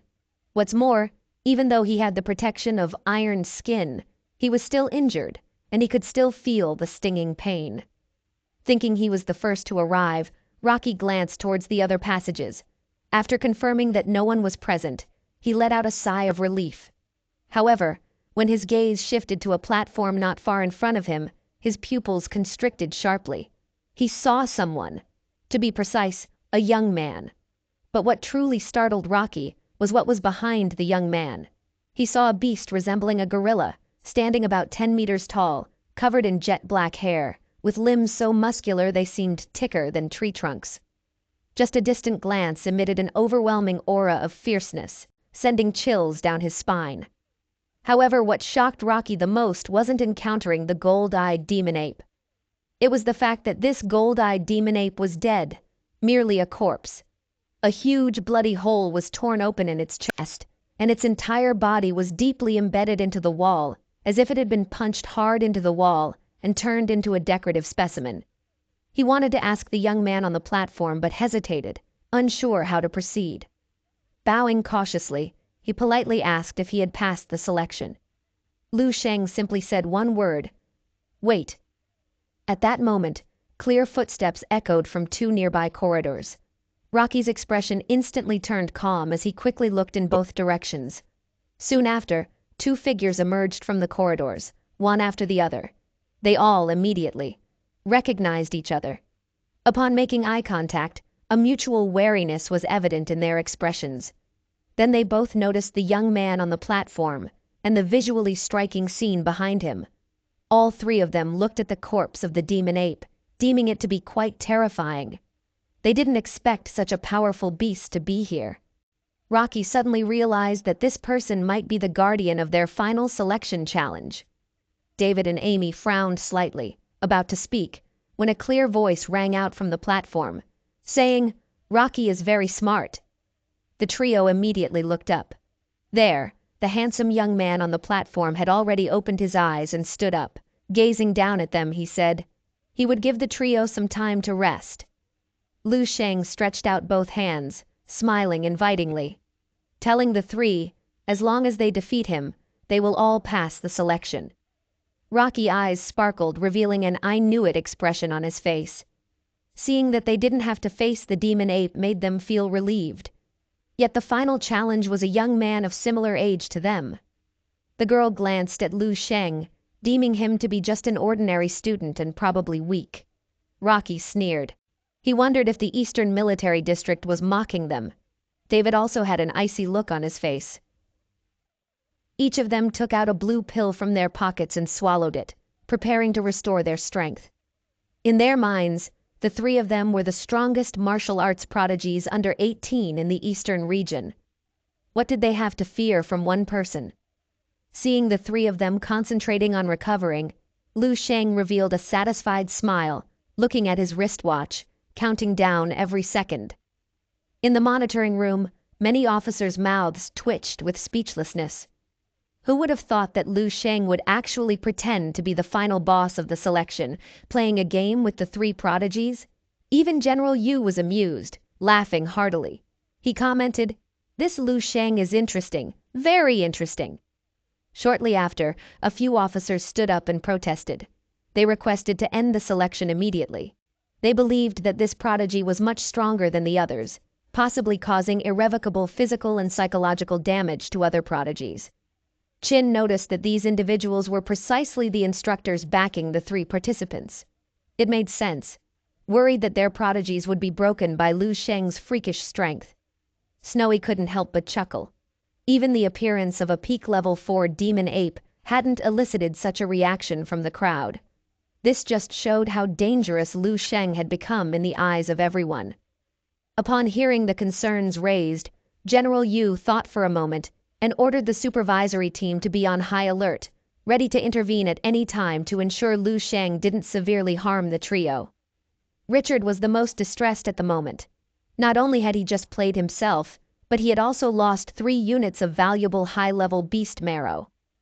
Time passed quickly. Rocky stood up from the ground, cracking his neck and fist. The crisp cracking sounds from his joints indicated that he had restored around 90% of his energy. Amy had regained about 80%, and David around 90%. They believed they were more than prepared to face Lu Sheng. The atmosphere in the room grew tense. Everyone's eyes were glued to the screen, awaiting the showdown between the four young prodigies. Snowy whispered to herself, "This is going to be an epic battle." Everyone in the monitoring room braced themselves, ready for what was sure to be an unforgettable match. The eyes of the three burned with intensity as they fixed their gaze on Lu Sheng, who stood atop the demon ape's corpse. From his elevated position, Lu Sheng looked down at the trio. Sensing the fiery battle spirit radiating from them, a satisfied smile appeared on his face. Pointing at them, he beckoned them to come up all at once. Rocky, however, laughed heartily, believing he alone was enough.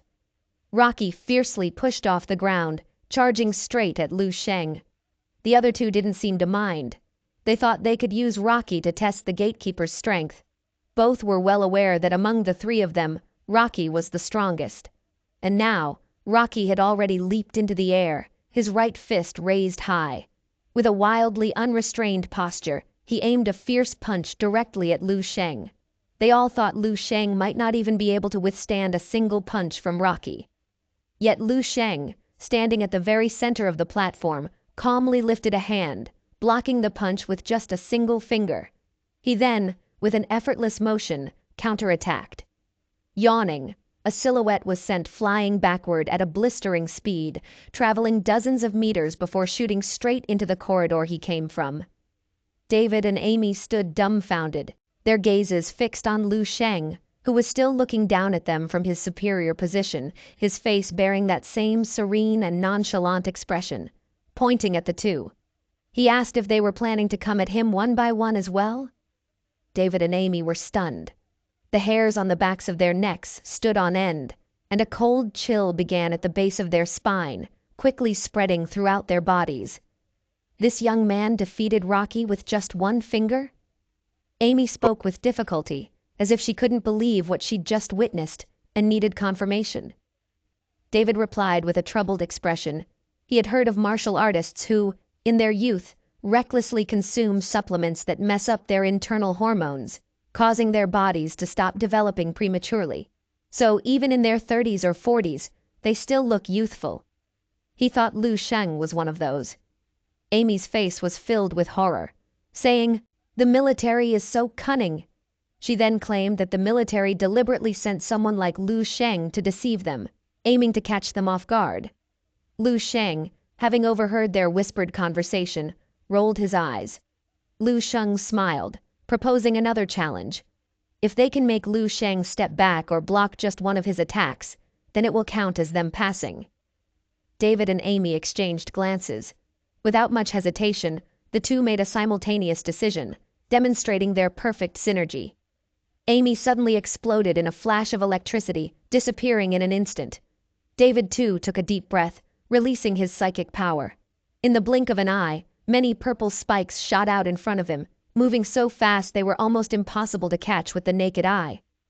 Lu Sheng's eyes gleamed, a small smile gracing his lips.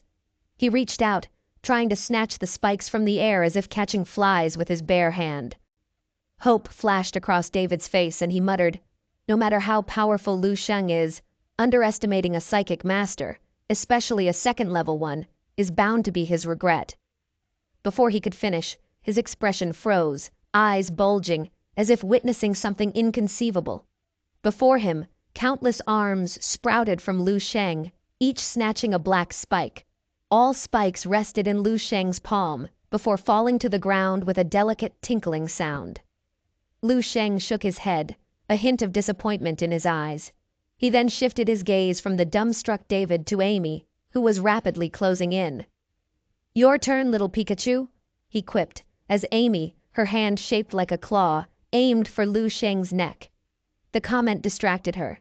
In that brief moment of distraction, a voice whispered in her ear. The next thing she knew, a pair of slender yet powerful hands gently gripped her wrists. Instinctively, she tried to pull away, but the hands held her fast, immovable as iron. Lu Sheng looked deep into Amy's eyes and calmly told her to electrocute him. Amy thought Lu Sheng was crazy.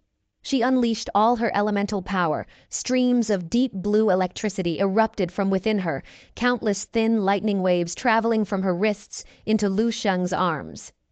Amy gritted her teeth, channeling all her elemental power into the attack. For a brief moment, Lu Sheng's body stiffened, feeling a prickling numbness and sharp pain. However, as his internal energy began to circulate, this numbing sensation and stiffness lessened, especially when he began to utilize the natural breathing technique. All remnants of the numbness and pain faded rapidly. And thus, Lu Sheng's fourth unique breathing technique was born: the breath of thunder. This was the true reason Lu Sheng challenged Amy. After he had fully mastered the thunder breath, and the electric current from Amy no longer had any evident effect, Lu Sheng let go of her wrists, laughing heartily, telling her that she did well and she have now passed the selection.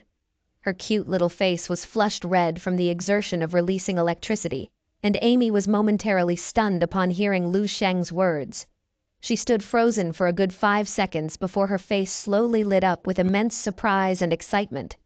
Her face became even more red as if she couldn't quite believe it, mumbling to herself in disbelief. She stood straight and saluted Lu Sheng, expressing her sincere and heartfelt gratitude, saying thank you, and calling Lu Sheng an instructor. Lu Sheng looked at Amy and nodded, telling her she didn't need to thank him. It was her outstanding performance that earned Lu Sheng's approval. Lu Sheng didn't actually know Amy's name, so he had dubbed her Pikachu. He found it rather apt. After all, they both had electric abilities. How different could they be? David and Rocky had complex expressions on their faces, marked by deep disappointment and defeat. While the two of them were lost in their thoughts, 2 men in military uniforms walked out from a nearby passage. One of the officers looked at Lu Sheng with a mix of complexity. Telling him the commander said Lu Sheng had his fun. It's time to return and prepare for the Military Star Award ceremony. Lu Sheng nodded in agreement. Having said that, Lu Sheng followed the officer towards the side door to leave. As for the remaining officer, he looked at the trio with an almost pitying gaze. Amy was completely perplexed at the moment, a sinking feeling of unease welling up in her heart. She asked the real instructor, what did that officer mean just now? She thought the military star was supposed to be her. And wasn't that guy the gatekeeper for the final stage of the selection? The officer looked at the 3 of them with a sympathetic expression, explaining, the guy who just left is also a candidate for this selection, just like the 3 of them. However, he arrived here 20 minutes before they did. And there isn't really a gatekeeper for the final stage of this selection, but rather a beast. Ah, right over there. The officer pointed in a certain direction. The 3 of them followed his pointing finger. What they saw was a golden-eyed demon ape specimen nailed to the wall. The man said the beast used to be alive, with a strength of a peak level 4. It was meant to be a challenge for those candidates with the ability to reach the final stage, a collective target for all of them. But Lu Sheng, he's just too monstrous. He killed the golden-eyed demon ape all by himself. After finishing it off, he wasn't even satisfied, so he posed as the gatekeeper just to toy with them all. This officer seemed to be quite talkative, ranting on without a break. But the trio, particularly Amy, couldn't really focus on anything he said afterward. The only thing that resonated was, that guy, just like them, was a candidate for this selection. The elation on Amy's face froze, and she looked as if she had been turned to stone, standing still in disbelief. Countless voices echoed in Amy's mind, all converging into one overwhelming realization. Meanwhile, inside the selection pathway, Lee tightly clung to a level 4 beast, burning it with all his elemental power. The creature struggled desperately, but in the end, it was consumed by the flames. The young man leaned against the wall, gasping heavily for air. Lee was panting hard, feeling the sharp pain and throbbing aches from multiple wounds on his body. His face contorted momentarily in pain. Extending his right hand, Lee tried to summon a ball of flame. Yet despite his utmost effort, he could only produce a tiny spark. Although he was entirely drained of energy, what did that matter to him? After all, he had just succeeded in killing a level 4 beast. Even Lee himself could hardly believe he had achieved such a spectacular feat.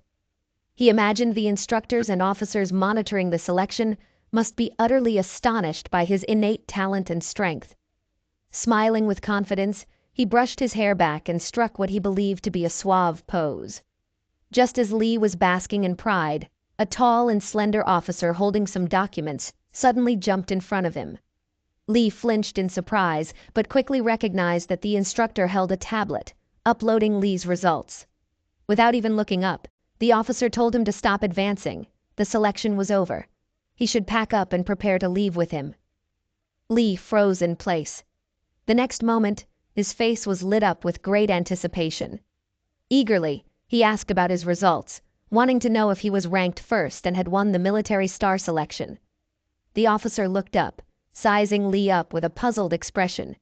He inquired if Lee was still half asleep since the military star had been decided half an hour ago. The reason the selection dragged on until now was mainly due to... The officer paused, then decided that explaining further would be pointless. Once again, he urged Lee to leave with him, but added that Lee's rank was likely somewhere after 5th place. Lee stood still. He was dumbfounded. Not first? Not second? But somewhere after the 5th? He was Lee, the same Lee who single-handedly defeated a level 4 beast on his first try. The instructor looked at him with pity and shook his head. In the monitoring room, General Yu decided to grant Amy a spot in the beast blood pool. He recognized that Amy had her challenges too, and had some emotional damage. The girl's instructor stood up, saluting in gratitude to General Yu. Everyone knew that only the top 3 candidates would earn a spot in the blood pool. Lu Sheng was the undisputed first, Rocky took second, while Amy and David were neck and neck.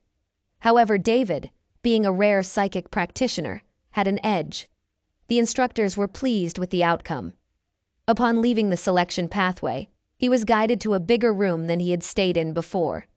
The room had been cleaned, and 2 types of supplements were placed on the small table beside the bed. Lu Sheng picked up the energy replenishment elixir from the table, uncapped it, and poured it into his mouth.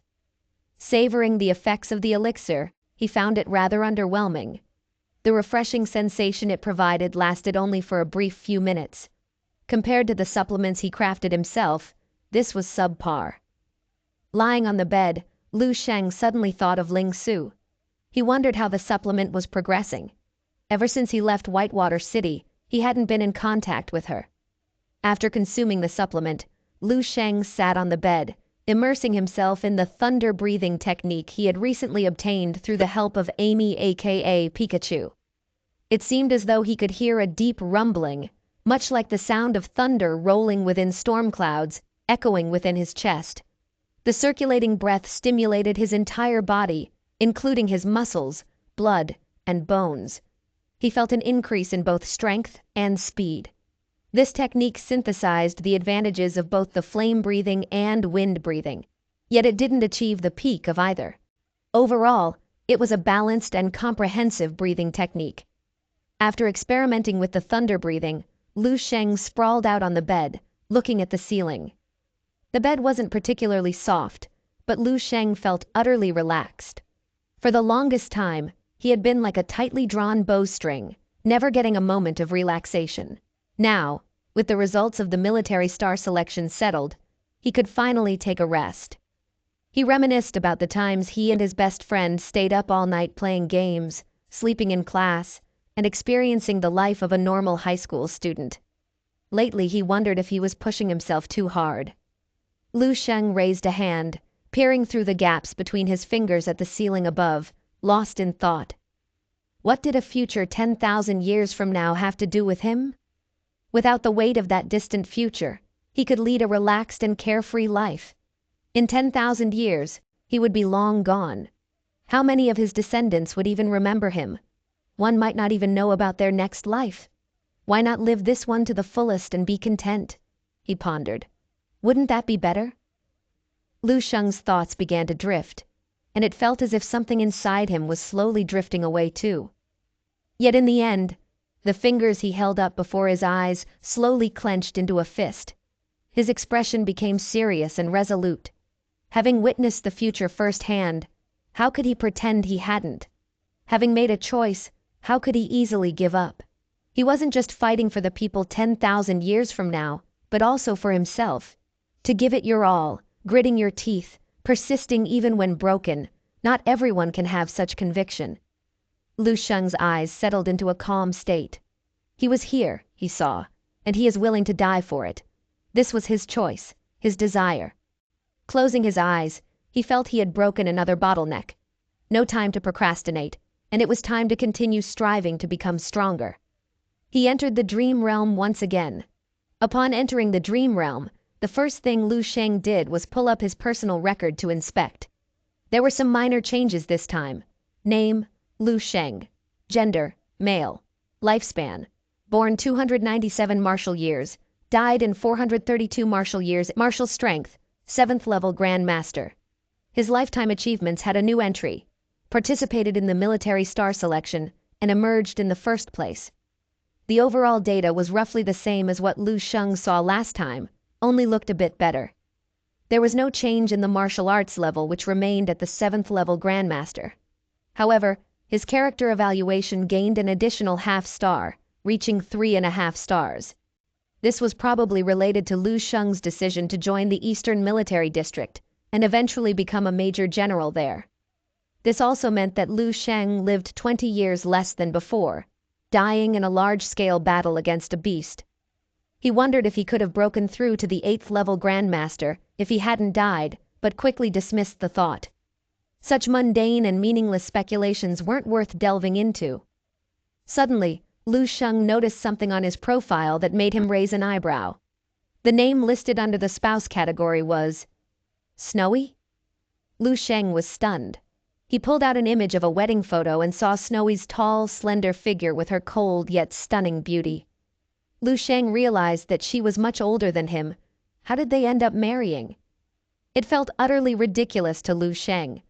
However, thinking about it, becoming the rising military star of the Eastern Military District meant he would inevitably join their ranks. And since Snowy was also part of the same district, given their past relationship and growing closeness over time, maybe such a union wasn't entirely out of the realm of possibility. He shook his head helplessly. From now on, it would be difficult for him to look directly at Snowy. Lu Sheng needs to do something to calm down. With that thought, Lu Sheng swiftly headed towards the position of the female Grand Master. An officer came to invite Lu Sheng to the military star selection ceremony. Lu Sheng followed behind the officer, heading deeper into the base. They eventually reached the entrance of a grand conference hall. Pushing the door open, all eyes within the room turned to Lu Sheng. Lu Sheng saw Snowy and Chin. The other instructors and students were present too, including Rocky and the other two he had met during the selection process. He also noticed a middle-aged man in military uniform, gold stars adorning his shoulder, exuding an aura of imposing authority.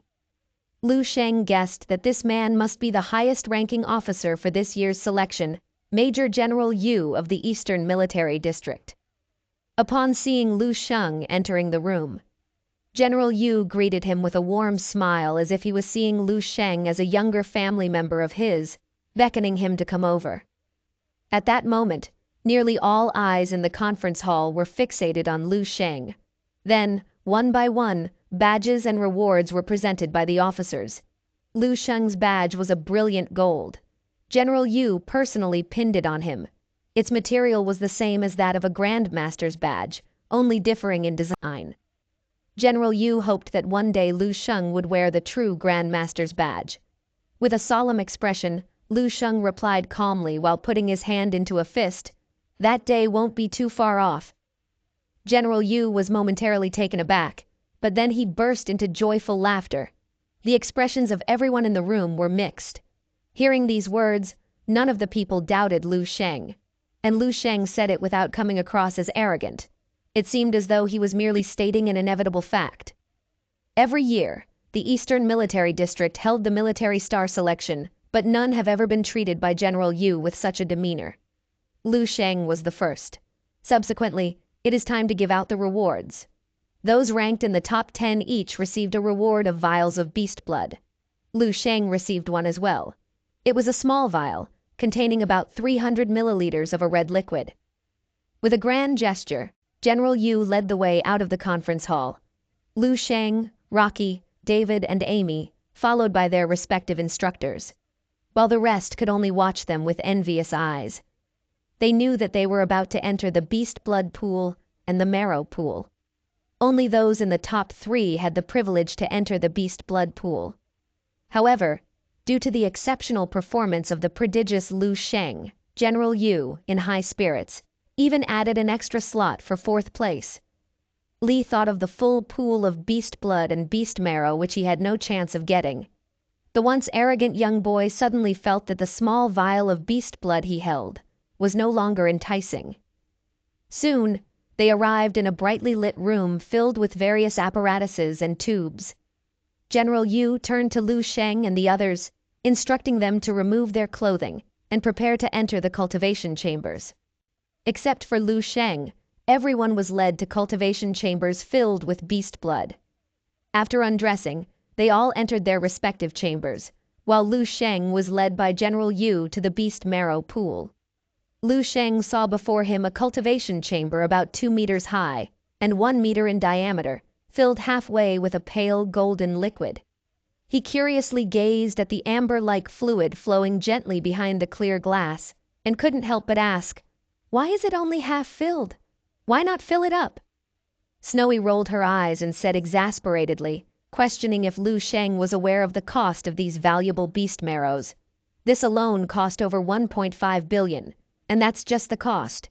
If sold, the price would be 10 times more. Lu Sheng nodded in amazement, but then asked seriously, "What if it's not enough for him to absorb? Can he get a refill?" Snowy was speechless. Another officer chimed in, chuckling. After stripping down, Lu Sheng entered the marrow pool. Snowy looked him over and couldn't help but blush while admiring the fluidity and perfection of his muscles and his tall, proportionate physique, commenting softly that she didn't expect that. Lu Sheng had a pretty good build. With a splash, Lu Sheng jumped into the cultivation chamber. As he submerged, the pale gold liquid reached up to his neck. It felt as if needles were desperately pressing against his skin, trying to burrow into him. He dove deeper, letting the pale golden liquid engulf him completely. Now, the energies inside the chamber, which felt almost alive, rapidly surged into his body. The overwhelming energy rampaged inside him like a raging flood. Every inch of his skin, every fiber of his flesh, even every strand of his hair, was immersed in the embrace of energy, greedily absorbing it. The influx of massive energy propelled his physique further down the path of the indestructible golden body technique. His blood energy level was skyrocketing every second, roaring through his veins, evolving to a consistency as thick as mercury. David was the first to emerge from the cultivation chamber. Throughout the process, there was a constant crackling sound from his body, indicative of his rapidly advancing martial prowess and vastly improved physical strength. An officer nearby handed him a large towel. David took it, wiping away the residual liquid. The officer complimented David, saying he nearly drained the chamber, truly worthy of being called a prodigy. David chuckled, but then curiously asked, "What about the others?" The officer glanced to the side, informing him that he was the first to come out. Upon hearing that he was the first to come out of the chamber, the smugness he had just felt disappeared instantly. The officer comforted him that he relies on psychic power and not physical strength. David knew that the longer one stayed in the beast blood pool, the more energy they absorbed, and the greater the benefits received. Minutes later, Amy also came out of the chamber. She was extremely excited that she would soon break the bottleneck and become a level 4 martial artist. Finally, Rocky's chamber opened. Among the 3, Rocky was the strongest, and through the beast's blood, he directly advanced to the 5th level. David and Amy's pupils constricted slightly, their hearts throbbing with shock. Seeing that Rocky reached level 5 without fully absorbing the first chamber was very surprising to them. The officer next to them said they got it wrong. This was the second batch. Sure enough, the two saw an empty container next to Rocky's cultivation chamber, still containing some remnants of the beast's blood. The two thought to themselves, in the second chamber, which means, at about the same time as them, Rocky managed to absorb 2/3 more of the beast's blood than they did. Absorbing 2/3 more of the beast's blood, one can only imagine the immense benefits Rocky obtained. The look in David and Amy's eyes when they looked at Rocky became a lot more complicated. Just as Rocky was about to get dressed, he took a few steps he couldn't believe his eyes. General Yu walked up to the cultivation chamber, looking at the boy with closed eyes inside the transparent glass and asked, "How did it go? Was it smooth?" Snowy nodded, smiling, and said, "It's just that the consumption of the special marrow is a bit fast." Watching the pale gold liquid level that was about to drop below eye level, General Yu casually said, "Give Lu Sheng as much as he could absorb. Pour everything from the reserve chamber to ensure the best results." Suddenly, a staff member mentioned that the extra beast marrow in the reserve chamber was already used up. General Yu paused for a moment. His expression became serious. Staring at the boy with closed eyes in the cultivation chamber, he instructed the staff to quickly check the warehouse, remarking that he wanted to see just how much of a surprise this kid could give him. Another container of beast marrow was poured into the cultivation chamber, submerging Lu Sheng's head.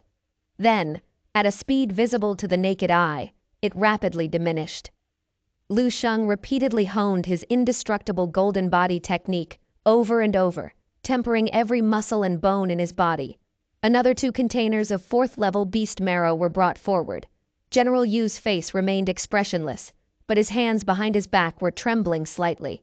"Continue," he ordered. Lu Sheng felt as if countless volcanoes inside him had suddenly erupted. He could distinctly sense energy continuously flowing into his body, seemingly inexhaustible. Just half a container of this unique marrow could bring such immense energy, aiding Lu Sheng in completing the first phase of the indestructible golden body. If this is the power of 4th-level beast marrow, how terrifying would the 5th, 6th, 7th, or even higher levels be? It's almost unimaginable. At the same time, the staff looked toward General Yu and asked if they should continue. Everyone in the room glanced at the side of the cultivation chamber, which had over a dozen empty glass containers. General Yu's lips quivered slightly. Even as a 7th-level grandmaster and also a major general, he was finding it hard to keep calm. He ordered them to keep adding until Lu Sheng couldn't absorb any more.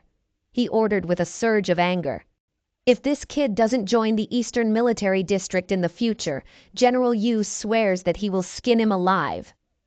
The cost of a single container of the unique marrow was over 1 billion. He had already spent over 10 billion.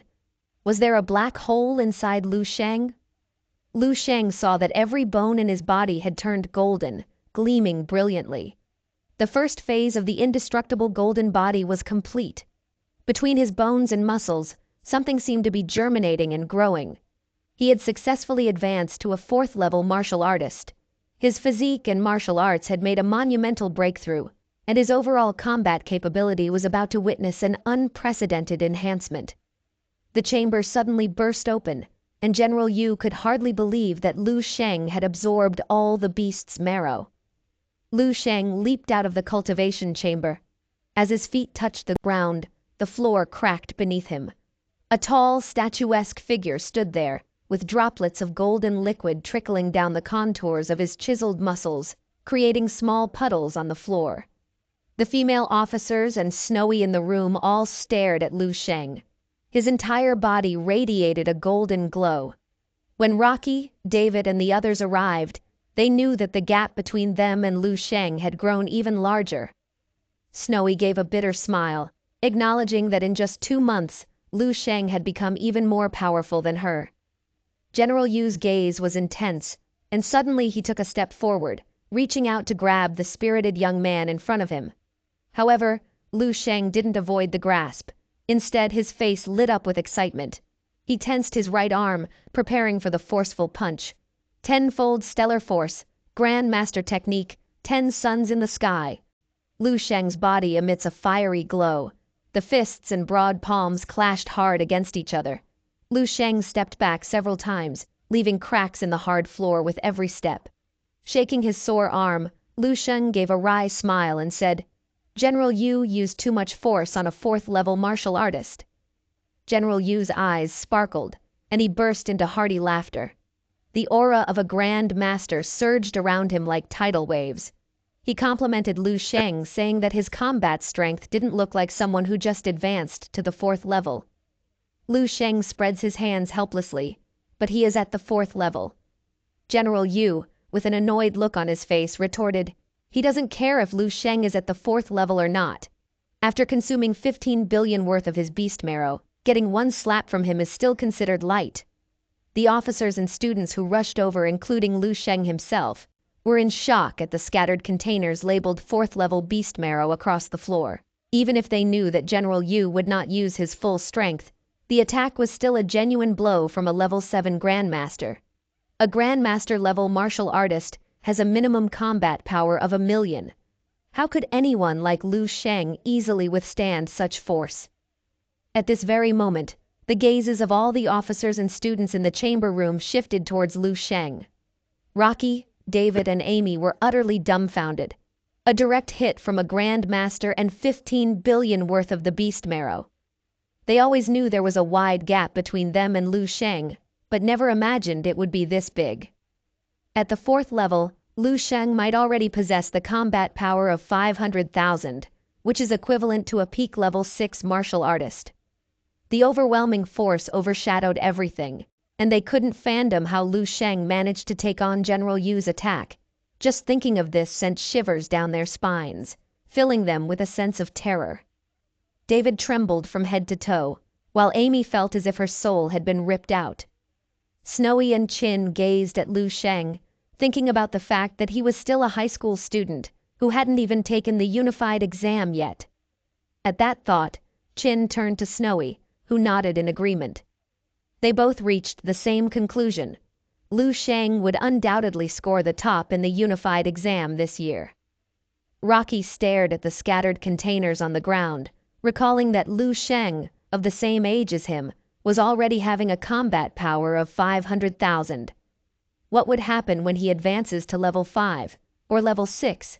Would he truly be on par with a Grandmaster? Recalling that now that Lu Sheng had already displayed the will of a Grandmaster, becoming one was inevitable. Only then did Lu Sheng realize something. He had absorbed a significant amount of 4th level beast marrow. No wonder he felt that the energy was a bit exaggerated earlier, and for some reason it had been continuously replenishing.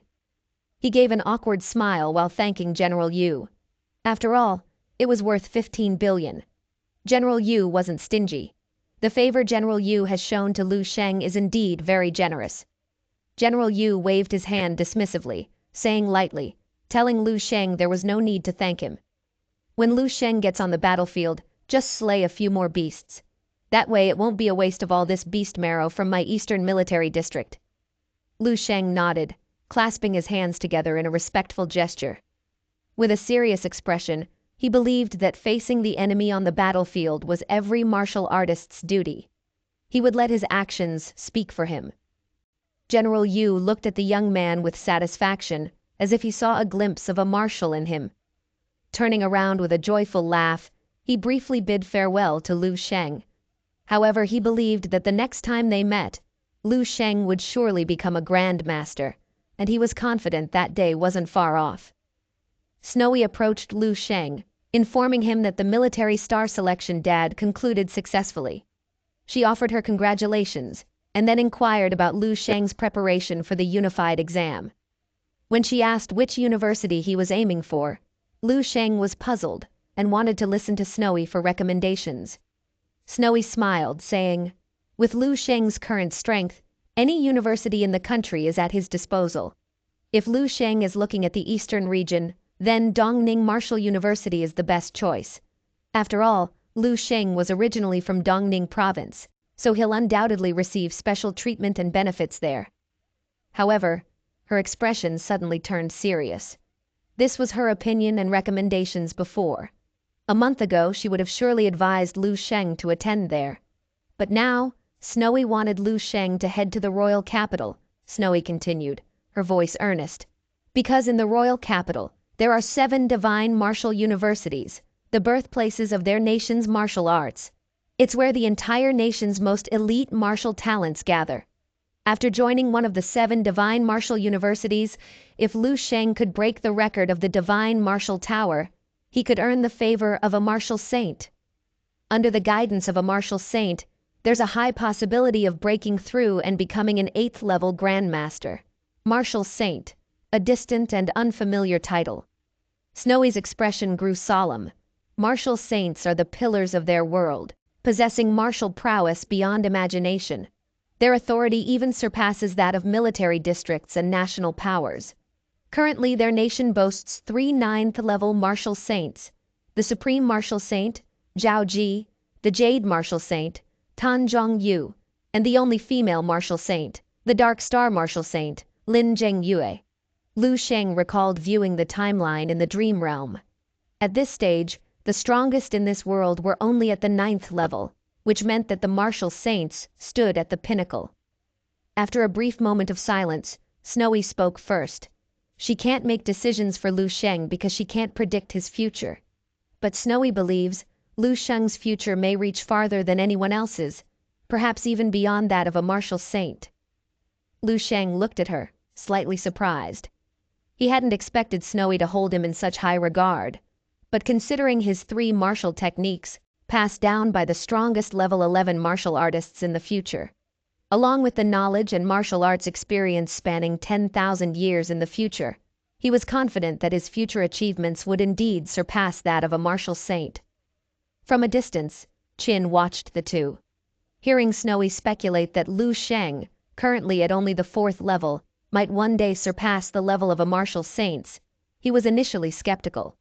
However, in an instant, he felt he might have misjudged. The unparalleled talent that Lu Sheng demonstrated suggested that his future might not be so limited after all. Snowy looked downcast, remarking, "The highest rank in the entire military district is the Grand Marshal, who has only reached the 8th level Grandmaster level. He's never been able to break through to the 9th level Martial Saint." Lu Sheng asked, "Even with the resources of the entire military district, can he not break through?" Qin slowly approached, shaking his head. "It's far more complicated than he thought. There may be only 1 level difference between the 8th and 9th levels, but to cultivate an 8th level Grandmaster, the military has already exhausted all its top-tier resources. The 9th level isn't something that can be achieved just by relying on resources. The gap between the 2 levels is immense and almost unfathomable, hence why 8th level is still the Grandmaster, while the 9th level is the Saint. Having a 9th grade martial saint has always been a long-cherished wish of their military. Alas, it remains unfulfilled." Snowy sighed.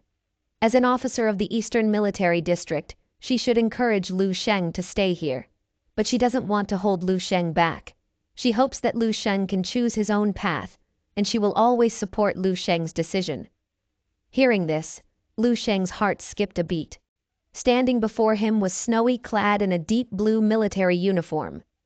Under the brim of her cap, she had a perfect oval face, perfect skin, and exquisite, stunning features. He thought about the potential future if he stayed in the Eastern Military District. He might indeed end up marrying Snowy, as the information from the dream realm suggested. Avoiding Snowy's gaze, he said with conviction, "Lu Sheng is grateful for all of Snowy's help.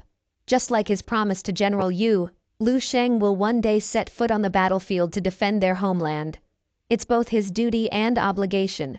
Lu Sheng will never forget or let the Eastern Military District and Snowy down." Snowy's face lit up with a relieved smile. Looking deeply into Lu Sheng's eyes, she looked forward to the day Lu Sheng returned to the Eastern Military District. After a few seconds, they both blushed, and Lu Sheng coughed awkwardly. He didn't want to linger in this odd atmosphere alone with Snowy. But Qin seemed to have noticed something.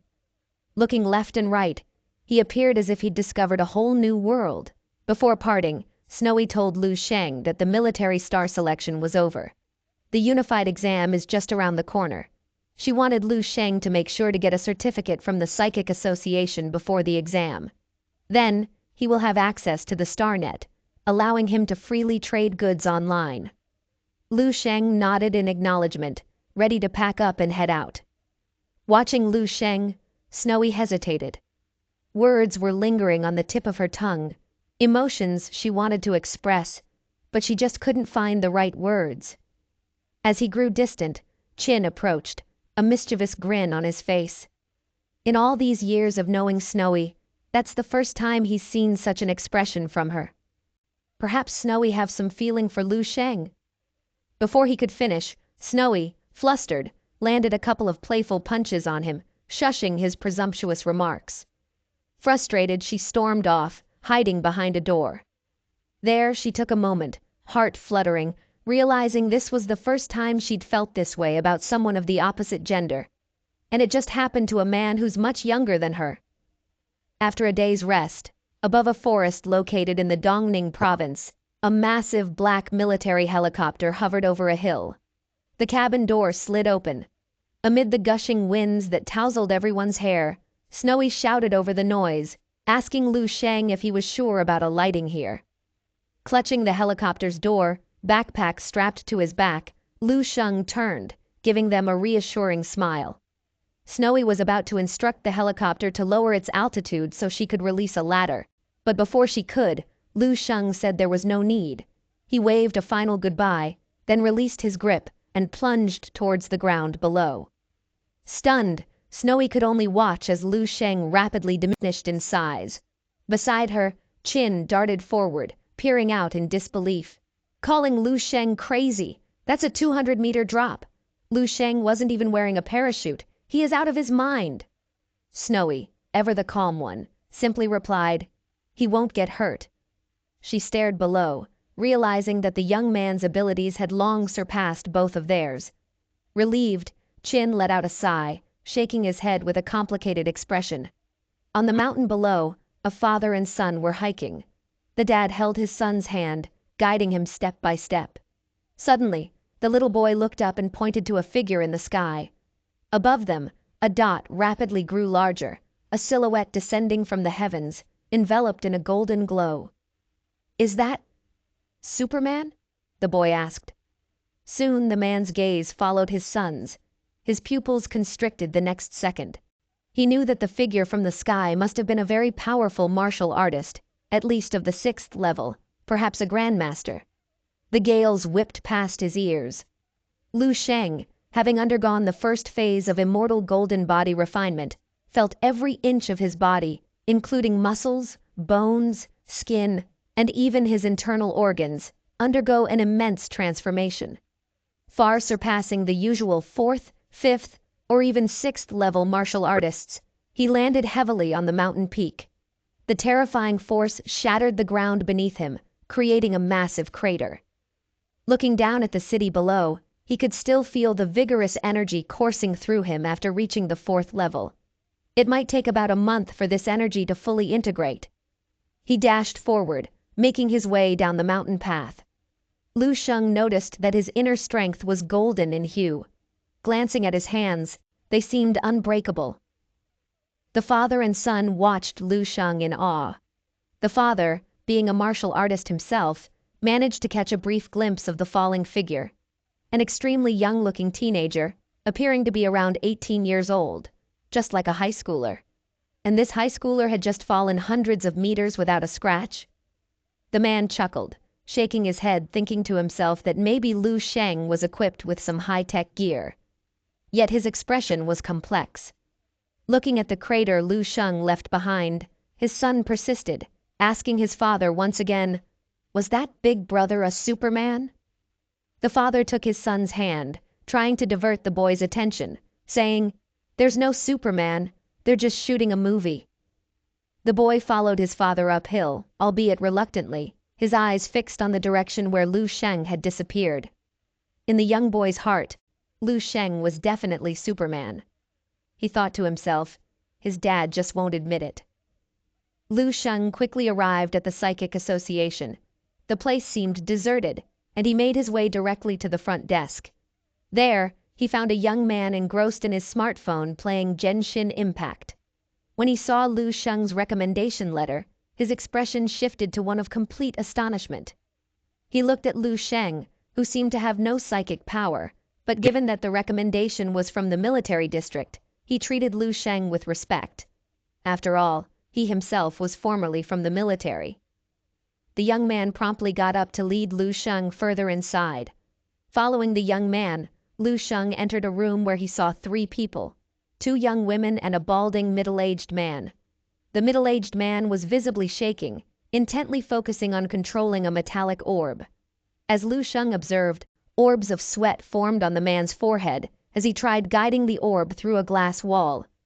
Suddenly the ball wobbled, and not long after, it collided with the glass, causing a clear, shattering sound. Large cracks spread rapidly across the surface of the glass wall. The middle-aged man's concentration wavered, and the metallic orb dropped to the ground. Distraught, he stared at the orb. This was already his 6th attempt within the last decade. A staff member from the side consoled him, suggesting that breakthroughs at the man's age were hard to come by. Tearfully, the balding man left the room. Next up was a girl named Sophia. She had long, wavy blonde hair and a striking figure. The staff seemed familiar with her, noting that this was her 3rd time taking the test. Sophia responded with a huff, boasting that she became a level 1 psychic at the age of 20. Being 25 now, she felt that failing the level 2 exam a few times was nothing unusual. The staff member now turned his attention to Lu Sheng. The young man from the front desk gestured toward him and mentioned that he came with a recommendation from Snowy and had a referral letter from the military district. Sophia looked at Lu Sheng with curiosity, finding it hard to believe that such a young face could belong to a psychic practitioner. But regardless of Lu Sheng's abilities, she found him very handsome. Drawing closer, she introduced herself and complimented Lu Sheng on becoming a psychic practitioner at such a young age. She generously offered her help should he have any questions. Lu Sheng nodded in gratitude, then inquired if the task the bald man was attempting earlier was part of the assessment. Sophia, speaking from experience, began explaining to him the stages of the test. The first stage measures the strength and purity of one's psychic power using a machine. The second stage is a practical test where participants are required to control a certain number of small balls and guide them through holes in fragile glass walls without touching them. She explained that the glass is so delicate that a mere touch would shatter it. The bald man, being a level 1 psychic practitioner, had only 1 layer of glass to navigate through. But for her, as a level 2 psychic practitioner, she'd have to pass through 5 layers. Sophia clasped her hands and prayed fervently, hoping for a smooth process. When it was her turn, she nodded to the staff and quickly approached the machine, placing her hand on it.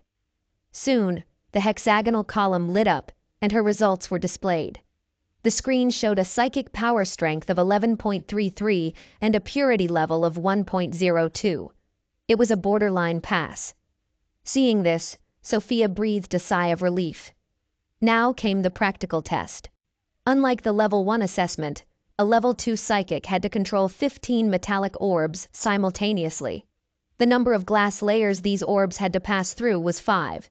However, the time allotted for this task was shortened to 20 seconds. With a solemn expression, Sophia used her psychic abilities to levitate the 15 metallic orbs in front of her. She looked visibly tense. Sophia took a deep breath and then rapidly controlled the 15 metallic orbs to shoot forward. Lu Sheng quickly realized that controlling 15 of these metallic orbs made out of mithril at the same time was a significant challenge for a level 2 psychic practitioner. At the same time, the psychic power needs to be restrained as much as possible. Participants need to simultaneously focus on 15 orbs and operate them closely. It looked far from easy. Sophia managed to swiftly pass the first layer of glass, full of confidence, and the second layer followed shortly after. She quickly adjusted their positions and managed to get through the third layer as well. Just as she was confident that she could reach the fourth layer, the staff member called out, stating that her first attempt had failed due to time being up. Deflated, Sophia didn't appear too upset. Taking a deep breath, she braced herself for another go. When she began, she picked up the pace from her previous attempt. The first 3 layers were smoothly cleared, the fourth was narrowly navigated, and with 12 seconds left, she headed for the 5th layer. Perhaps trying to make up for her previous mistake, Sophia tried to go faster. As a result, a few of the metallic orbs touched the fragile 5th glass wall. A shattering sound echoed through the room, and the orbs dropped to the ground. Sophia collapsed, her face twisted into a bitter smile. She had failed again. The staff members didn't say anything but asked if she'd like to try once more. Sophia understood that she was still a way off from becoming a level 2 psychic master. At this moment, a voice rang out, telling Sophia that she can make it. Everyone turned to find Lu Sheng, who approached Sophia with a calm demeanor. He noted that Sophia had the potential, but was employing the wrong method. He suggested that instead of only focusing on what's ahead, she should also keep an eye on what's behind. Sophia blinked, not understanding what he meant. Lu Sheng patiently explained that her method of adjusting each bead's position in front of each glass layer, then making them pass through and then adjusting again for the next glass layer was very time-consuming and very demanding on her psychic strength. This test, he surmised, was actually about a psychic's ability to compute and plan ahead. If she plans out which holes the orbs will pass through from the very beginning, and then connects those points, she will have a clear route through all 5 layers, Lu Sheng explained. All she has to do then is control the 15 orbs to follow 15 different paths. Sophia's eyes lit up, seemingly grasping the idea. The staff members pondered Lu Sheng's words, nodding in agreement. The staff looked at Lu Sheng with admiration, but still pointed out that accomplishing this strategy in such a short time frame, determining 15 routes and calculating distances and speeds, was incredibly challenging. Lu Sheng shook his head. For the average person, perhaps this calculation might seem overwhelming, but for a psychic practitioner, this method should be a piece of cake. As he spoke, Lu Sheng looked over at Sophia, signaling her to pay close attention, as Lu Sheng will only demonstrate this once. Sophia blinked in surprise, and the staff members wore the same expression of bewilderment. Then, the very next moment, they all watched in horror as all of the metallic orbs inside the box on the ground began to levitate, swarming closely together like a vast colony of bees. With a swift gesture towards the glass wall, Lu Sheng commanded the countless orbs. They dispersed instantly, shooting through the holes in the wall with incredible speed. The beads quickly coalesced into a massive block. Just as they approached the glass wall, the swarm abruptly scattered, rapidly passing through the round holes in the glass wall. The number of round holes in the glass wall wasn't nearly enough for the number of beads, yet every single bead managed to pass through in a precise and orderly. By the time the last bead passed through the first glass wall, the leading ones had already passed the 3rd and even the 4th layer. All the beads moved as if they had a consciousness of their own, swiftly weaving between layers of glass wall. In just a few seconds, soon, the swarm of beads had reached the other side of the last glass wall. Lu Sheng turned to the stunned Sophia, telling her that it was indeed simple. Once the concept was understood, they just needed to pass in sequence. Sophia remained silent, unable to find words. Lu Sheng then looked at the staff and asked, "How many seconds?" The staff, almost reflexively, glanced at the timer and blurted, saying it was exactly 10 seconds. Even the front desk, who had led Lu Sheng in earlier, was left in utter silence. Lu Sheng then inquired if Sophia had understood. Sophia had clearly seen how the nearly 1,000 beads had managed to safely pass through layer upon layer of glass walls to reach the endpoint. Each bead's flight path was evident and clear. But how did Lu Sheng do it? It felt like a magician performing a trick right before her eyes. She could clearly see each of their movements, yet couldn't understand how it was done. Their minds struggled to grasp how nearly 1,000 beads managed to navigate through the intricate holes in just 10 seconds. If it was really done in the way Lu Sheng described, with nearly 1,000 metallic beads, layers of glass walls, and thousands of tiny holes, it would be an astronomical and intricate computational task. The scene they had just witnessed was profoundly shocking and overwhelming for their senses. The room fell silent until the staff snapped to her senses and urgently beckoned the young man to call the guild president over. Inside the president's office, an elderly man wearing a t-shirt and sandals was sitting in front of a computer. His eyes were fixated on the screen. Even as a level 4 psychic master, he couldn't become a gambling god, he mused. The front desk rushed to the office door without even knocking, bursting in. The elderly man didn't look up but inquired why he was so panicked. The young man raced to the president's side. The young man was at a loss for words but recounted everything he had witnessed. The president was engrossed in his game, barely paying attention to the young man's words. The young man urged him to check the surveillance footage. Reluctantly, the president paused his game and pulled up the surveillance. On screen, Lu Sheng was undergoing a psychic power test, the brilliant golden glow emanating from his hands illuminating the entire room. For the first time, the president's expression shifted. Accompanied by the soft hum of the equipment, the breaths of everyone in the room grew tense. Soon, two numbers appeared on the display. Psychic strength, 435.87. Psychic purity, 126.02. Everyone stared at the numbers in disbelief, thinking the machine might be malfunctioning. Only the staff understood how terrifying these numbers were.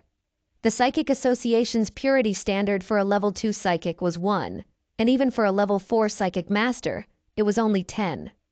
435 psychic strength was shocking, but this purity level is purely impossible. The staff recalled the strongest psychic master here was their president, who was only a level 4 psychic master. Yet the young man before them, with the appearance of a high school student, had a psychic purity that was 12 times that of an average level 4 psychic master. Upon seeing this, the president hurriedly exited his office and rushed into the testing area. He asked the staff to double-check if the equipment was malfunctioning.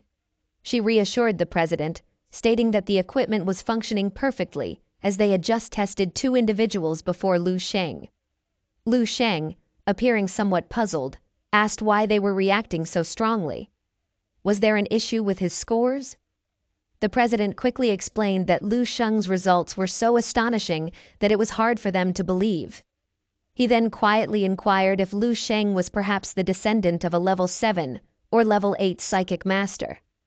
Lu Sheng shook his head with a smile, stating he didn't come from such an esteemed background. He then inquired if he could proceed to the final test. The president, wiping sweat from his forehead, asked Lu Sheng if participating in the final test was really necessary given his astounding abilities. Lu Sheng just shook his head, remarking that for him, it was merely a simple task. As he said this, he casually glanced towards the glass wall. As soon as the staff began the timer, the iron beads in the room transformed into a dragon-like stream, piercing through the glass effortlessly. Lu Sheng felt he could even go faster. In no time, all the iron beads passed through the final layer of glass. This second attempt was even faster than the last attempt. The staff, trembling, looked at the timer. 4.25 seconds. At that moment, everyone in the room felt as if the air had been sucked out, leaving them breathless. This task was even more difficult than the one Lu Sheng had performed earlier, yet he managed to reduce the time by half. Observing Lu Sheng's effortless demeanor, it was clear that he had not reached his limit. As the president of the Psychic Masters Association, he was well aware of the difficulty of what Lu Sheng had just accomplished. Even he couldn't achieve what Lu Sheng did. The president believed Lu Sheng's ability was approaching the level of a Grand Master's psychic control. He was at a loss for words, overwhelmed by what he had just witnessed. His attitude towards Lu Sheng changed completely, addressing him with deep respect, and even referring to him as Sir. This was a respect for strength, regardless of identity or age. The president decided he would personally craft and present a certificate and badge to Lu Sheng. However, he expressed some difficulty. He could only issue a level 4 psychic master certification here. For a higher level badge, Lu Sheng would need to go to the capital city. Lu Sheng, noting the president's drastic change in demeanor, felt slightly amused. He told the president not to be so anxious. The president is much older than he was. There was no need for such formal titles. In Sophia's eyes, Lu Sheng seemed to be surrounded by an aura of greatness and mystery at that very moment. Beneath his upright and handsome appearance, there seemed to be layers of mist, giving her an indescribably mysterious and majestic feeling. Sophia stammered, asking Lu Sheng how old he was. Lu Sheng replied, he was 18, and he was preparing for the unified examinations as a high school student. He wondered if Sophia thought he was one of those who look young on the outside, but have actually lived for who knows how long. Sophia nodded seriously. That was exactly what she was thinking. Lusheng smiled at Sophia, telling her that she should read fewer fantasy novels. Lu Sheng is about to take the unified exam. The Psychic Master certification can help him earn extra points in the exam. That's why he came here specifically for the assessment. Sophia felt a bit dizzy. Today's experience seemed too surreal for her. She looked at Lu Sheng and asked if she had one more chance for the assessment. Should she give it another try? Lu Sheng earnestly replied, telling Sophia that she had the talent. If she is more focused, she can surely pass. He gently lifted her arm, trying to help her relax. Sophia's face turned red instantly, her heart racing. As Lu Sheng instructed her on how to proceed, she didn't hear a word. It was as if time had stopped. Sophia looked at Lu Sheng with a flushed face, her emotions a mixture of feelings. She bit her lip, her heart tumultuous with emotions. With the help of Lu Sheng, Sophia finally passed the assessment.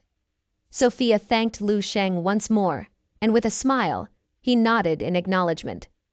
Lu Sheng's mission was accomplished, as he was about to leave. At this moment, the president walked over, congratulating them on passing the assessment. He wanted to seize this opportunity to have dinner with Lu Sheng to celebrate the birth of the second fourth-level psychic master of the Psychic Association. Lu Sheng shook his head. He thanked the president for his invitation, and just as he was about to decline, seeing the anticipatory expressions of the president and Sophia, he reluctantly agreed. Both the president and Sophia were overjoyed, with the president informing Lu Sheng that someone would come to pick him up in the evening. Sophia volunteered, mentioning she had a car and would undertake the task of driving Lu Sheng. Sophia, radiant with joy, led Lu Sheng to her fiery red sports car, waving her hand grandly to open the door. As Lu Sheng was getting in, the president also came to see him off, with Lu Sheng buckling his seatbelt and bidding the president farewell, agreeing to meet in the evening. The fiery red sports car roared away, weaving through the highway. Throughout the journey, Lu Sheng remained silent, and Sophia didn't dare to speak either, only sneaking glances at Lu Sheng through her mirror. Even now, Sophia could hardly believe that everything she experienced today was real. Primarily, it was because Lu Sheng looked too young. Dressed in casual clothing, with one hand resting on the car door, and his head turned to look at the rapidly passing scenery outside the window. Who could imagine that this was a prodigy fourth-level psychic master? A person even the president of the Dongning province's Psychic Association holds in high regard. So young, so handsome, and with such a great physique moreover, his talent was incredibly astonishing. Compared to Lu Sheng, those self-proclaimed elite second generations that Sophia usually meets are simply worthless, a pile of garbage. Lu Sheng suddenly turned his head and glanced at Sophia, and gave her a confused look. Sophia's pretty face instantly turned red. Her heart raced, pounding wildly. What did Lu Sheng's gaze mean just now? A bold yet shy thought suddenly popped into Sophia's head. It's impossible. She has only known him for such a short time. But then again, she thought, it's not entirely impossible. Typically, boys in their adolescence do like the big sister type. Sophia was confident in her own looks too. She had a good figure and perfectly fit the big sister type.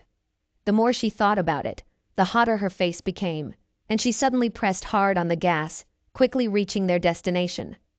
Blush spread across Sophia's cheeks as she brushed a strand of hair behind her ear. She was pondering on how to start a conversation with Lu Sheng. It was then that Lu Sheng spoke up. He thanked Sophia for bringing him here, but now Sophia should probably make a quick run. Sophia was taken aback. Why should she run?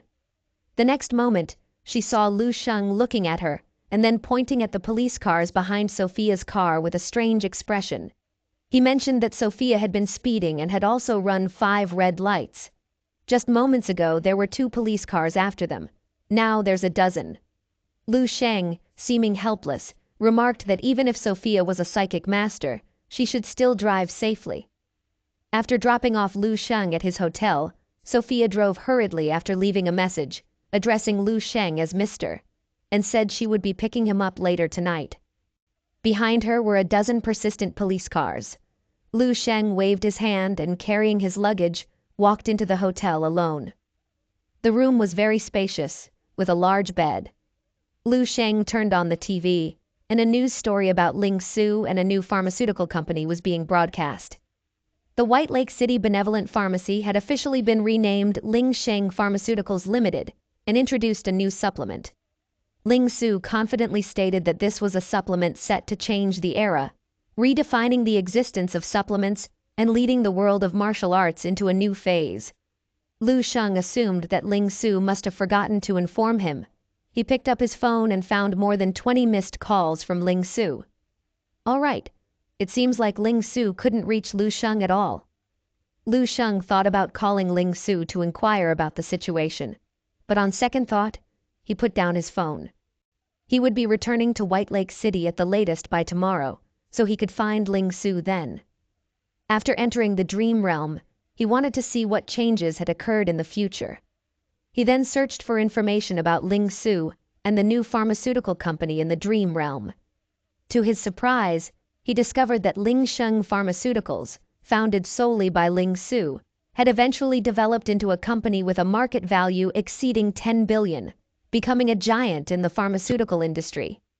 Suddenly, Lu Sheng then glanced at other information, while stomping on the spouse column in Ling Su's profile, and nearly jumped off the ground. Spouse, Lu Sheng, Major General of the Eastern Military District. Lu Sheng was so shocked that he plopped down onto the ground. He immediately had Ai Yi pull up his own personal information and found in his spouse column, not only was Snowy's name still there, but Ling Su's name had also inexplicably appeared alongside it. Lu Sheng sat on the ground, mumbling to himself. He suddenly felt like he didn't understand himself anymore. What exactly had happened to him in the future? 2 wives? Lu Sheng suddenly snapped back to reality and quickly closed the file. The future was illusory. Anything could happen and would change soon enough. Lu Sheng had thought, and had Ai Yi help him search for the Spirit Muscle Vital Soup, which is the new supplement that Lu Sheng provided to Ling Su. But the result was, Lu Sheng didn't have sufficient access to acquire formulas for supplements above level 5. Lu Sheng was correct. He had thought of this possibility when he introduced the Spirit Muscle Vital Soup. If he was able to introduce a future supplement and its formula today, it would then be refined and improved after 10,000 years of development to become a higher quality formula. The result was beyond his expectations. The Spirit Muscle Vital Soup was not only genuinely refined, but also metamorphosed directly from an ungraded supplement to a treasured supplement above level 5. Lu Sheng then began to brainstorm at high speed. If he could bring something from 10,000 years in the future to the present day and announce it, it would be equivalent to giving human civilization 10,000 years of developmental time to research, potentially elevating it to new heights. Knowing that the future can really be altered, when he pulled up the martial world history again, the history indeed had changed. The time of total destruction had been postponed by 10 years compared to the first time he checked. This means that a single formula of Spirit Muscle Vital Soup, after 10,000 years of evolution, managed to earn an entire 10 extra years of survival time for the whole of human civilization. Then what about stellar body enhancing technique, natural breathing technique, and crystal medication techniques? These 3 supreme level 11 martial art techniques. Lu Sheng's mind bubbled with a daring idea. He even felt an impulse to upload and announce all these techniques online in one go. But he quickly suppressed it, discarding this thought. It is uncertain whether revealing these martial arts techniques today would be able to fully rescue the future of human civilization. Once disclosed, it would definitely cause a huge uproar around the world. The current law and order would be shattered instantly, and society would plunge into chaos. He and his family would immediately become the eye of this storm, with unknown outcomes awaiting them. Such actions wouldn't necessarily lead to a positive future, and he wouldn't be able to save humanity.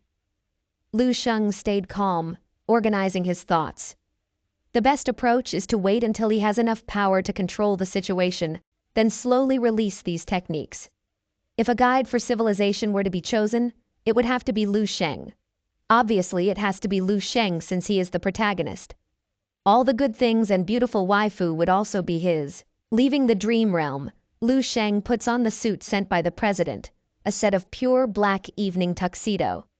The young man in the mirror, dressed in a well-fitted black suit with a white shirt, is fastened with a deep blue tie at the collar. Lu Sheng casually picks up his phone, scanning it briefly. Recalling that he hasn't yet responded to Ling Su's message, he quickly types a few lines, telling her that he will return tomorrow, and asks her to prepare the ingredients for the third formula. Ling Su replies with a confused emoji, thinking to herself, this guy finally responds, and the only thing he just asks her is to prepare the ingredients? Ling Su, being extremely busy and overwhelmed recently, holds her phone, angrily typing hundreds of words in a few seconds, saying Lu Sheng was irresponsible for leaving everything behind. She then sees a question mark replied by Lu Sheng. She wants to tell him how hard it is to manage this company alone, but fearing his authority, she deletes all her complaints and only sends a few words back. Received. Okay? Ling Su then puts her phone away and continues to immerse herself in her busy work. Lu Sheng puts away his phone and stretches a little, feeling constrained by the suit. He steps out of the room and goes down to the hotel lobby on the 3rd floor. Here, he finds Sophia already waiting for him. Sophia appears to have carefully dressed up for the evening. She has delicate makeup and wears a long red dress with a slit running from her thigh to her waist, looking very stunning. Sophia walks towards Lu Sheng and informs him that the banquet is ready. Lu Sheng tells her to just call him by his name, saying that Mr. sounds strange. Seeing Lu Sheng in his new black suit, Sophia finds him even more handsome. Sophia drives more cautiously in the evening, not running a single red light on the way. They soon arrive at the banquet venue. Lu Sheng frowns, wondering why there are so many people. Isn't it just a simple dinner? Initially, Lu Sheng had come with the intention of having dinner with the president privately, but now he plans to just briefly meet the president and leave. Sophia explains that the president is one of the top figures in the city. Many things are not as low profile as he wishes them to be. This is already a small gathering considering the president's influence. Hearing this, Lu Sheng decided to stay for a bit more anyway. He is leaving tomorrow morning. At the so-called low-profile yet luxurious banquet, elegantly dressed men and women gather in small groups, holding wine glasses and engaging in casual conversation, occasionally letting out soft, restrained laughter. It's a common scene of the upper class. The president is still discussing with the group what he saw today, but they find what the president described was too outrageous and can't be true. A woman, dressed in a deep blue evening gown with delicate makeup, whispers to Amelia, telling her, "This banquet is no ordinary one." She then looks in a certain direction and says, "The mayor is here, and so is the president of the Martial Arts Association is also here." Almost everyone present are prominent figure not only in their city, but also in the whole Dongning province. The initiator of this banquet was the president of the Psychic Association. The woman tells Amelia that in the whole Dongning province, only their city has a psychic association. Although it seems to be at the city level, it's actually no different from the provincial level. So everyone gives a lot of respect to the president. Upon hearing the woman mention psychic, Amelia's expression fluctuates as if she recalls something. Amelia suddenly remembers that Lu Sheng said he would also go to the Psychic Association for assessment.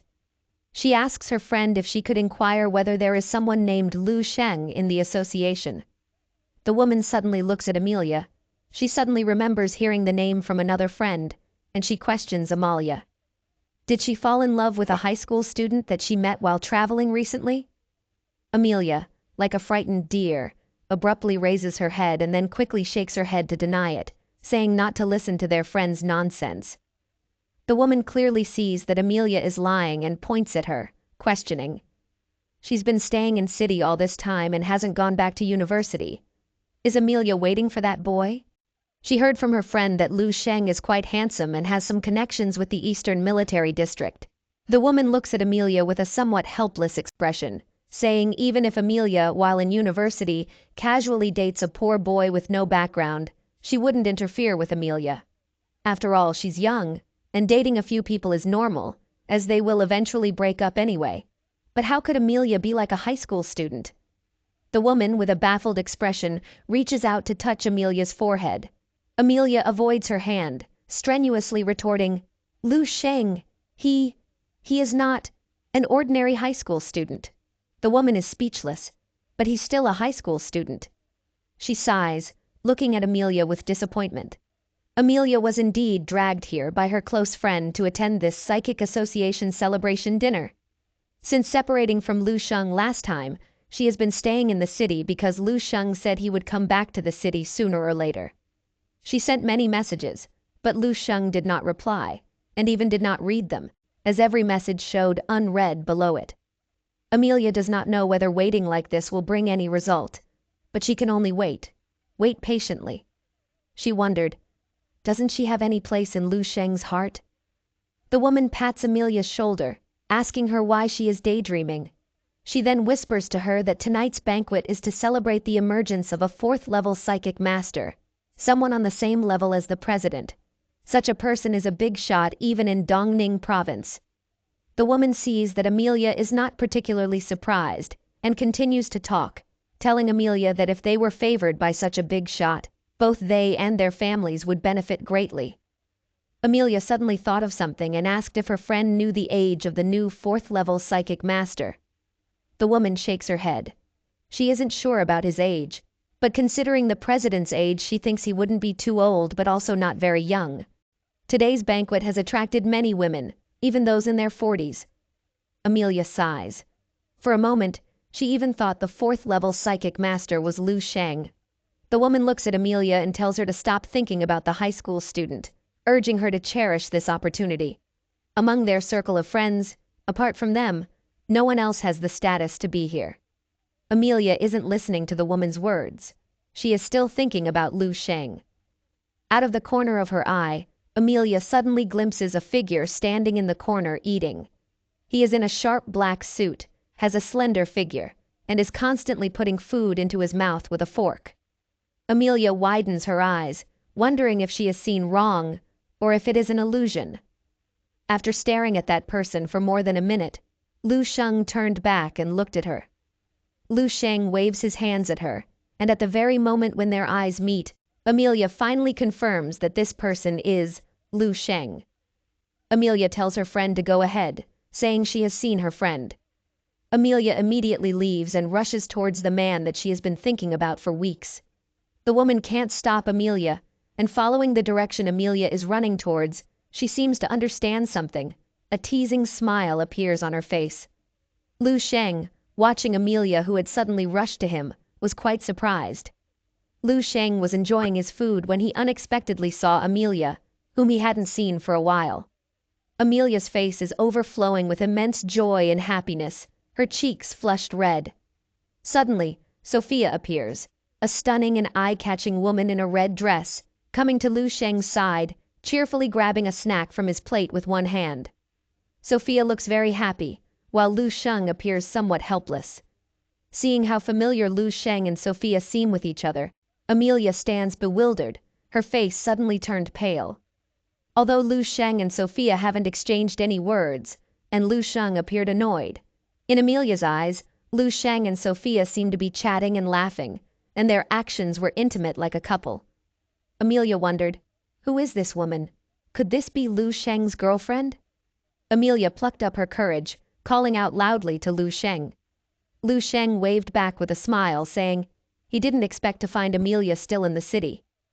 As Amelia looked at him, it struck her that even in just a few weeks, Lu Sheng seemed to have grown even more mysterious and inscrutable. For some reason it seemed as if there was an unbridgeable cliff between Amelia and Lu Sheng, rendering him out of her reach. Sophia subtly sized up Amelia, asking Lu Sheng to introduce his friend. Lu Sheng said that this was Amelia, a companion he met last month while visiting Mountain. Sophia greeted Amelia politely. After a bit of casual chat among them, a teasing voice rang in their ears. Turning around, Amelia saw her friend. After introducing Lu Sheng to her, the woman with a wine glass in hand scrutinized the young man standing before her, evaluating his looks, build, and demeanor. Lu Sheng was top-notch in every aspect. She thought to herself, so this is Lu Sheng, no wonder he has Amelia all hooked on him. The woman recognized Sophia, and a slight shock appeared on her face. Seeing Sophia by Lu Sheng's side, her temper towards Lu Sheng changed instantly, her enthusiasm cooling rapidly. She couldn't deny that even in their circle of friends where handsome men and beautiful women were commonplace, Lu Sheng would beat 99.99% of them. The women then realized why Lu Sheng could be here. It wasn't due to some powerful connection or personal capability, but because he was simply a gigolo, advancing to the upper class by relying on women.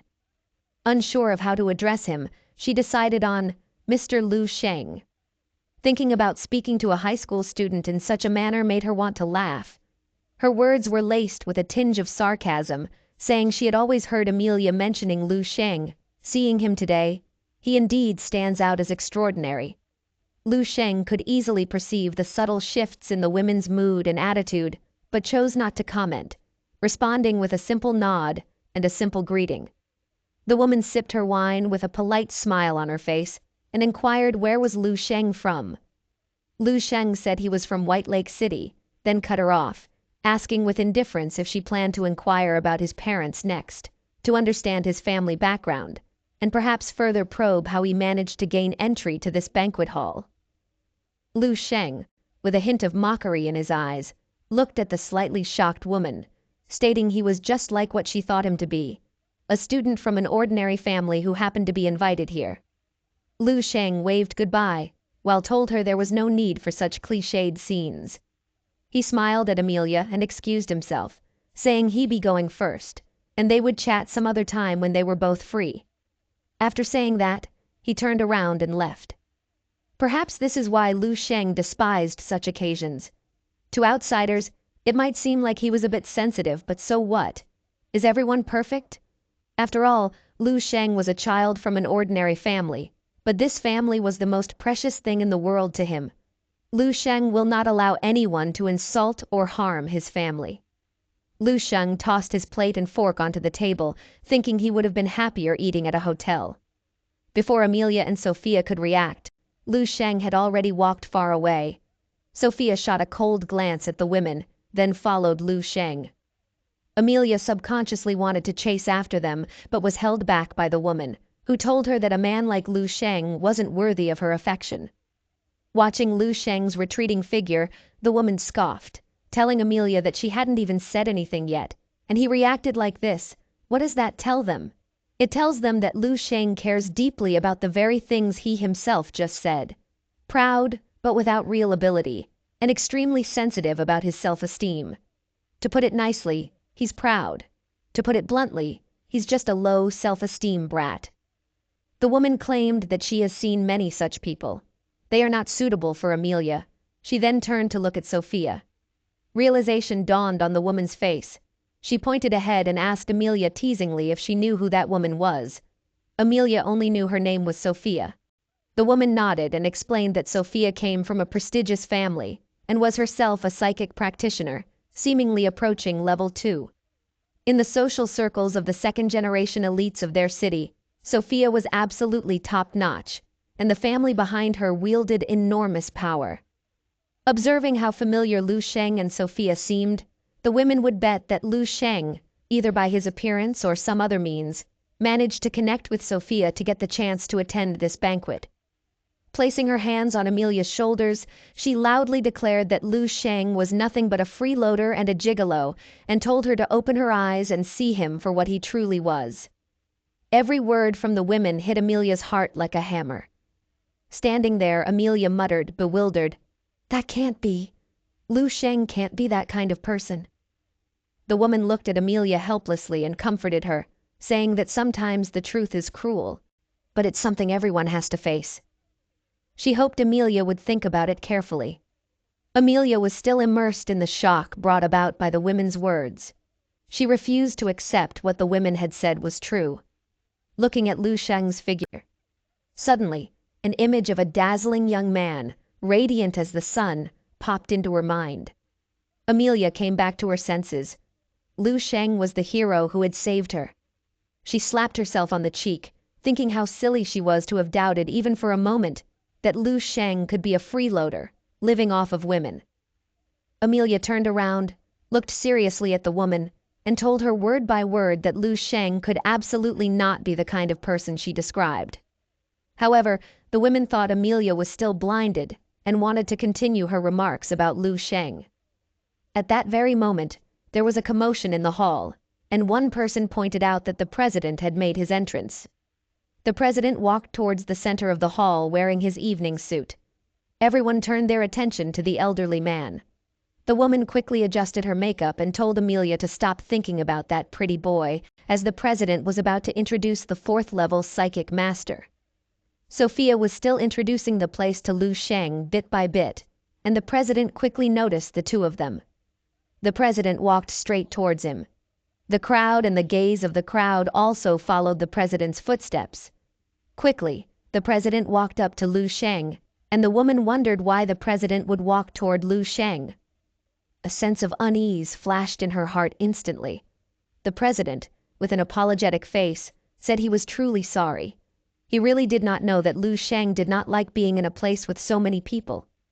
Lu Sheng shook his head and said that the president had significant responsibilities, and he was happy to be of some help. The president thanked Lu Sheng for his understanding, used his 4th-level psychic master's ability, and then raised his head to introduce loudly to everyone in the banquet hall. The person standing beside him was the newly emerged prodigy 4th-level psychic master of their Dongning Province Psychic Master Association, Mr. Lu Sheng, who was only 18 years of age. The president joked that compared to Lu Sheng, he really felt ashamed. The president spared no praise in his introduction of Lu Sheng, practically exalting him to the skies. These words set off a huge uproar at the banquet. An 18-year-old 4th-level psychic master. They even doubted their ears. People of his age usually not have taken the unified examination yet. Almost all eyes in the venue converged on Lu Sheng. Various voices of amazement, shock, and disbelief were incessant. Among the crowd below, the woman, who had been so shocked that she lost her composure and stood there dumbfounded, unable to utter a word, didn't even notice when the wine glass in her hand slipped to the ground. She only heard Amelia's voice next to her, asking the woman if she saw it. A person who steps on the stars, shining brightly like the sun, is the real Lu Sheng. The woman's mind went blank, and she trembled uncontrollably. She couldn't believe that the main character of this banquet was the very Lu Sheng she had just belittled. She stood up, tapping on Amelia's shoulders, pleading with Amelia to help her fix the relationship with Lu Sheng. Amelia motioned for her to look at the crowd. Those chasing after him, stretching on tiptoes, craning their necks trying to hand over their business cards, yet Lu Sheng ignored them all. He didn't seem to care for these gestures. To others, Lu Sheng might seem a bit arrogant, but why wouldn't he? He is young, an 18-year young level 4 psychic master. Isn't it quite normal for him to have a bit of pride? But for Amelia, perhaps it was just her infatuation, Lu Sheng felt so distant from her. In the end, their relationship ended before it even began. Lu Sheng made an appearance to honor the president, easily evaded the tedious crowd, and left the banquet. Even the president didn't notice when exactly Lu Sheng had departed. Lu Sheng hailed a taxi, planning to head back to White Lake City. On the way back, he leaned against the car window, gazing at the reflection mirrored on the window. He didn't appreciate this so-called high society banquet. He was here merely as a courtesy to the president. Lu Sheng wanted to be home. He wanted to return to Water Lake City right away. As for the luggage he left at the hotel, he'd have Sophia send it back later. Nothing essential was inside anyway. The taxi sped along the dark road. Watching the fleeting night scenes, Lu Sheng relaxed. This was the life he desired. Simple and pure, accompanied only by his family and martial arts. After all, Lu Sheng was still a typical high school student from an ordinary family. The reflection on the car window showed a contented smile on the young man's face. He changed back into his original clothes and returned home. A knock sounded at the door. Lu Sheng's mother opened the door, and upon seeing Lu Sheng's return, her face lit up with joy. The voice of his younger sister welcomed him home, urging him to sit down quickly. Their father also looked at Lu Sheng with delight. Lu Sheng smiled and said, "I'm back." Lu Qing put down the bun she was eating, approached her brother, and looked up at him. She questioned how did Lu Sheng grow so much taller after just one trip. She curiously measured the height difference between them with her hand. Lu Sheng playfully pushed her aside, walked to the living room, and sat down at the dining table, jokingly remarking that it was she who had become shorter. Lu Qing, feigning annoyance, hurriedly took a seat across him. Lu Sheng, still smiling, mentioned that since Lu Qing was on school holiday, he'd like to test her strength later. Remembering a previous message from Lu Sheng, she felt a bit apprehensive, unsure of her brother's current martial arts level. All she could perceive was that Lu Sheng was becoming increasingly enigmatic. The aura surrounding him was intensifying. Sometimes, just a glance from him would make her feel like a mouse spotting a cat, causing her to get goosebumps. It was even more intimidating than the third-level or even fourth-level martial arts teachers at her school. Their mother handed Lu Sheng a bowl full of steamed buns. Lu Sheng casually took a meat bun and took a small bite. Today was a rare day when Lu Sheng's father was off from work, and with Lu Sheng's return, the mood of the entire family was elevated. Lu Sheng looked at his father, asking if he had been eating the meat in the fridge and the supplements he'd brought. His father responded affirmatively, and then inquired about the supplements. Their father poured a glass of water and sat next to Lu Sheng, telling him mixing the supplements with water daily made him feel so much healthier and younger, almost as if he'd shed 20 years. However, there was a hint of concern in his voice. "Those supplements must be quite expensive, right?" Lu Sheng casually remarked that these things weren't expensive. It was gifts from a friend who runs a pharmacy, specially formulated for middle-aged people. He insisted that his father shouldn't dilute them with water, and even his mother should consume them as well. He mentioned having a lot more. The friend he referred to, without directly naming, was Ling Su. So this wasn't entirely a lie. Upon hearing this, his father didn't ask any further questions. Once his mother was done with her chores, she approached and asked if Lu Sheng was preparing for the unified exam, asking if he would stop traveling around recently. Lu Sheng chuckled, stating that he'd stay home and not go anywhere. Subsequently, he requested another bowl of rice. Swiftly, he snatched a piece of meat from his sister's bowl, resulting in her protests. Lu Sheng joked, blaming her slowness for the act. The joyful dining atmosphere came to a close, and Lu Sheng turned to his parents, suggesting that since everyone was home today, they should consider looking for a new house due to the current space constraints. His implication was the need for a larger residence, ideally one with a training room for martial arts practice. The location didn't matter. After some thought, his parents agreed to accompany him. Later, they visited a mansion. This was a new house Lu Sheng had purchased through a friend. He inquired if everyone liked it. His mother, after glancing at his father, felt the house might be beyond their financial reach. But Lu Sheng reassured them, producing a bank card from his pocket. He mentioned earning a substantial amount of prize money over the past few months, with 5 million already in the account and another 5 million yet to be credited. His mother almost fainted in disbelief, while his father doubted his ears. His sister, in shock, questioned if he really had that much money.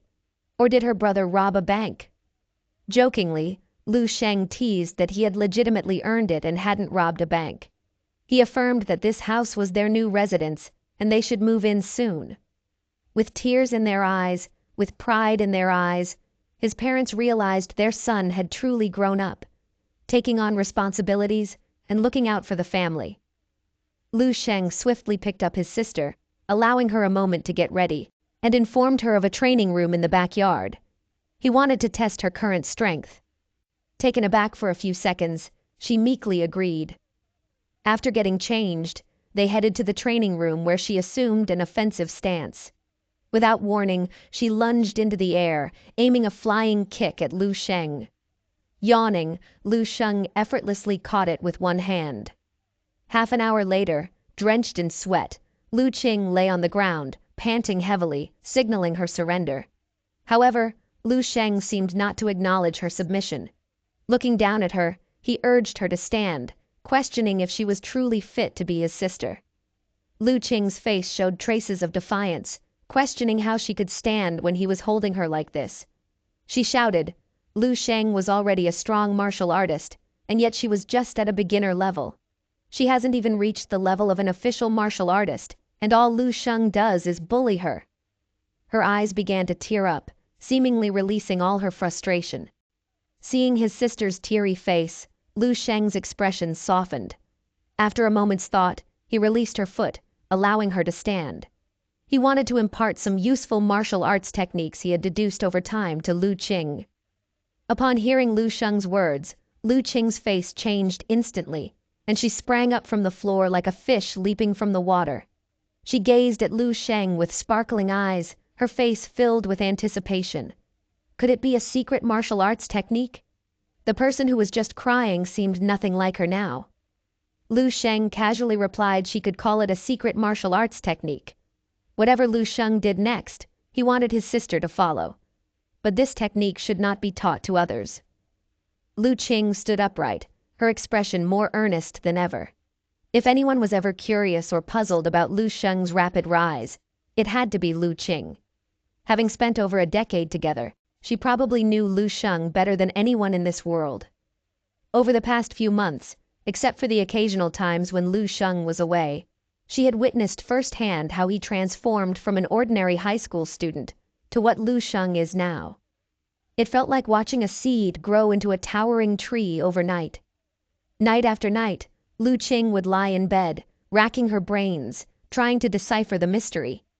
Everyone claimed Lu Sheng had suddenly awakened, but she felt that there must be some secret he was harboring, the key to his meteoric rise.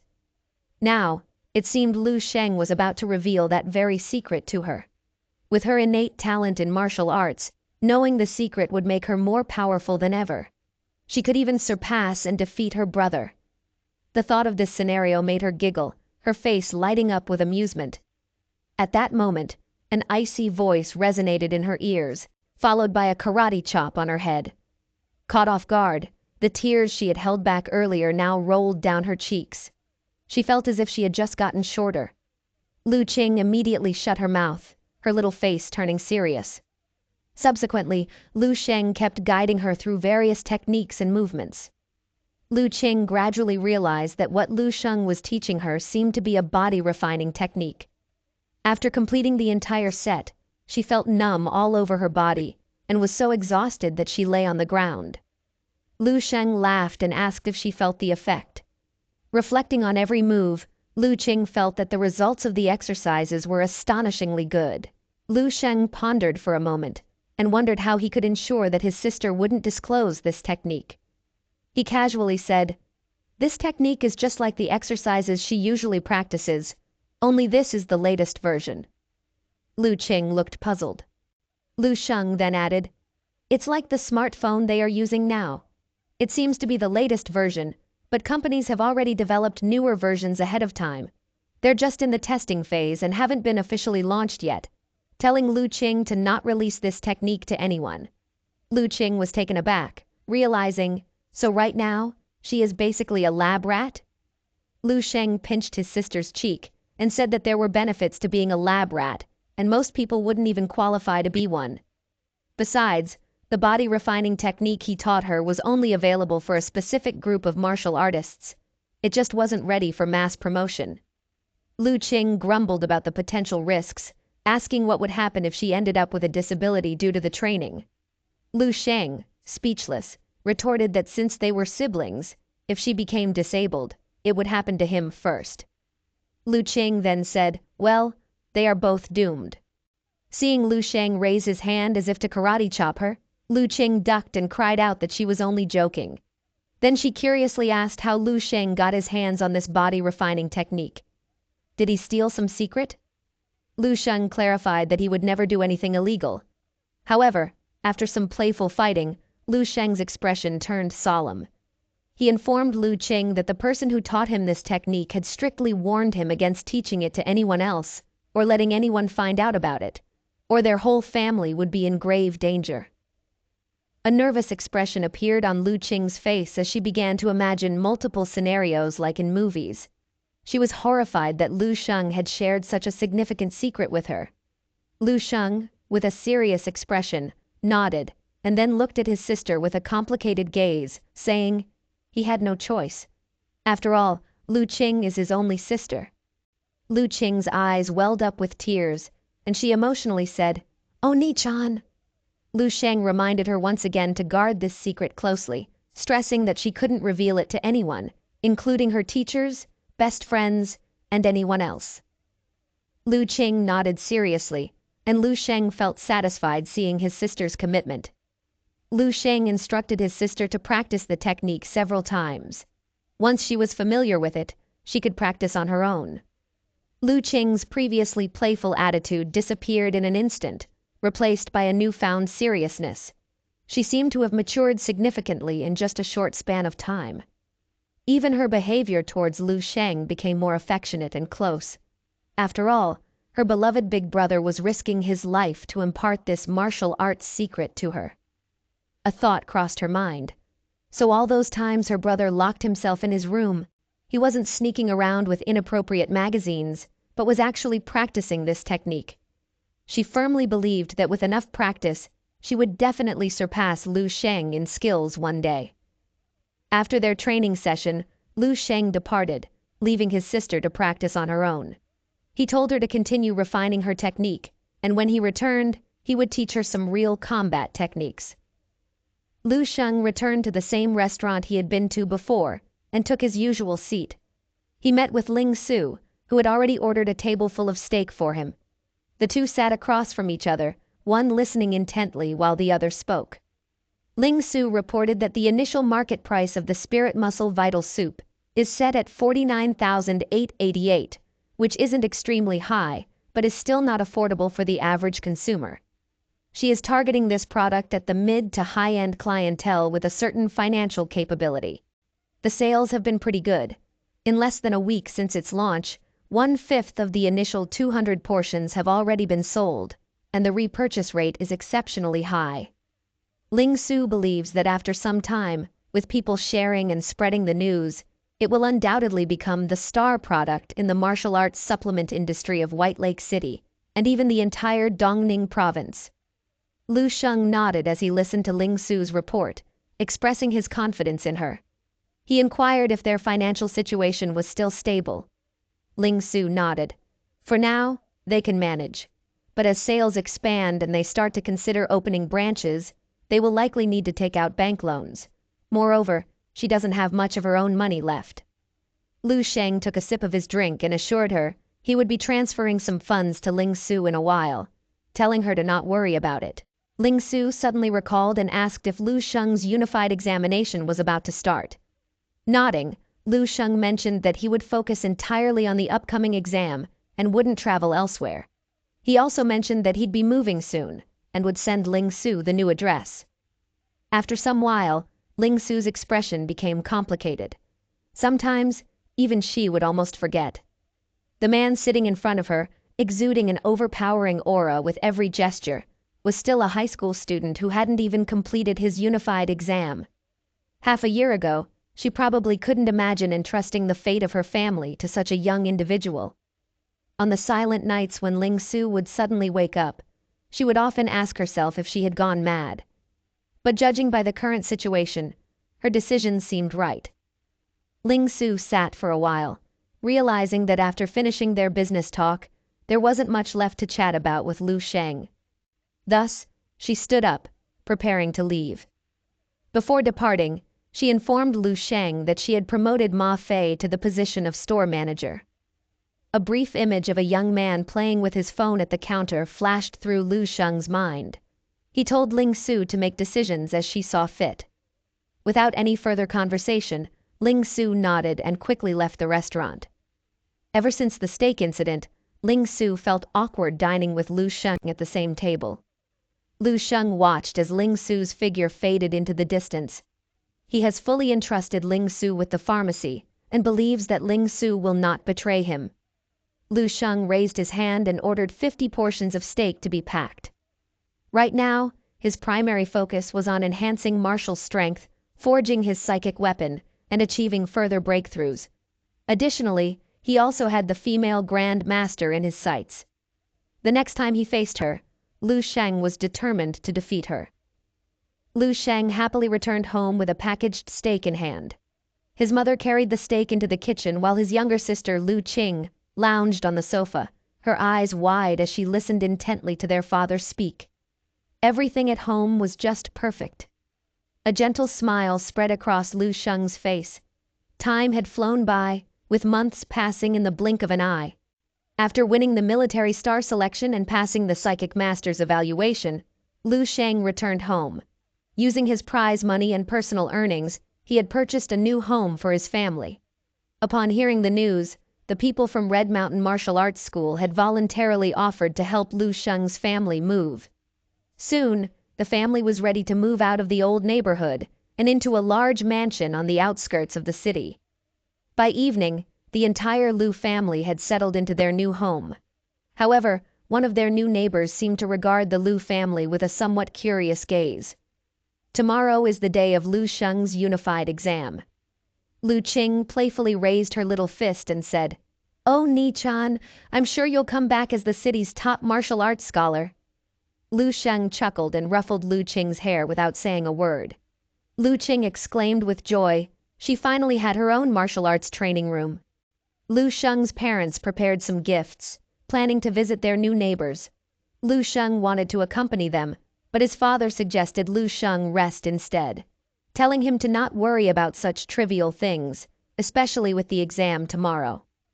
He patted Lu Sheng's shoulders and looked at Lu Sheng with pride. If Lu Sheng truly became the top martial arts scholar, their family would truly bring honor to their ancestors. By evening, Lu Sheng lay on his bed and entered the dream realm. His inner strength now stood at the pinnacle of a 4th-level martial artist. Although he could advance to the 5th level any time, he continuously refined his inner strength.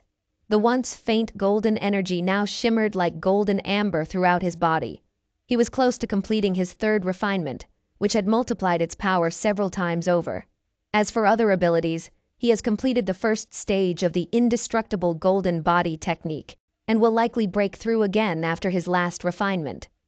Lu Sheng could now unleash 20-fold of the stellar force. He had also made progress with the nature breathing techniques, though the true potential could only be realized in actual combat. Lately, Lu Sheng trained daily with the female Grandmaster in his dream realm. He could now endure a whole 5 minutes against her without being defeated. Today, as always, he sought her out. She held her gleaming silver spear and faced Lu Sheng with her usual stoic expression. In truth, compared to the unified exam, Lu Sheng's deepest desire was to defeat this female Grand Master in his dream realm. With a fiery determination in his eyes and using his flame breath technique and 20-fold stellar force, he launched a full-force attack on her. As her spear narrowly missed him, Lu Sheng landed a fierce punch on her face. However, the female Grandmaster's combat instincts were unparalleled. Even when struck, she retaliated instantly, landing a powerful kick to Lu Sheng's abdomen. Lu Sheng was sent flying, crashing into a nearby skyscraper 100 meters away. He utilized the 2nd form of the flame-breathing technique. This form not only allowed Lu Sheng to conjure fireballs out of thin air, but also added explosive splatter damage to his attacks. Rising from the debris, he hurled the fireball toward the female Grandmaster.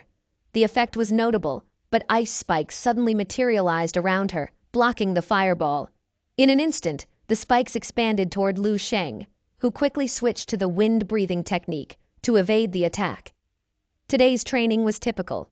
He lasted 5 minutes without being defeated, but was still no match for the female Grandmaster. However, compared to his initial instantaneous defeats, he'd come a long way. The perfect martial path had fully integrated into Lu Sheng's martial arts, but he wondered when he could take it a step further. Shaking his head, Lu Sheng felt his energy drained. For now, he still couldn't defeat the female Grandmaster. Nevertheless, after months of intense training, his overall strength had undergone a transformative evolution. After the unified exam, he would surely be able to acquire the subsequent parts of the 3-level 11 martial arts techniques. With his power one day advancing and stepping into the ranks of 5th-level martial artists, he was confident in defeating the female Grandmaster. Looking at her gleaming icy spear, the more Lu Sheng sparred with the female grandmaster, the more he yearned for her magnificent spear techniques. He could never get the dazzling glacial river across his mind, even though he already has his own weapon. Now, Lu Sheng also possessed his own weapon. He summoned his latest creation, the sound reminiscent of blades clashing with each other. In front of Lu Sheng, hundreds of large silver blades flew out, filling the air. These blades circled rapidly around, emitting sharp whistling sounds as they sliced through the air. It was from the mithril mine Lu Sheng had discovered earlier that he had managed to extract a whopping 27 kilograms of mithril. Every bit of it was invested in this weapon. After all that effort, Lu Sheng was left almost penniless. No wonder psychic masters were so expensive. Thinking about it, Lu Sheng felt a pang of distress, saying this profession is like a money-burning pit. Despite how expensive it was, after obtaining the indomitable Wheel of Blades, Lu Sheng felt that it was worth it. Even throughout the expense of 10,000 years of martial arts history, psychic masters remained the most sought-after elite martial profession. In these few months, Lu Sheng successfully mastered one of the techniques within the indomitable Wheel of Blades. The Fireseed Resource Library's description of this technique was quite succinct, consisting of just a few words: able to slay grandmasters. If Lu Sheng could utilize this weapon to defeat grandmasters now, then what about the 6th level, the 7th level? And what of the combat techniques of the psychic master even more potent than the indomitable Wheel of Blades? Every nerve in Lu Sheng's body trembled with anticipation. He couldn't hold in his excitement. Of course, this was merely a demonstration of the power behind a single move. Grandmasters aren't just going to stand there and let him strike them down. The female grandmaster before him had an incredibly strong combat instinct, unmatched by most regular grandmasters. Lu Sheng's weapon attack still couldn't land a hit on her. However, if Lu Sheng unleashed his full-powered indomitable Wheel of Blades technique, he could deal a devastating blow to the female grandmaster. But after using such a move, even being a 5th-level psychic master, his psychic energy would be completely drained, rendering him an easy target afterward. The very next moment, he would undoubtedly be reduced to dust by a single thrust from the female grandmaster. But Lu Sheng knew for a fact that his speed was now on par with the female grandmaster. But as for his full strength, he himself wasn't even sure of the extent of his current combat capabilities. As for the unified exam tomorrow, it would be the perfect opportunity to test himself. City's top martial artist scholar, provincial top martial artist scholar, Lu Sheng muttered to himself, a glint of determination shining in his eyes. But Lu Sheng's ambitions extended far beyond just these titles. Lu Sheng's sister called out from the first floor, telling Lu Sheng to wake up and come down for breakfast. As Lu Sheng got ready and approached the living room, he could already smell the tantalizing wafts of meaty aromas. Their mother had already prepared a feast on the dining table, hoping that the hearty meal would bless Lu Sheng with good results in his upcoming unified exam. His younger sister remarked that she would accompany Lu Sheng to the exam site as well. With a smile, Lu Sheng patted his sister's head, noting that it would be good for her to get a feel of the exam atmosphere so she wouldn't be too nervous when it was her turn. She pouted but didn't say anything.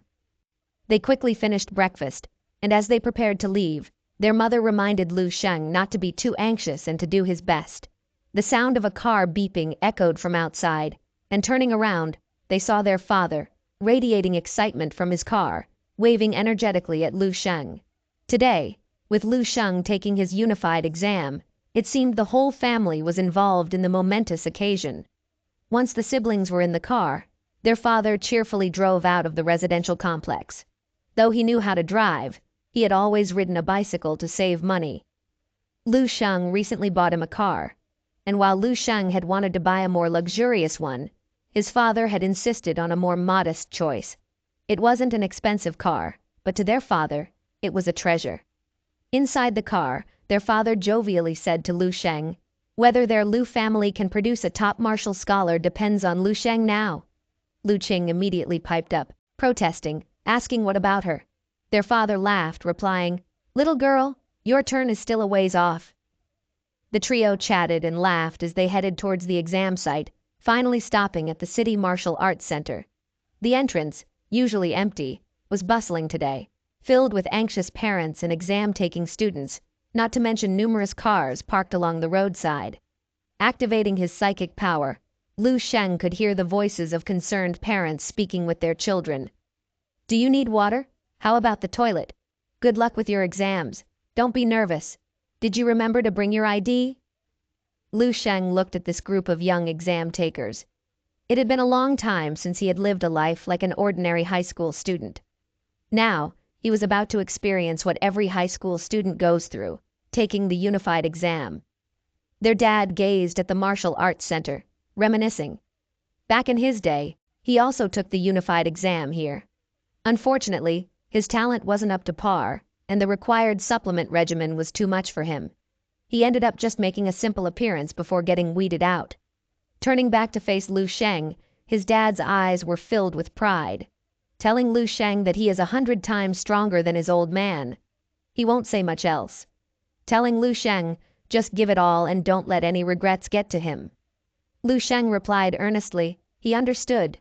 Lu Qing also encouraged her brother, "Oni-chan, do your best. Dad and I will wait for you outside." Lu Sheng smiled, then bid farewell to the two of them, and headed alone to the entrance of the Martial Arts Center. He joined the queue to check IDs and was given a number. Once past the yellow line, tens of thousands of students surged towards the entrance. Behind him, countless eyes filled with anticipation watched. The annual Grand Martial Arts Unified Examination was finally underway. Lu Sheng could tell that the examinees around him were all quite nervous. The White Lake City Martial Arts Center, capable of accommodating over 100,000 people, was now partitioned into numerous individual small rooms. Inside each of these rooms stood a device to measure one's blood energy level, as well as another device to gauge one's combat strength. Long queues had already formed as students began to line up. Each testing room had 3 supervisors. One was responsible for measuring the blood energy levels, another gauged the combat strength, and a third stood at the door, ensuring order and managing the entrance of the examinees. Each student had a designated number. As a group was being called in by one of the supervisors suddenly walked towards where Lu Sheng stood, frowning, wondering, what's going on here? Why can't the students line up properly? He had been observing this area for a while and noticed a peculiar scene. The front and back of the line were densely packed with students, but there was an odd gap, right in the middle. The supervisor motioned for Lu Sheng to move forward, and Lu Sheng complied. He then gestured for a chubby boy behind Lu Sheng to advance as well. The chubby boy, beads of sweat forming on his forehead, said it's not that he doesn't want to move forward, but whenever he gets close to this guy. He then pointed to Lu Sheng, saying he inexplicably felt so nervous that his legs start trembling. He was fine when he first entered, but now, the closer he gets to Lu Sheng, the more anxious he becomes. The supervisor's brows furrowed. Turning to observe the students lined up in front of Lu Sheng, he noticed they were now desperately pushing forward, as if they were being pricked from behind. Only then did the supervisor focus on Lu Sheng. A cursory glance wouldn't reveal anything amiss, but a closer look made the supervisor's heart skip a beat. It was no wonder that the students both in front of and behind Lu Sheng were reluctant to come close to him. Lu Sheng exuded an imposing aura, like an intangible force field surrounding him. It was so overpowering that people nearby instinctively wanted to distance themselves from him. At this moment, even the supervisor standing next to Lu Sheng felt an eerie tingling on his scalp, and the hair on his arms stood on end. The supervisor was well aware that such a presence is the result of a martial artist's blood energy level concentration reaching a such high level that it radiates outwards. While the supervisor had encountered such situations before, witnessing this from an 18-year-old high school student was a rare sight. The supervisor decided to have Lu Sheng enter the testing room first, instructing the others to line up behind. Grateful for the chance to be away from Lu Sheng, the other students quickly scattered, eager to distance themselves from this monster. Lu Sheng resignedly and made his way to the testing room.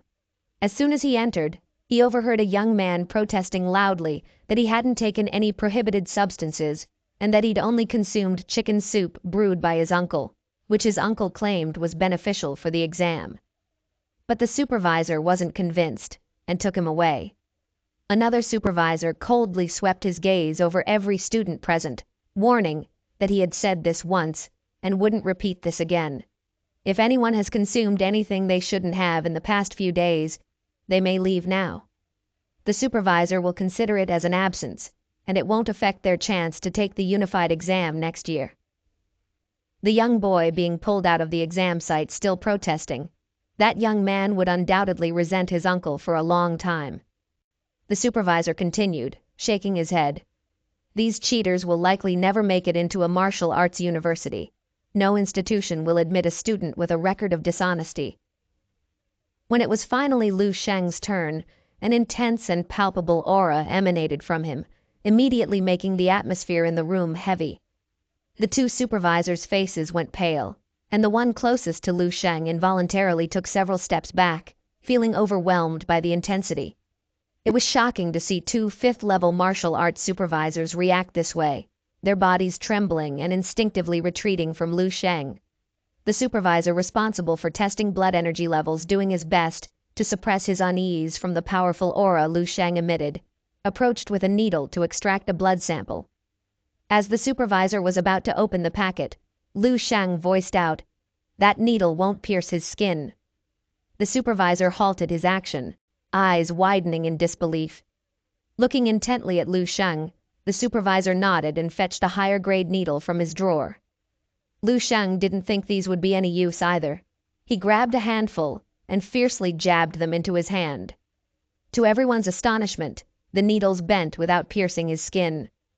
With no other immediate solution, the supervisors decided to proceed with testing Lu Sheng's combat strength first. Meanwhile, they'd search for an even more advanced needle for the blood test. A blonde-haired girl was undergoing her test. Walking up to the combat strength testing dummy, she gave it her all with a punch. With joy, she saw her combat strength surpass the 100 mark, giving her hope to attend Dongning Martial University.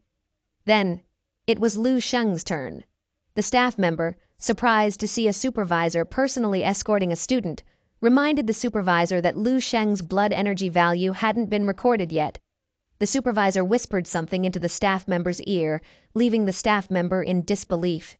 The supervisor glanced at the nearby testing dummy, questioning if they needed to upgrade to a more advanced one. The staff, although shocked, informed the supervisor that the current machine was the most advanced one available for the unified exam, with a maximum combat strength limit of 990,000. Thus, even facing a level 6 martial artist would have no issue. The staff member chuckled, saying this boy can't be a grand master, right? The supervisor regained his composure. He thought he probably had been overthinking. He then called out Lu Sheng's name. As Lu Sheng moved closer, an overwhelming and scorching aura radiated from him.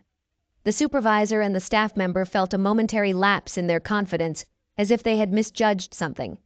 But then, watching Lu Sheng introduce himself and politely greet everyone, the staff member relaxed slightly. Lu Sheng stood in front of the combat strength machine and took a deep breath. It was like molten lava flowing beneath a layer of ice. Seeing Lu Sheng taking a long time, the staff member timidly asked if Lu Sheng was ready. Lu Sheng took a deep breath, channeling his psychic power, switching to the flame-breathing technique, the divine Pluto technique to amplify his blood energy level. The supervisor's pupils contracted sharply, as if seeing something in Lu Sheng's reflection. Both of them watched, unable to believe that this was just a high school student taking the unified exam. Finally, Lu Sheng unleashed his ultimate move. First, it's the first stage of the perfect martial path. Then activated 20-fold of the stellar force. Lastly, the Grand Master technique. 10 suns in the sky. Combining all his power, Lu Sheng aimed for his strongest strike. With a punch, boom! The entire stadium quivered. Let's roll back time to 5 minutes earlier. At the top floor of the Martial Arts Center, Chairman Yao, feeling calm and collected, looked at his opponent across the chessboard, a chubby, middle-aged man in his casual attire. Chairman smiled and said, "Checkmate. Chairman Yao is in charge of the White Lake City Unified Exam this year, and is also the chairman of a nearby city martial artists association. To prevent cheating, a different martial arts association chairman was invited to oversee the unified exam. The chubby man, Director Liu of White Lake City's Education Bureau, stared at the board, perplexed, then chuckled. "This is his 7th time losing today." Chairman Yao replied with a light smile. "It's only because Director Liu let him win. How could a mere martial artist like him know anything about chess?" Just then, someone burst into the office without even knocking. It was Chairman Yao's secretary, looking frantic. Chairman Yao scolded. "Can't you see I am meeting a guest? What's the emergency?" The secretary stammered, explaining that a White Lake City examinee had broken the needle used for testing blood energy level, and the supervisor wanted to request even more advanced needles. Chairman Yao frowned, questioning, "Isn't there already high-grade needles across all exam sites? If it breaks, then just give them another one." There was no point in reporting this to him. The secretary hesitated, then added that the needle the student broke was the high grade. The atmosphere in the room became tense as the implications of this information settled in. In Chairman Yao's hand, a chess piece was crushed into fragments. Director Liu, who had been silently listening beside him, showed a great expression of surprise on his face. Was the high-grade blood extraction needle broken by a student? He stood up and instructed his secretary, telling her to get the advanced grade blood extraction needle. Also, get him a copy of that examinee's record. The secretary, having already prepared, handed over the paperwork. As Chairman Yao read through it, he looked up at Director Liu, whose face was now beaming with delight, and said with a wry smile, "Congratulations, Director Liu." Despite Director Liu's modest words, his face was brimming with joy. Both of them understood the significance of breaking a high-grade blood extraction needle. It means this student is likely qualified for the provincial top martial arts scorer, potentially even on the national level. Looking at the record, 18 years old, above 4th level martial artist, Chairman Yao felt increasingly overwhelmed. Director Liu chuckled. He smiled brightly, clutching his round belly. Chairman Yao sensed something from the conversation, and it seems that Director Liu was not surprised at all. Director Liu took a step forward and said mysteriously, asking if Chairman Yao was aware of the military star selection held by the Eastern Military District every year. Chairman Yao nodded, then suddenly realized something. Could be that this year's military star is from White Lake City. Director Liu's smile became even more radiant. For the first time, Chairman Yao seemed genuinely taken aback. Of course, he was aware of the military star selection. Every year, Dongning Province held a prodigy training camp specifically for this selection process. However, the quality of the prodigies from his own city was lackluster this year. They were eliminated early in the training camp. As a result, Chairman Yao hadn't paid much attention to the subsequent military star selection and was even unaware of which city's prodigy had triumphed. The two shared a mutual chuckle, saying, "This isn't just qualifying to challenge for the provincial top martial scholar. This is practically securing the title and aiming straight for the national martial scholar." A sense of awe washed over Chairman Yao's face, and in his eyes, a touch of envy when he looked at Director Liu. He had always wished to encounter such a high-caliber martial arts prodigy in his lifetime. Now that he had the chance to meet one in person, he wouldn't miss this opportunity. The two nodded in agreement and headed toward the exam sites on the lower floors. Suddenly, a deafening noise erupted from the center. It sounded as if something had exploded inside. It also felt like an earthquake. Chairman Yao's gaze turned toward the direction of the blast. Wasn't that the combat strength exam site? What on earth had happened there? Full of suspicion, Chairman Yao, along with Director Liu, who had hurried over, both ran towards the exam site. The supervisor and staff member inside the room were jolted by the massive sound. Then they saw a wave of energy radiating from the point where Lu Sheng's fist had struck. The display of the testing dummy showed no value, and the machine emitted a strained, creaking sound before shattering completely. The staff member, responsible for testing combat strength, stood dumbfounded with his mouth agape and eyes bulging. The equipment in front of them had a testing limit as high as 990,000 capable of measuring the combat strength of peak level 6 martial artists. Yet now, it was destroyed by a single punch. Chairman Yao, with a grave expression, stepped inside the room and questioned, "What happened?" Recognizing Chairman Yao, the supervisor hastily tried to explain. But before they could speak, Chairman Yao's gaze had already landed on the side of the room. There lay the machine, emitting smoke and looking like scrap metal. And there was the calm young man, standing in front of the shattered device, turning halfway to look back at him. A staff member came over, sobbing, pointing at Lu Sheng, and exclaimed, "He's a grandmaster." Chairman Yao quickly directed the supervisors to evacuate the other examinees, asking the students waiting outside to be patient for a while longer. Following that, he ordered his secretary and the supervisor to urgently bring the master-level combat strength testing dummy from the Martial Arts Association, emphasizing that they needed to be as fast as possible. After seeing them quickly leaving the testing site, Chairman Yao then thought to himself, "This young man is truly extraordinary." Director Liu was the first to break the silence. Smiling gently at Lu Sheng, he told Lu Sheng to not worry about the machine breaking, telling Lu Sheng to sit down and rest for a bit. The new equipment will arrive shortly. Chairman Yao gazed intently at Lu Sheng, his eyes filled with countless thoughts. Even from a distance, he could distinctly feel the overwhelming aura emanating from Lu Sheng. It was truly unbelievable. As the chairman of a martial art association and at the peak of 6th-level martial artist, he actually felt a hint of trepidation towards an 18-year-old student. Although Chairman Yao was certain Lu Sheng was above 6th-level martial artist, he still wanted to verify it first. Time seemed to slow down. Everyone sat and waited. The supervisor rushed back into the room, dragging a large box, and with the help of several people, they finally finished setting up the combat strength testing dummy. Chairman Yao took out an advanced grade blood energy testing needle, ready to test Lu Sheng's blood energy level. As the needle gently pricked Lu Sheng's fingertip, a drop of red blood fused with a golden hue came out. This scene plunges the room into a breathtaking silence once more. The first to react was Chairman Yao. He stared at the droplet of blood. The blood was so dense, and it clung to the needle, resembling a radiant red pearl, solidified yet undispersed. "Y'all sure this isn't hyperviscosity? Anyway, back to the story." "Blood of a grandmaster." The thought flashed through Chairman Yao's mind, but he immediately shook his head. Chairman Yao had once personally seen the blood of a grandmaster. It was a genuine, much more solidified. Not only dense, but also possessed a potent power that far exceeded the drop before him. He was confident that Lu Sheng hadn't yet reached the level of grandmaster. However, it was evident that Lu Sheng was not far away. At the very least, Chairman Yao knew Lu Sheng had greatly surpassed him. The blood sample was then transferred into a machine after scanning Lu Sheng's blood sample. In a short while, a numerical value flashed on the screen. 1233.56. This was Lu Sheng's blood energy level.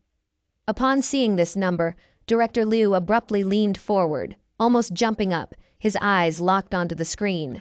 A mixture of astonishment and elation painted his face, as he could barely believe his eyes. The blood energy value had actually reached over 1200. This was the result of a 6th-level martial artist. In the history of unified exams in White Lake City, even in the entire Dongning province, they've never seen a blood energy value this high. Director Liu's voice trembled as he spoke. Chairman Yao looked at Lu Sheng with a pleased expression, laughing. As the old saying goes, heroes emerge in their youth. Complimenting Lu Sheng breaking the blood energy value record for the unified exam in the Dongning province. The supervisors in the room were too stunned to speak. With such a score, how could it not shatter the provincial record? A mere 18-year-old, 6th-level martial artist. However, Lu Sheng seemed unsurprised by his result. In contrast, the supervisor thought to himself, judging by his calm demeanor, this young man must have got more in him. Soon, it was time to test Lu Sheng's combat strength. The supervisor in charge of the testing promptly stepped forward, signaling for Lu Sheng to move beside the combat strength testing dummy. This freshly delivered Grandmaster-level combat strength testing dummy had been specially borrowed from White Lake City's Martial Arts Association. The machine, gleaming and pristine, was not only advanced but also brand new. After a brief calibration, Chairman Yao gestured for Lu Sheng to begin the test. However, a hint of irony bubbled up in Chairman Yao's thoughts. In the entirety of White Lake City, the number of individuals genuinely in need of this advanced testing dummy was minimal. It's been so long since the last time a Grandmaster appeared in the White Lake City. And now, this piece of equipment was being utilized for a student undergoing his unified exam. Chairman Yao felt at a loss for words, a medley of emotions swirling within him. Regarding this situation, he genuinely didn't know how to describe his feelings.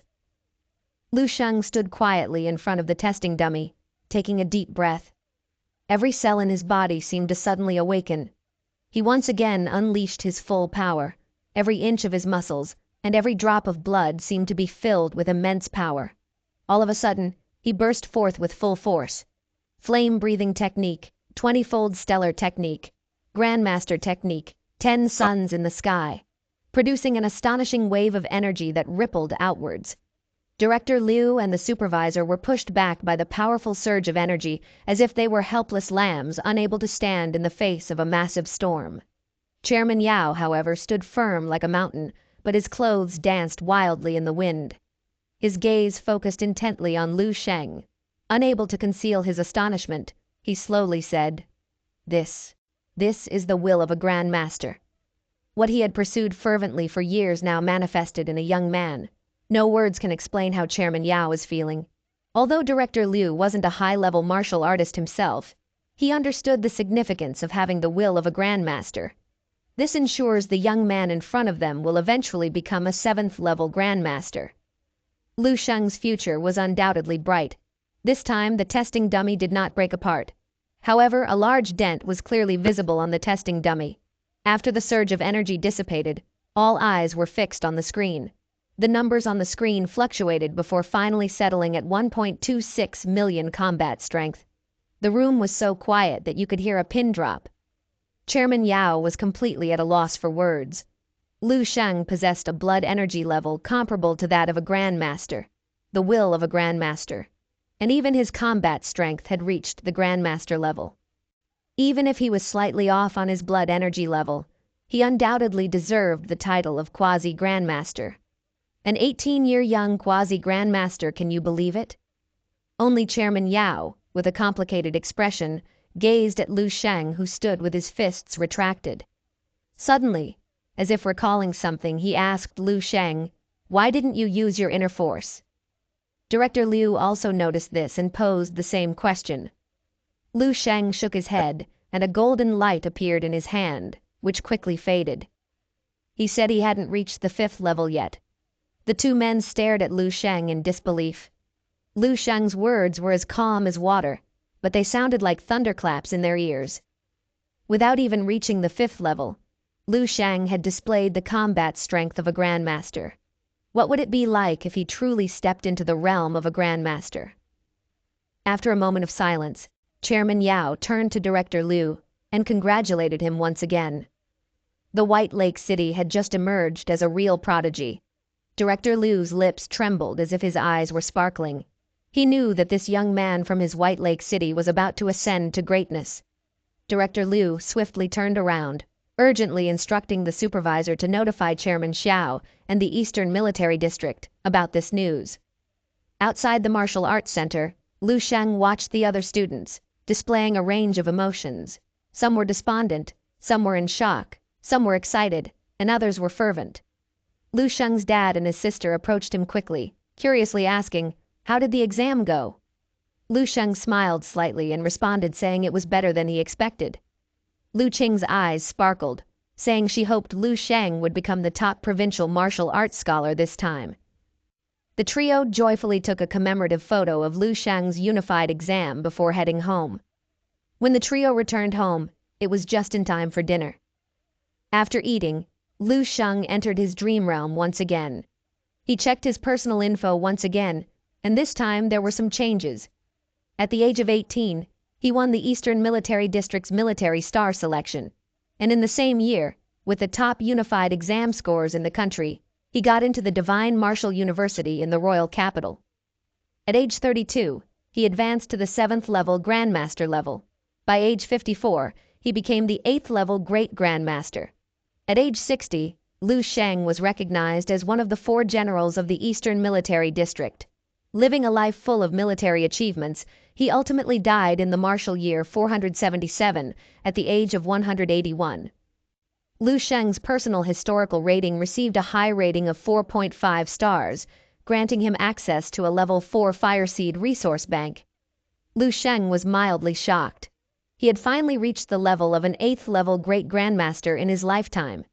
However, when he looked at the spouse column, he nearly fainted. Contrary to his assumptions, the names in this column didn't decrease but increased by another 3, totaling 5 wives. He waved it off, considering it just being a joke. Having reached the Great Grandmaster level and gaining access to the 4-star Fire Seed meant he could now unlock the advanced techniques of the 3 major 11th level martial arts. In the world of martial arts, strong martial techniques are essential for reaching the pinnacle. When the 3 11th level martial arts were revealed before Lu Sheng, he felt an unprecedented joy. First was the stellar body enhancing technique, also unlocking the 2nd stage cultivation method for the golden body technique, as well as the advanced chapters of the natural breathing technique and crystal meditation technique. Armed with these 3 level 11 martial art techniques, would surely elevate Lu Sheng's martial arts journey to the next level. Lu Sheng already has the will of a grandmaster. As long as he elevates his blood energy level, he will surely ascend to the rank of a great grandmaster. However, this path wasn't going to be smooth. Lu Sheng was well aware that even when practicing the same technique, every individual's understanding and martial arts path could vary. He learned the 10 suns in the sky technique from Shisheng Ning, while the stellar body enhancing technique originated from the top 11th 8th level martial artist, Wang He. The core and essence of their martial paths must undoubtedly differ. But Lu Sheng wasn't confined by this. He firmly believed that every martial art technique is a path to the ultimate truth. He aimed to synthesize and integrate all, discovering a martial path truly belonging to him. Taking a deep sigh, Lu Sheng's gaze became even more determined. He wasn't content with just being a great grandmaster. His goal was to surpass all 11th level martial artists, ascend to the 12th level, and even reach higher peaks.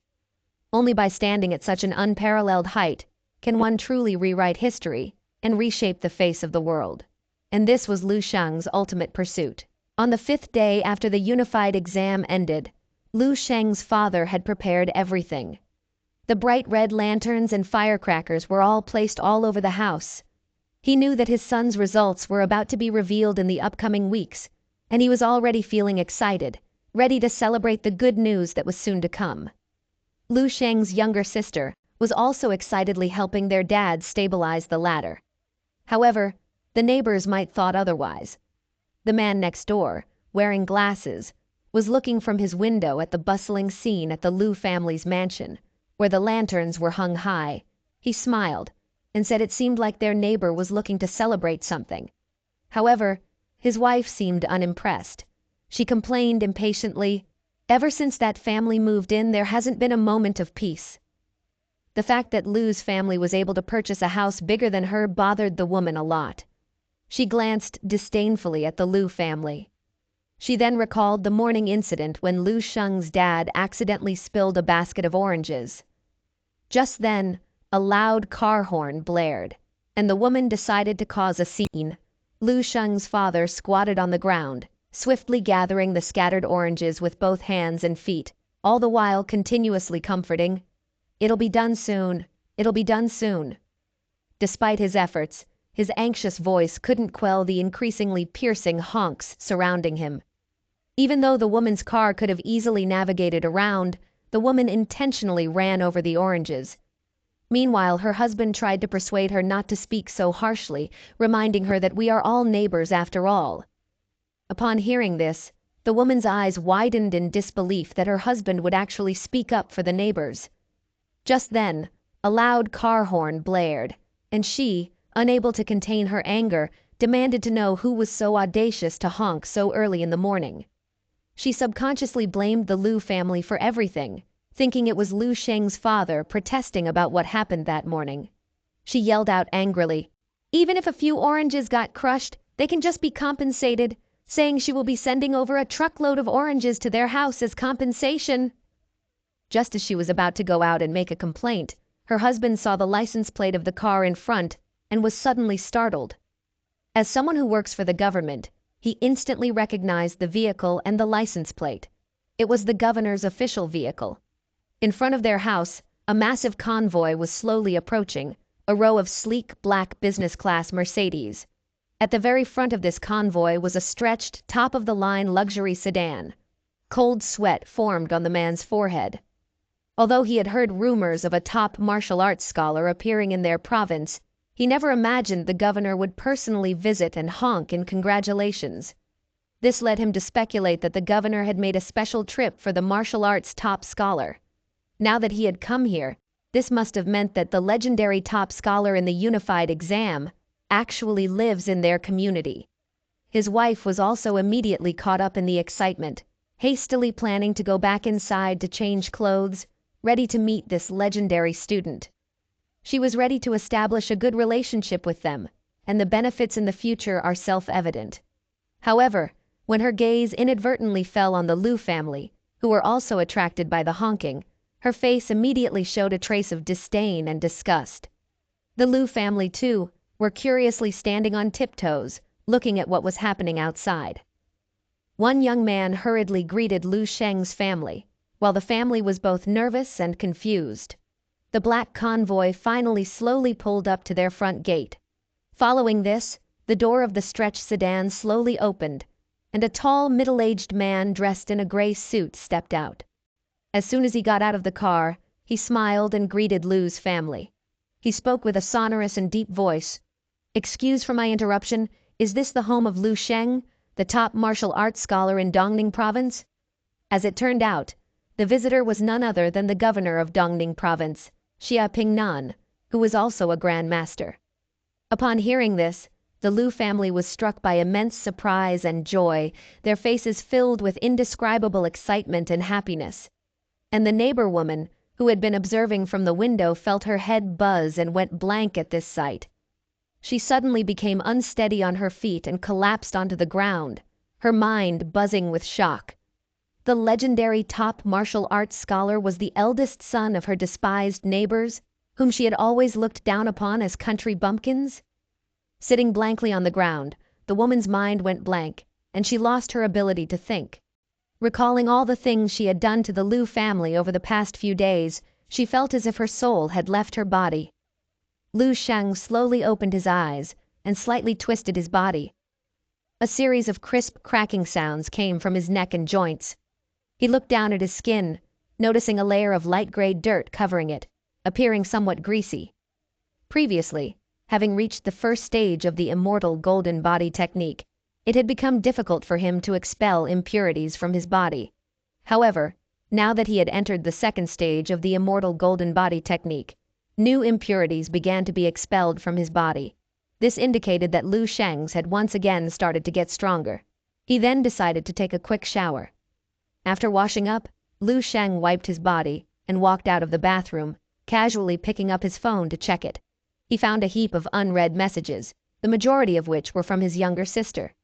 "Bro, you are now #1 in the country. You have become the top martial arts scholar," followed by an excited dancing emoji. "Bro, so many people have come to our house. Why aren't you up yet? Bro, come down quickly. A lot of people are here and there is a Grand Master." Lu Sheng, surprised to see the third message, suddenly spread out his psychic power. Centered in his room, his psychic power spread out like a tidal wave. In the living room on the first floor, a few strangers were sitting. Among them, one person seemed to be made of flames. His entire body's blood energy was like a blazing furnace, emitting endless light and heat. Compared to him, the other martial artists around seemed like chunks of charcoal and dust scattered next to a roaring fire. That person suddenly looked up, and at the same time, he also saw Lu Sheng. "It seems that our top martial scholar has woken up." In the living room, the man in the gray suit looked up at the stairs to the second floor and smiled as he put down his teacup. Lu Sheng's parents were stunned for a moment, and the next moment they saw their son, Lu Sheng, appear at the top of the stairs. Governor Xia was the first to stand up, his eyes intently fixed on the young man coming down from stairs. He watched the confident young man, with a handsome appearance and great physique. His hair was wet, indicating he had just finished showering.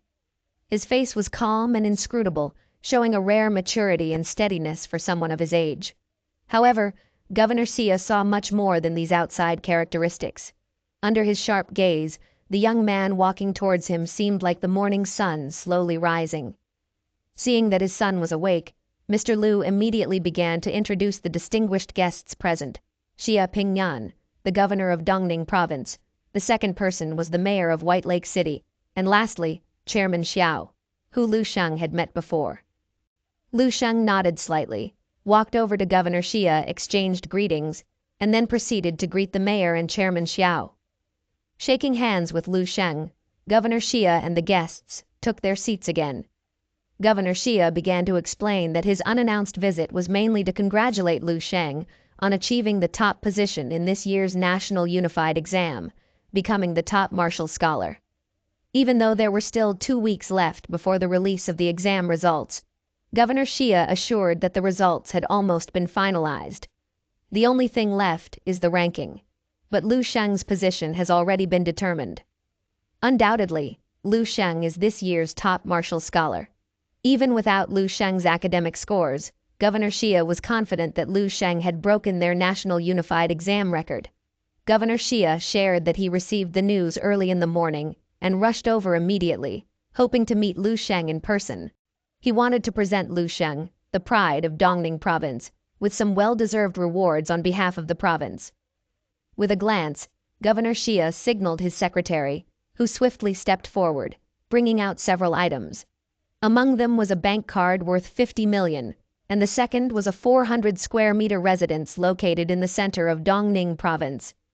While it might not compare to Lu Sheng's current mansion, it was a kind regard from both Governor Xia and the province. Governor Xia smiled at Lu Sheng and asked, "Now that Lu Sheng has the strength of a 6th-level martial artist, has Lu Sheng decided which martial arts university he would like to attend?" Lu Qing, standing behind her brother, was shocked upon hearing Governor Xia's words. She looked at Lu Sheng as if he were a monster, unable to believe that her brother had already reached the 6th level. Lu Sheng nodded. He had decided to attend one of the divine martial university in the royal capital. Governor Xia had anticipated this choice. He then instructed his secretary to bring out a stack of envelopes, which were recommendation letters from all 7 of the divine martial universities in the royal capital. Governor Xia couldn't help but show a bitter smile as he explained. When all 7 divine martial universities contacted him, asking Governor Xia to bring the recommendation letter to Lu Sheng, Governor Xia was shocked, since this had never happened before. He then handed the 7 envelopes to Lu Sheng, asking Lu Sheng to make a choice. Each one of these letters represented a martial arts sanctuary, a dream for countless martial arts students across the entire nation. And now, all 7 divine martial universities were laid out in front of Lu Sheng, waiting for him to make a choice. His sister, Lu Qing, was in awe, feeling like this was a plot from a manga unfolding in their living room. After a moment of thought, Lu Sheng shuffled the 7 envelopes randomly and then closed his eyes to draw one out. The 7th Divine Martial University. He looked at the envelope in his hand, feeling both surprised and unsurprised. Governor Xia and the others watched with peculiar expressions. They had thought that Lu Sheng would carefully consider his options and choose the university that suited him best, or that he liked the most. However, they didn't expect his decision-making process to be so unique. Governor Xia commented, "All 7 divine martial universities were established following the heritage of martial saints. Although the 7th Divine Martial University may have a slightly less profound heritage, its teaching staff and other aspects are by no means inferior to the other 6. Governor Xia recommended that Lu Sheng it's time to consider getting a weapon." With that, Governor Xia took out his business card and handed it to Lu Sheng, telling him, "Once Lu Sheng has chosen his major and the type of weapon he wants to specialize in, give Governor Xia a call, and he will personally select and give Lu Sheng a weapon below level 6 as a gift to celebrate his achievements." Lu Sheng thanked Governor Xia and accepted the business card. Even the cheapest level 6 weapon was extremely expensive. To refuse the goodwill of a governor, who was also a grandmaster, would undoubtedly be a very impolite act. Sure enough, seeing Lu Sheng accept the business card decisively, the smile on Governor Sia's face grew even brighter. Governor Sia stood up to take his leave, making a point to bid farewell to Lu Sheng's parents as well. Before leaving, he expressed his apologies, saying, he truly didn't mean to cause any inconvenience today. It's just that when he heard that their province of Dongning has produced such an exceptional talent, he couldn't help but feel excited and rushed over immediately. The mayor and Chairman Xiao also stood up to say their goodbyes. The family warmly saw them off at the door, waiting until they had departed. After bidding farewell, the family returned inside. The father declared that they must have a proper celebration that evening. The atmosphere was warm and joyful. It was a day worth commemorating. The family spent the special night together, filled with laughter and happiness.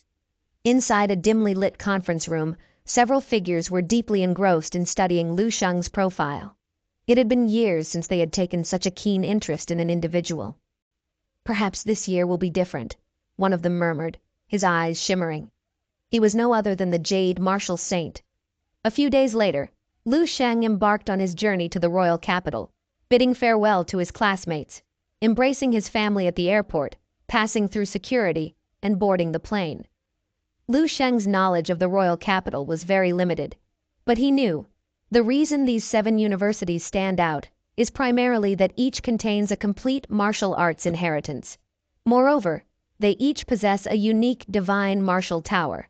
The university Lu Sheng chose was the youngest, established just 57 years ago by Tan Zhongyue, also known as the Jade Martial Saint, one of the 3 existing martial saints in their nation. Just over 100 years old, and he is currently in the prime of his life. He is still considered a young martial saint, as martial saints can easily live for more than 300 years, far beyond the lifespan of ordinary folks, akin to the immortal beings in legends. In the history of their nation, a total of 9 martial saints have been born, most of them during the first 150 years of the martial arts era.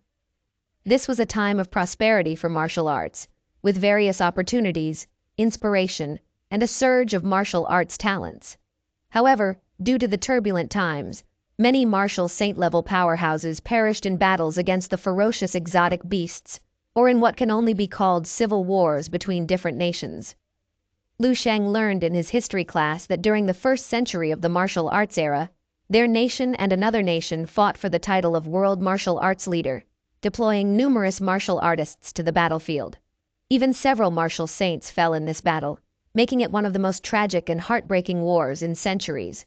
Sadly, many of these great talents didn't die on the battlefield against exotic beasts, rather due to internal strife, were lamentable. As for the outcome of that war, it might be better left unmentioned. Besides Tan Zhongyue, who wasn't born back then. The 2 other existing martial saints in their nation were also members who survived the battle mentioned previously. In addition to his understanding of Tan Zhongyue, who was both the martial saint and principal of the 7th Saint Martial University, what intrigues Lu Sheng the most is the divine martial tower inside the 7 universities. It is said that the divine martial tower perfectly replicates the state of each martial saint during different periods of their lives, representing the highest level of integration between martial arts and technology. Moreover, once broke through a certain number of floors, one may have the chance to meet a martial saint, and might even be taken in as a disciple. Lu Sheng is not particularly interested in becoming a disciple of a martial saint. In his dream realm, there are inheritances from 10th and 11th martial artists that he hasn't even had time to practice yet, so why would he care about a mere 9th level martial saint's inheritance? If it weren't for the nation's mandatory requirements for what is called prodigy talents in martial arts, which require completing a certain number of credits in university before being allowed on the battlefield, Lu Sheng would have gone directly to the Eastern Military District and joined the war. Lu Sheng sighed inwardly. However, there is no way around it. The nation has regulations that strictly forbid individuals like him from entering the battlefield, fearing to lose a prodigy too early on. Individuals like Lu Sheng must undergo training and relevant professional knowledge within the university before they can enlist in the military. This can be seen as a form of indirect protection for the elite group of humanity, aiming to avoid unnecessary losses. For Lu Sheng, this doesn't really matter. His main goal is to complete his studies as soon as possible and graduate from the Divine Martial University. Just then, a girl also boarded the plane, and coincidentally, Lu Sheng knew her. Turning around, Lu Sheng saw a girl standing behind him, looking vibrant and fresh. She was also carrying a backpack and pulling a small suitcase, her face filled with an expression of surprised delight. It was no other than Yang, who attended the prodigy camp alongside Lu Sheng, also his younger sister's school senior. Little did Lu Sheng know just yesterday that Lu Sheng's sister had sent a few text messages to Yang, telling her that her brother's flight was at noon today. She encouraged Yang to be brave.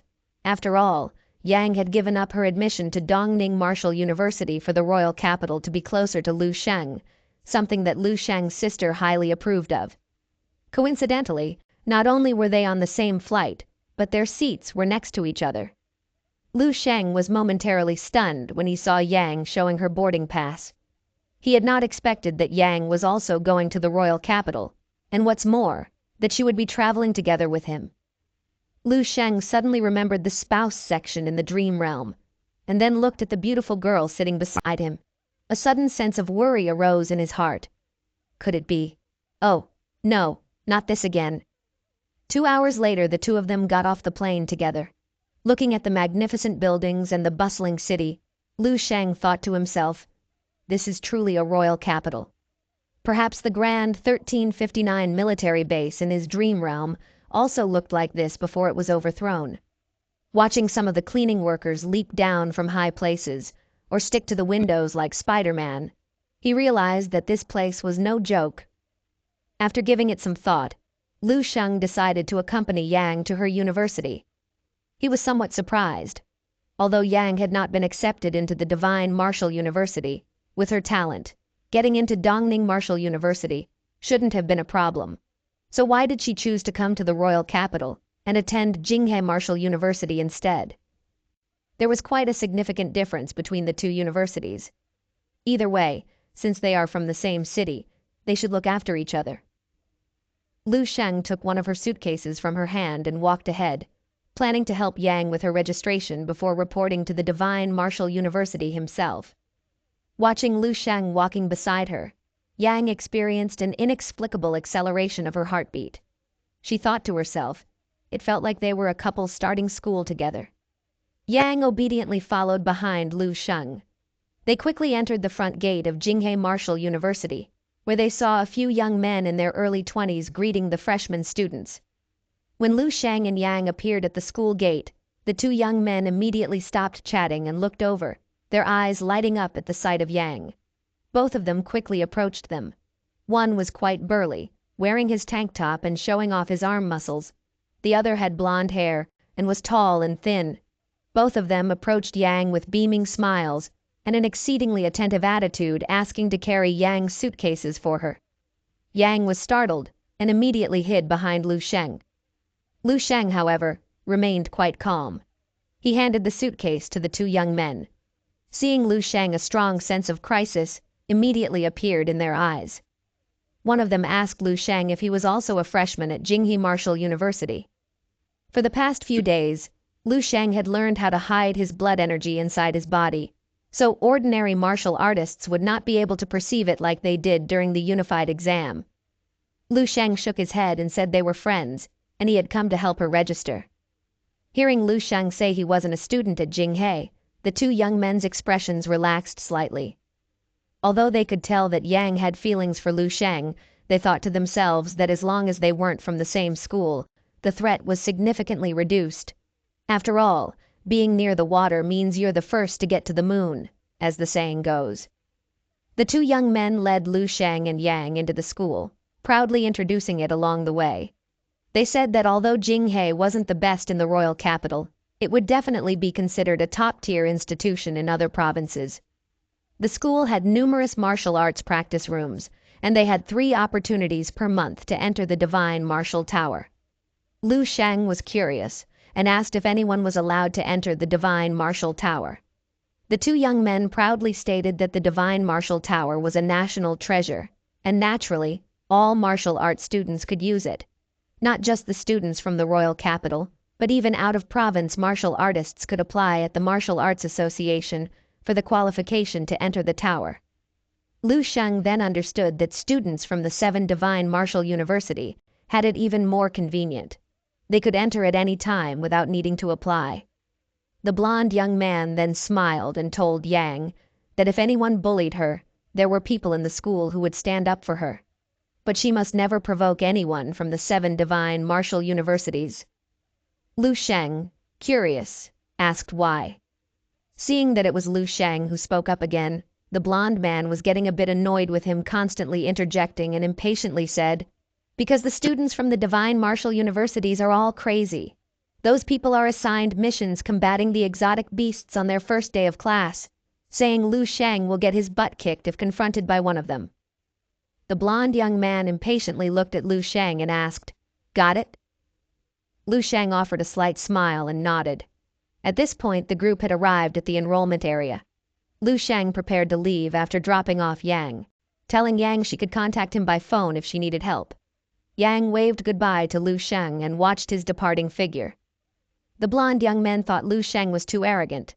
The burly young man beside him also expressed his discontent. The blonde young man, while helping Yang carry her luggage, asked, which university was her friend planning to enroll in? With Lu Sheng not by her side, Yang's expression instantly turned cold. She glanced at the two young men and said indifferently, "The 7th Divine Martial University." The two were momentarily stunned. Yang lifted her chest slightly, her eyes shining, and took her luggage. With a rather proud tone, she added, "He comes from White Lake City. His name is Lu Sheng." The two young men pondered over Yang's words, and suddenly, as if realizing something, their eyes widened, and their bodies began to tremble slightly. This year's top scholar in the National Unified Exam, Lu Sheng. Lu Sheng, dragging his suitcase behind him, followed the GPS on his phone through the bustling royal capital. Along the way, he saw many young students just like him, with backpacks on their shoulders and suitcases in their hands, eagerly to start a new stage of their lives. As Lu Sheng passed by the entrances of various martial arts universities, he saw lively scenes everywhere he went. Soon, he arrived at the entrance of a university and stopped in his tracks. It was the 7th Divine Martial University. Unlike the other martial arts universities he had seen, the entrance to the 7th Divine Martial University was quite deserted. However, the university itself was enormous. At the entrance of the 7th Divine Martial University stood a gate towering hundreds of meters wide and 100 meters tall. On the gate, there were a few gilded characters, none other than the 7th Divine Martial University. The signature below was Tan Zhongwei. The first impression that the 7th Divine Martial University gave to Lu Sheng was one of surprise, especially the sign personally inscribed by a martial saint at the entrance, and the prominent divine tower, which gave off a feeling of looking up at majestic mountains. Lu Sheng suddenly felt that this might not be a waste of time after all. Perhaps this trip to the university could bring him some interesting events. He then walked towards the welcoming reception at the entrance of the school. Under a welcoming banner, several young men and women were doing their own things. The deserted welcoming reception finally had a visitor. A blonde girl eagerly took Lu Sheng's admission notice. After a quick glance, her eyes lit up rapidly. She called over her friend sitting next to her and pointed at Lu Sheng, saying, "This guy is the national top scorer of this year's unified exam."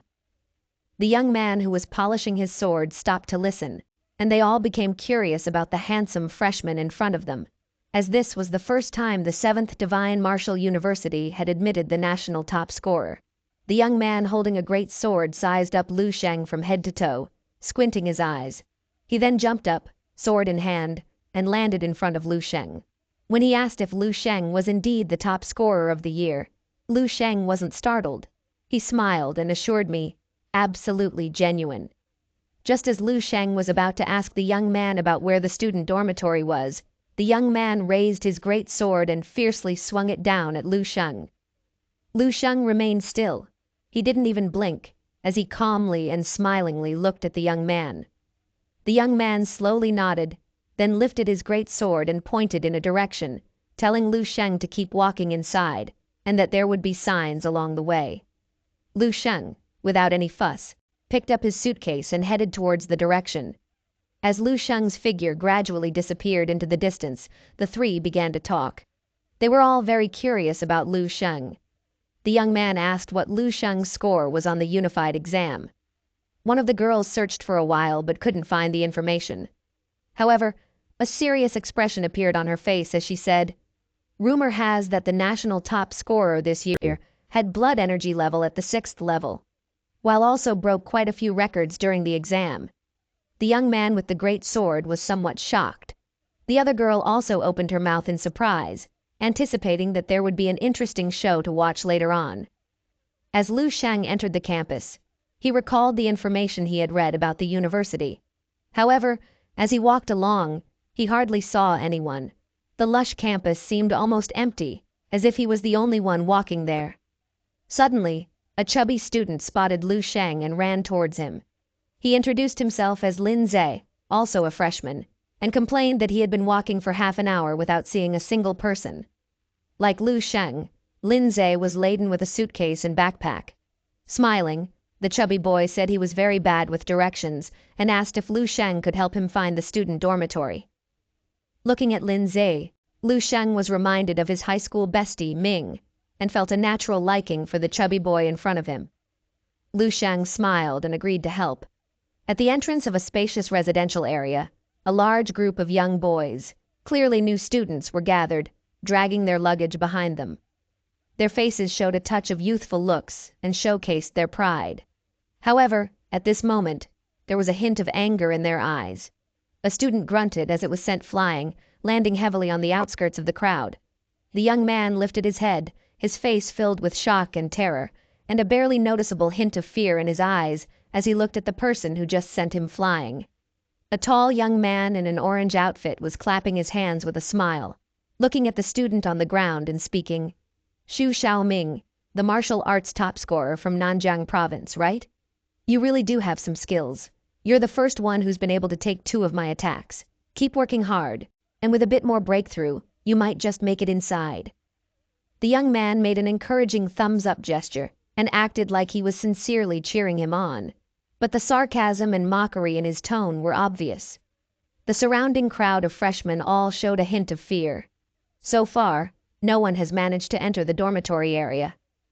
A blue-haired young man turned to his friend beside him and asked in a low voice, "Huodong, do you think you can handle it?" The young man, Huodong, had a clean cut with a handsome face. He had a mature and calm demeanor. Huodong, the 5th top scorer in the National Unified Examination, and the 3rd top scorer from the royal capital, shook his head and admitted that he was not very confident. He had only recently become a 5th-level martial artist.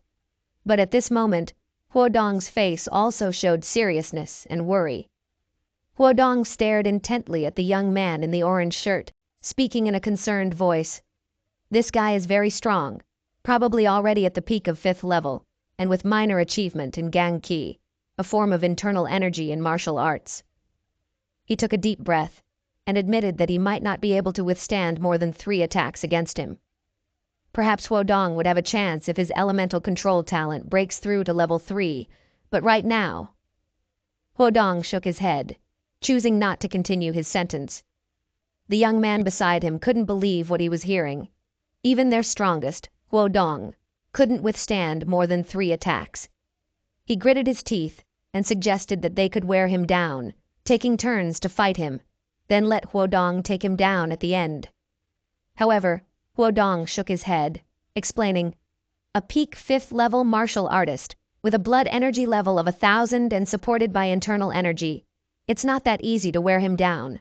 Besides, Huodong's gaze shifted, landing on another student standing next to the entrance, who seems innocent just standing there having trouble getting the boba from his drink. But Huodong could feel that the student who hadn't made a move yet was probably even stronger, possibly already at the 6th level. The faces of the new students beside him all showed shock and fear. They had never heard of a student reaching the 6th level before.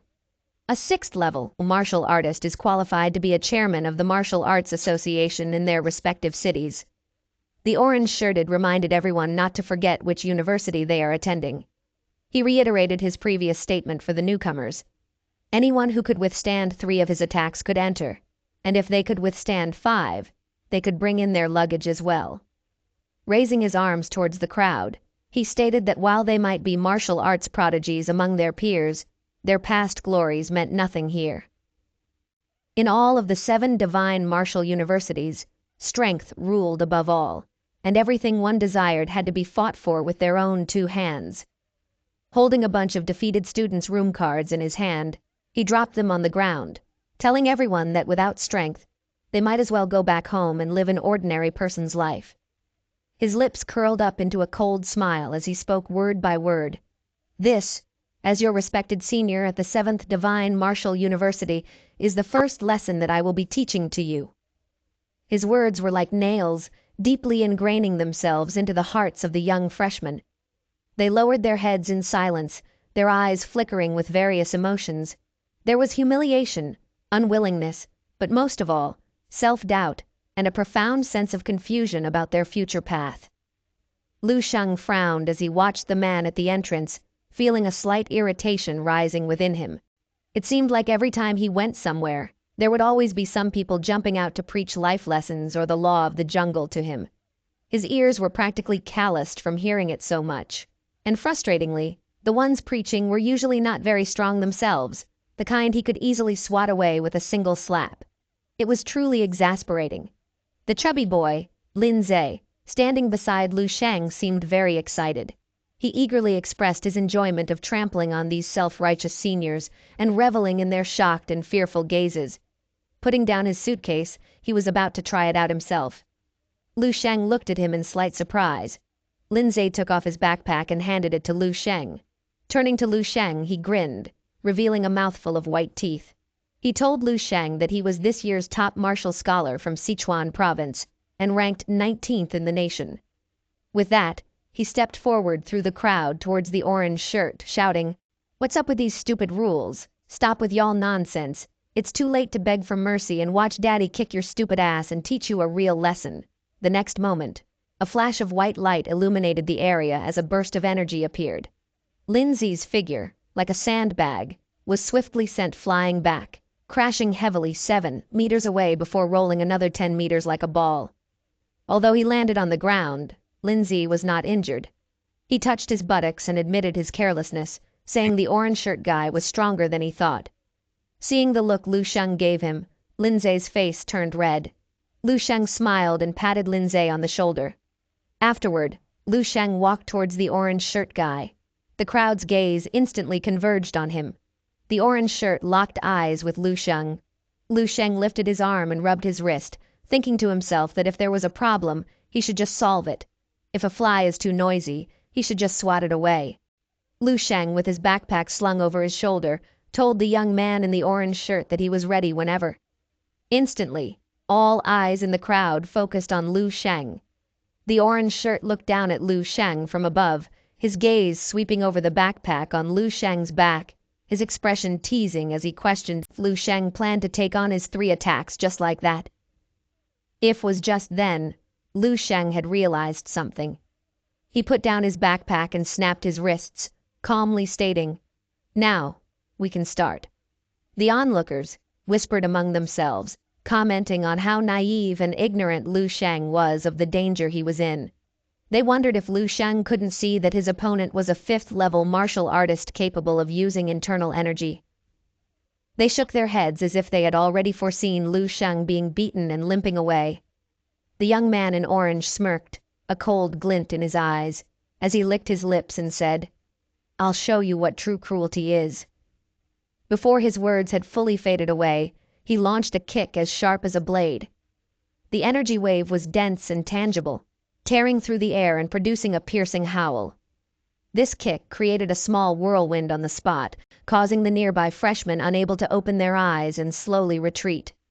However, Lu Sheng wasn't bothered at all. He simply extended one of his hands and reached straight for the young man's face. For some reason, Lu Sheng's grab seemed very slow. Everyone could clearly see every detail of his movement. Yet surprisingly, Lu Sheng's hand shattered the energy wave, and in the blink of an eye, Lu Sheng was already in front of the young man's face. The young man in orange struggled, saying, "Let me go." But Lu Sheng's hand felt like a deep black hole, instilling an indescribable sense of immense fear in him. Lu Sheng exerted a bit of force and grasped the young man's neck tightly before, with a fierce swing downward. Boom! The ground cracked open, and large cracks spread across the hard cement surface. The young man in orange lay on the ground like a dead dog, his body twitching slightly. The freshmen were all stunned, frozen in place. Lin Zi, the chubby boy, had his mouth wide open, wide enough to fit a fist. Lu Sheng simply brushed the dust off his clothes. The other senior student who had been standing nearby was also stunned as if he hadn't recovered from the scene that had just unfolded. Holding his drink, he stared blankly at Lu Sheng. However, the moment he exchanged glances with Lu Sheng, his body instantly tensed up. He felt like prey that had been targeted by a fierce predator, appearing somewhat frightened. Lu Sheng's gaze fell on him. "Can I go in now?" he asked. With his hands in his pockets, the senior gently nodded, and Lu Sheng calmly walked in. Finding his room card, Lu Sheng casually pulled out a room card and tossed it to Lin Zi just outside of the entrance, saying casually, "Let's go, Chub." Lin Zi subconsciously caught the card Lu Sheng threw at him. As he looked at the room card that shimmered in the sunlight, he seemed to snap out of a daze. He quickly picked up Lu Sheng's backpack and, carrying his own suitcase, hurried to catch up. The two of them walked into the dormitory area, one after the other. Behind them, there was a still silence. Everyone was confused as to why the long-haired senior didn't take action. Could it be that even he was unable to defeat Lu Sheng? Watching Lu Sheng enter the dormitory area, the long-haired senior picked up his phone and made a call. "Hello, Brother Chen. I'm afraid someone extraordinary has joined us this year." Lu Sheng wandered around the residential area for a while, finally finding the living quarters corresponding to the room number on the card in his hand. To his surprise, the student housing at the 7th Divine Martial University consisted of individual villas. The size of this dormitory was almost comparable to the luxury mansion Lu Sheng had recently purchased for his family, and what's more, everything here was free for Lu Sheng. Lin Zi, who was dragging luggage, cautiously told Lu Sheng not to go to the wrong place, indicating that it was the dorm of the national top scorer. Before he could finish speaking, something seemed to click in his mind, and he turned to Lu Sheng with a shocked expression, swallowing hard before asking, Are you Lu Sheng?" Lu Sheng just smiled at him. "Do I not look like it?" Lin Zi burst out laughing, giving him a big thumbs up and saying, "You totally do." Lin Zi theatrically wiped away a tear, saying that he, as the top martial scorer from his province, never expected to run into people like Lu Sheng right after entering the university. He confessed that he specifically chose to apply to the 7th Divine Martial University to avoid encountering big prodigies. He was thinking that the top prodigies would all opt for the more well-achieved Divine Martial Universities. To his surprise, Lu Sheng, the national top scorer this year, had chosen to come to the 7th Divine Martial University. Lu Sheng was somewhat puzzled. He remembered that Governor Xia had mentioned that all the 7 Divine Martial Universities were equivalent. Turning to Lin Zi, he asked why did he consider the 7th Divine Martial University weak. Lin Zi scratched his head and explained that he wasn't too sure himself, but just hearing the number 7 makes it seem like the weakest. Moreover, historically, the national top scorers usually go to one of the older Divine Martial Universities. Lin Zi also looked up the results of the National University Martial Arts Competition over the years, and the 7th Divine Martial University occasionally ends up at the bottom. Lin Zi then shrugged, saying, "So wouldn't you say it's the weakest?" Lu Sheng, however, was unconcerned. Regardless of its strength or reputation, might as well take things as they come. Opening the door to his dormitory, Lu Sheng waved at Lin Zi, suggesting they could hang out later. Lu Sheng entered the residence and found that the interior was very well furnished. Even the sofa was made of beast leather. Curiosity piqued, he pressed a button on a remote control he found on the table, and a massive 4K screen lit up. Casually browsing through, he discovered it was a campus forum. The posts varied, ranging from strategies for conquering the Divine Tower to profiles of prominent figures on the 7th Divine Martial University ranking, and even live broadcasts of battles against level 5 beasts. One post in particular caught his eye. It was the hottest topic of the day, featuring a complete video of the battle between Chen Yixuan and Xiaolan for the title of top senior student at the 7th Divine Martial University, which had over 14 million views. Lu Sheng quickly realized that this forum was a goldmine for the latest intel. Judging from the comments under the pinned video, it seemed that Chen Yixuan and Xiaolan were currently the two strongest students at the 7th Divine Martial University. Lu Sheng clicked on the video. As the video played, two young men in their early 20s stood facing each other. One wielded a long saber while the other brandished a Chinese dao. They appeared to be in the campus square just inside the entrance of the university. However, just as things were getting interesting, a prompt popped up on the screen, stating that the 15-second preview had ended, and he needed to register and pay with forum points to continue watching. Lu Sheng shook his head. It seemed that video websites were the same everywhere. At this point, Lu Sheng hasn't got his student ID yet, let alone have the means to register or earn forum points. He closed the video, went upstairs, and found a small open balcony with a panoramic view of the distant scenery. This spot was perfect for practicing his daily breathing exercises. Before coming to the university, he had prepared 30 glass vials of the latest supplements, which should suffice for his cultivation needs in the short term. After drinking the supplement, he felt a warm flow circulating within his body. Lu Sheng started practicing the second stage of the immortal golden body technique. Suddenly, a loud knocking sound disrupted his practice.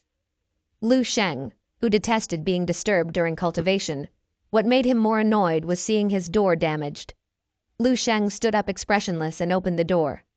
Opening the door, he saw a tall young man with a mushroom haircut scrutinizing him. The young man disdainfully began to speak. "So, you are new?" Before he could finish his sentence, he was sent flying like a cannonball, traveling over 20 meters before slamming heavily into a wall. The two other people with him were left stunned and speechless. "Learn how to knock on a door before coming to find me again," Lu Sheng's stern voice carried out as he slammed the door shut. The pair knocked on the door again, this time with a gentler touch. Lu Sheng appeared at the door for the second time, his eyes clouded with confusion as he looked at the two. The mushroom-haired dude who had been sent flying struggled to lift himself off the ground. He caught sight of his two companions staring back at him with faces stricken with terror and shock. The mushroom dude felt as though his ribcage might shatter from the impact. He thought to himself, wasn't Lu Sheng just a freshman? How could he be so powerful? His intention had only been to intimidate this freshman and make a name for himself. He had heard that Lu Sheng was this year's national top scorer.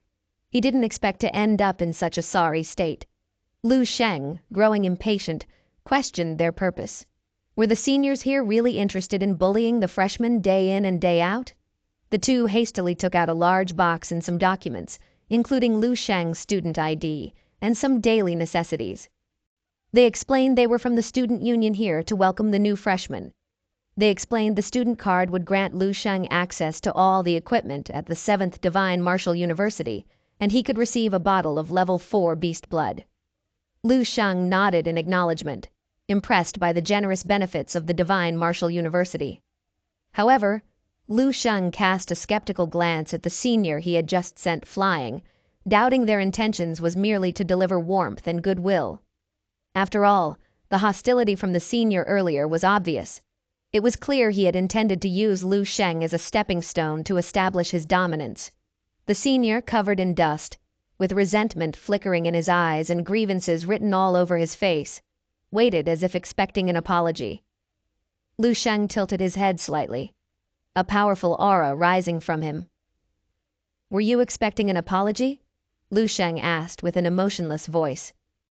The senior with the mushroom haircut quickly assured me that no apology was needed, and that they would take their leave immediately.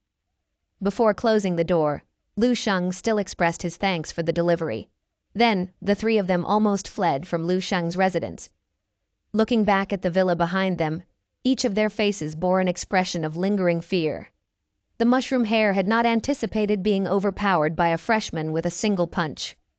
The other two looked at their mushroom-haired classmates and made it clear they would not assist him in seeking revenge. They looked at him with eyes full of sympathy. Mushroom Hair coughed twice and gestured dismissively. He had no desire for revenge for now, remembering that even when he had encountered a 6th-level beast on a mission, he hadn't been injured as badly as by Lu Sheng's single punch. He deeply regretted trying to establish his authority through Lu Sheng, yet he couldn't just let the matter slide either. Suddenly, Lu Sheng's door opened again. Catching sight of Lu Sheng's gaze, they hurriedly said they were about to leave, babbling promises to fix his door and even making a show of calling someone to take care of it right away. Lu Sheng then returned to his room to continue watching the video with his student card. Now, Lu Sheng could clearly see the fight in 4K. One wielded a saber and was dressed in a crisp suit. The other wore a tank top paired with camouflage pants, brandishing a large Chinese dao. There was no chatter between them. They went straight into each other. Lu Sheng was curious about the extent of the abilities of these prodigies, representing the pinnacle of young martial artists in the nation. The two fought back and forth, and Lu Sheng's expression turned serious as he watched. They were indeed very strong. Lu Sheng made some calculations with his fingers. Without using the power of a grandmaster's will, he estimated he would need to use at least 60%. No, more like 50% of his strength to defeat them. Considering that Lu Sheng's internal energy had recently reached a minor completion, which was conservatively estimated to elevate his combat power of over 2 million, even 50% of his strength cannot be underestimated. Ultimately, the student in the suit, Chen Yixuan, emerged victorious. Both of them were clearly not yet grandmasters, but already extremely close. Perhaps there were others even stronger than them at the other 6 divine martial universities. Lu Sheng had heard from Lin Zhe that enrollment at the 7th Divine Martial University was not always ideal. All of the previous national top scorers had all enrolled in other divine martial universities.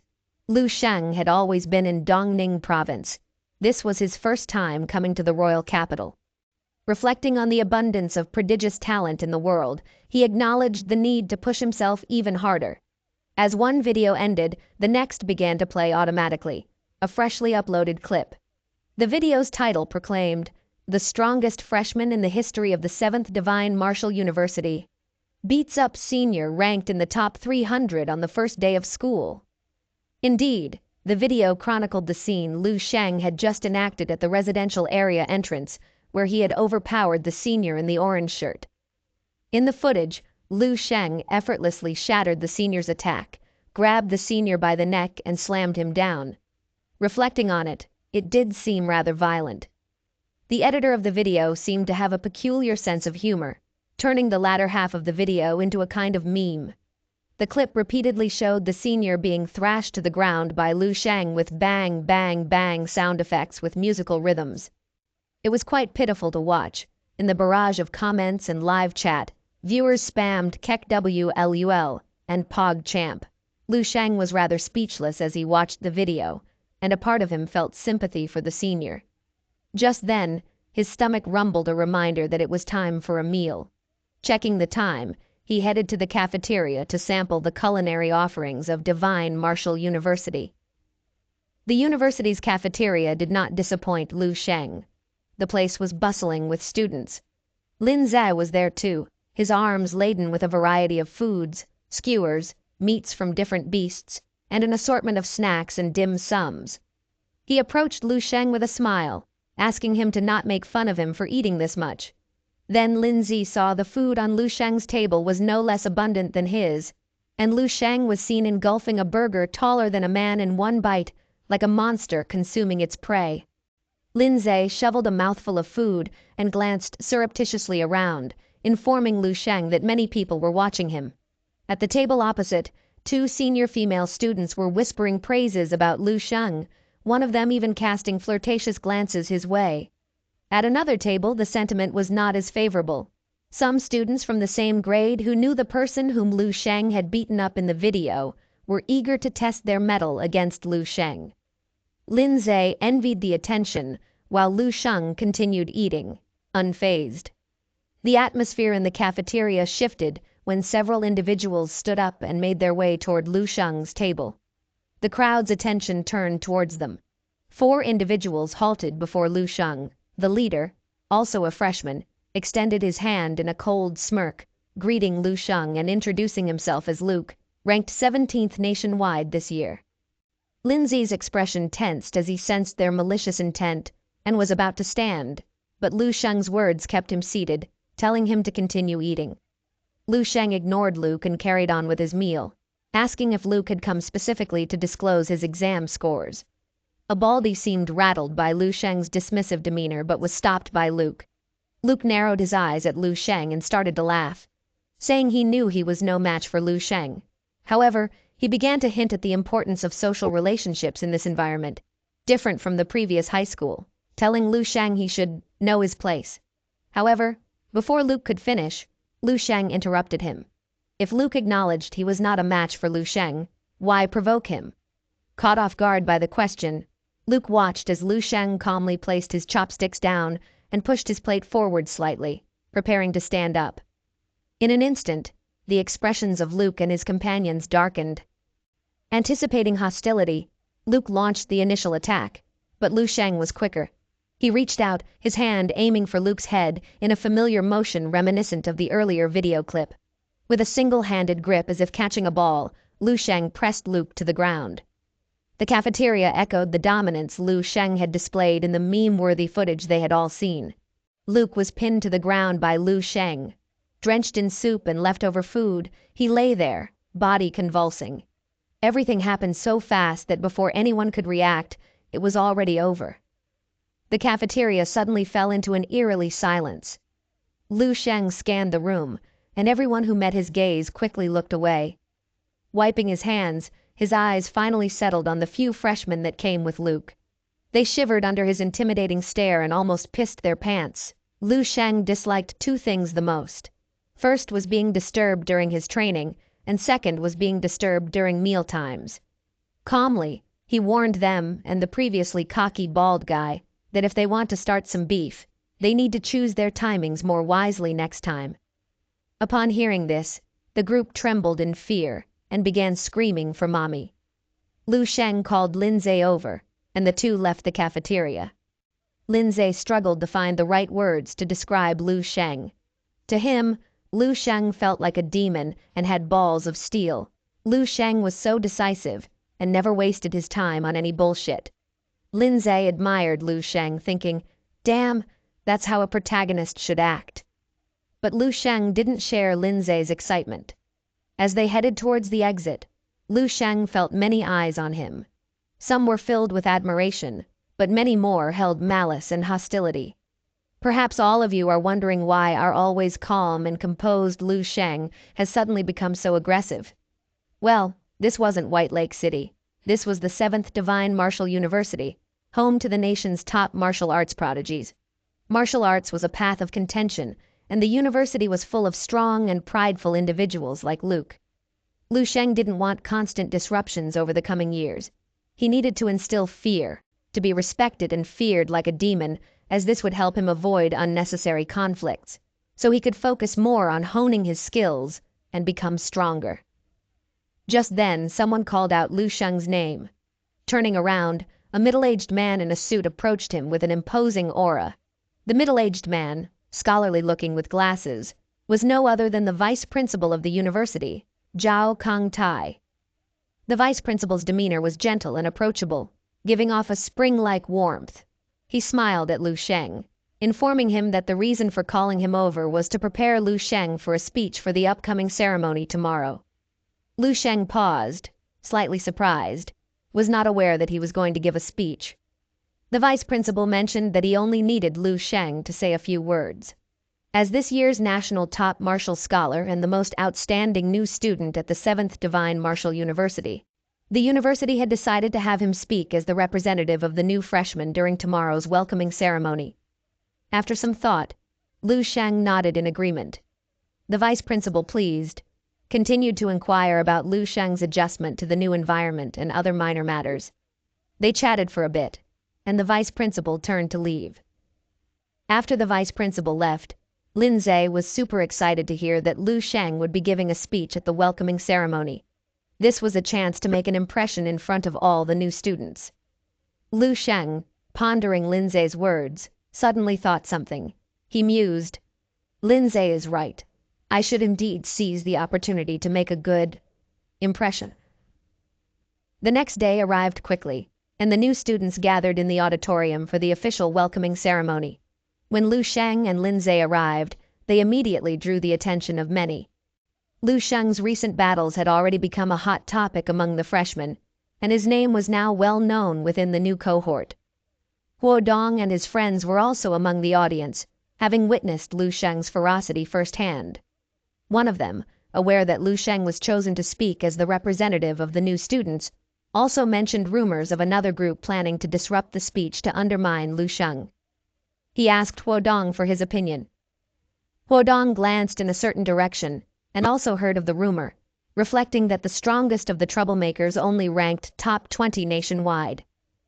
He watched the robust freshman who had been eyeing Lu Sheng since his arrival, his eyes glinting with intrigue. Shaking his head, Huo Dong didn't believe any of them could topple Lu Sheng. Looking towards Lu Sheng, Huo Dong felt an inexplicable intuition telling him to keep his distance from Lu Sheng. The farther, the better. Although he wasn't sure why. Soon, the auditorium was filled, and the vice principal along with other professors entered. The vice principal began speaking at the podium, followed by other professors and the dean. Most of the new students began to doze off. Lu Sheng was also bored. It was only when the vice principal stood up again and invited the new student representative, national top scholar Lu Sheng, to the stage that things changed. His announcement broke the previous silence, sparking a wave of murmurs. A group led by a dickhead, and I meant it literally, started booing loudly. Lu Sheng looked calmly at the disruptive group, unfazed. The vice principal glanced at the commotion below, frowning slightly, then turned to Lu Sheng with a gentle inquiry. "Are you ready?" Lu Sheng nodded, indicating he had prepared for an entire day and should be fine. The vice principal was momentarily taken aback. Prepared for an entire day? He had assumed Lu Sheng was the kind of aloof prodigy who cared for nothing but martial arts. Surprisingly, Lu Sheng had taken this seemingly minor speech so seriously, showing such respect for his request. With this thought, the vice principal's expression was delighted even more, encouragingly telling Lu Sheng, "Good, just do your best." Approaching the podium, Lu Sheng adjusted the microphone and scanned the audience. The troublemakers, curious about what he would say, were ready to heckle regardless of his words. Lu Sheng observed the youthful faces in front of him, displaying curiosity, awe, admiration, playfulness, disdain, and sneers. Then, Lu Sheng began to speak, his voice deep and serious. "I am Lu Sheng. I know many of you didn't think that I deserved to be on the stage today. So today, I'm giving you an opportunity to challenge me. I allow all of you." He paused, looking at the audience with a smirk, "to fight me all together." Lu Sheng, with a gesture, beckoned towards the dickhead that had been booing, not just them, but even the freshmen who previously fell asleep, suddenly became alert. Everyone was stunned. Both on and off the stage, the atmosphere shifted unexpectedly. The vice principal, initially poised for an engaging and encouraging speech from Lu Sheng, found himself perplexed. Wait, did Lu Sheng ask for a fight? Just 5 sentences, and this took him an entire day to prepare? Lindsay, gazing at Lu Sheng on stage, finally blurted out, "That's my bro, absolutely badass." The room fell silent for a few seconds before Lu Sheng, growing impatient, released an intense aura. It swept across the room like invisible ripples, challenging them. What's wrong? No one dares to step up? Lu Sheng's gaze, icy and piercing, acted as a catalyst. The commotion began. The dickhead stood up, his body hardening like steel, no pun intended, thumping his chest with metallic clanks. His presence ignited the crowd, with others, including a girl who was also eager to test Lu Sheng's strength. Seeing most of the new students rising, Huo Dong stood up too. Despite his intuition screaming against it, he feared being seen as cowardly by his friends and others. Dozens of the fresh men's elite prodigies stood up, their power fully unleashed. These were not ordinary students, but the nation's top martial arts prodigies. Their collective presence pointed directly at Lu Sheng. Feeling the intense atmosphere, a dean grew anxious. The situation was clearly spiraling out of their control. They turned to the vice principal for guidance. However, Vice Principal Zhao remained composed, watching Lu Sheng's steadfast figure. He gestured for the professors to wait. Lin Ze, gritting his teeth, rushed to Lu Sheng's side, facing the aggressive and hostile eyes of the students. He braced himself, thinking he might as well take a beating but couldn't let Lu Sheng down. All eyes in the auditorium were riveted on Lu Sheng. Waves of intangible yet terrifying pressure rolled toward him, but Lu Sheng's face remained as calm as ever. Surveying the circle of challengers who had stood up, he spoke with a tinge of satisfaction. So, even a pile of trash can exert a bit of pressure, it seems. Cracking his neck, his joints emitting a series of sharp sounds, Lu Sheng leaped down from the stage, the aura surrounding him rising steadily. Then show me what you got. Suddenly, his energy expanded. One moment, Lu Sheng was below the podium. The next, he was in front of the dickhead freshman with metallic skin. The latter's pupils dilated in surprise and Lu Sheng was way too fast. He attempted to raise his arms in defense. However, with a thunderous punch, Lu Sheng's punch had already sent him flying to the other side of the auditorium wall.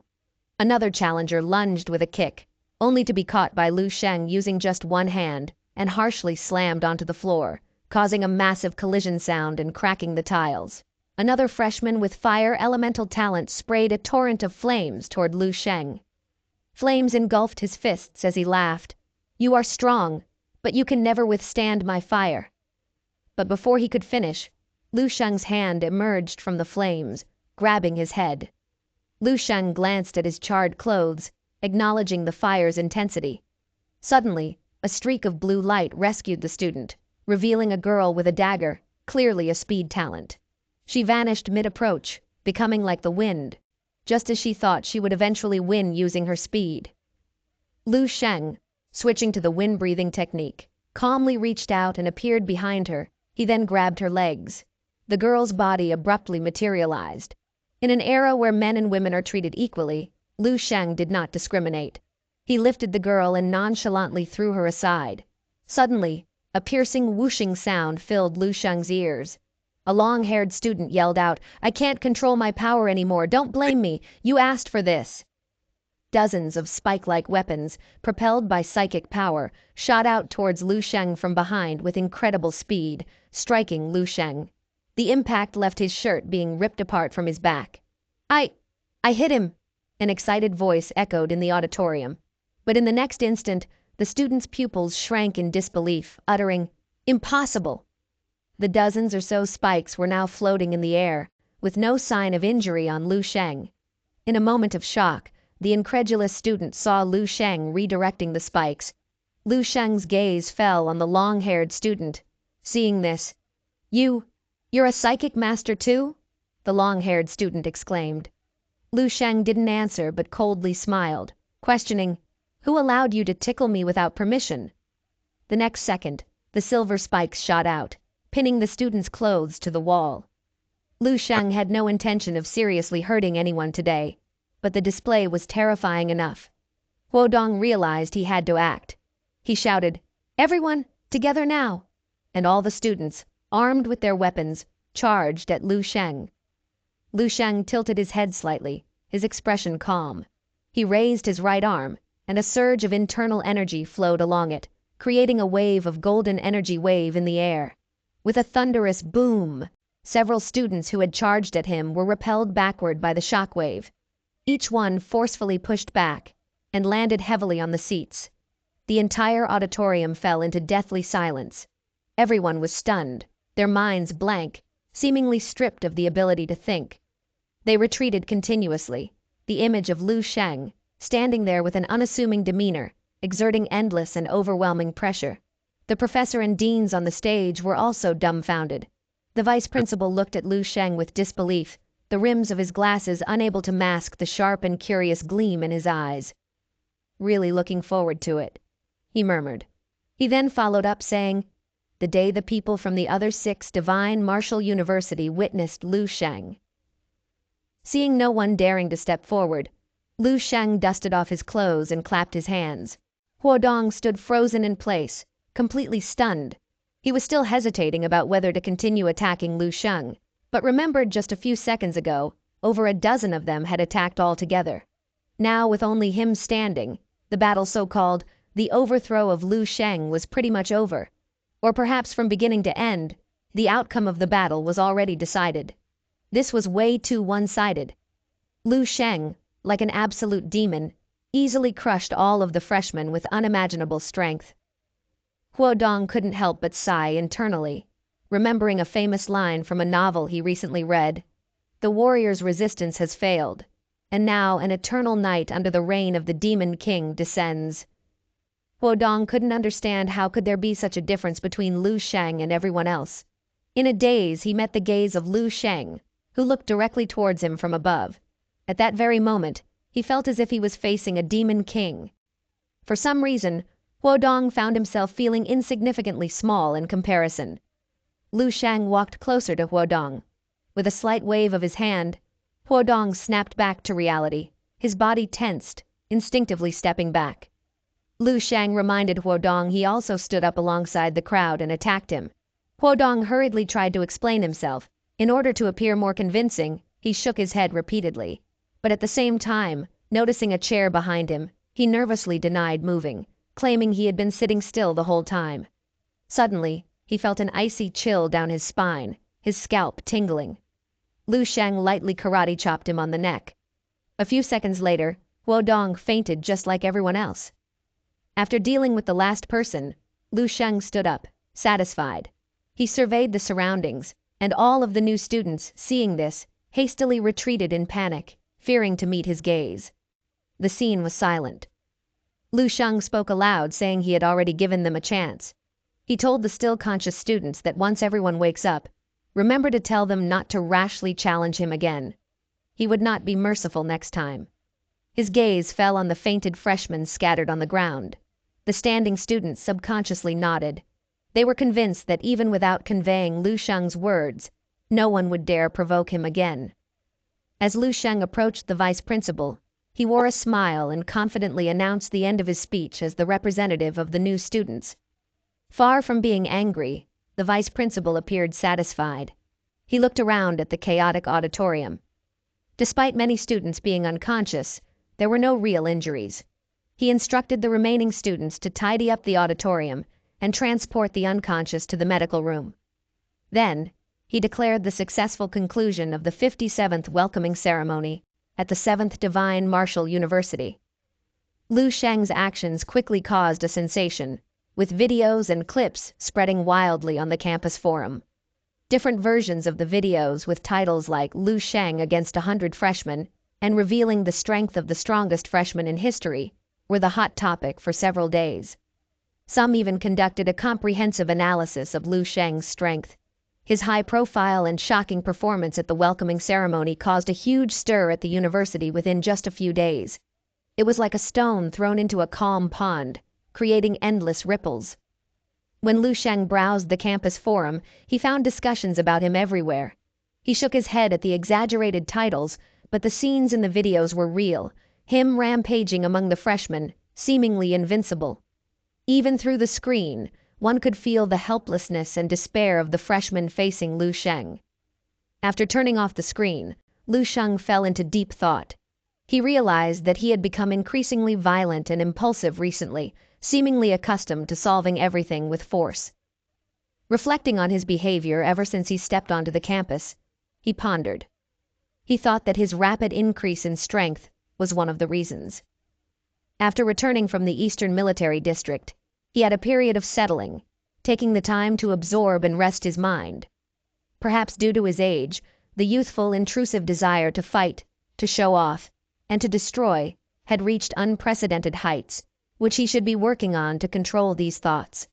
However, he also realized that these freshmen were too weak, nowhere near the level of the battles within the Dream Realm, and not even close up against the female Grandmaster. For Lu Sheng, these freshmen pose no challenges. and going against them was like mowing grass. Although they were prodigies, they hadn't faced life or death trials and could not deem themselves as real warriors just yet. Lu Sheng was well aware that many of these young students were arrogant and oblivious to their own weaknesses. Their ignorance and self-satisfaction would only lead to greater mistakes. In Lu Sheng's eyes, although he himself is far from perfect, in the world of martial arts, the strong rules above all. While violence was not the solution to everything, it could solve most problems. Although Lu Sheng was exceptional among martial artists in his age group, he knew he was far from the strongest. He needed to continuously cultivate his martial prowess and access more martial arts resources and knowledge from the Fire Seed program in his dream realm. With the rapid growth of his strength, Lu Sheng noticed a slight change in his character. He became more decisive and domineering, showing stronger unilateralism and aggressiveness. While reflecting on this, he suddenly gained a certain enlightenment, as if he had broken through another bottleneck. Returning to the dream realm, Lu Sheng realized it was time for the real challenge. In a dream realm riddled with scars and debris, formal human warriors who later turned into zombies roamed the disregarded city. Lu Sheng quickly spotted the familiar female grandmaster. They had clashed over 100 times, and Lu Sheng's strength had skyrocketed over time. Seeing her, Lu Sheng unleashed everything he had and charged straight toward the female grandmaster. The female grandmaster launched fierce attacks with her long spear, but each attack could only graze Lu Sheng's shadow.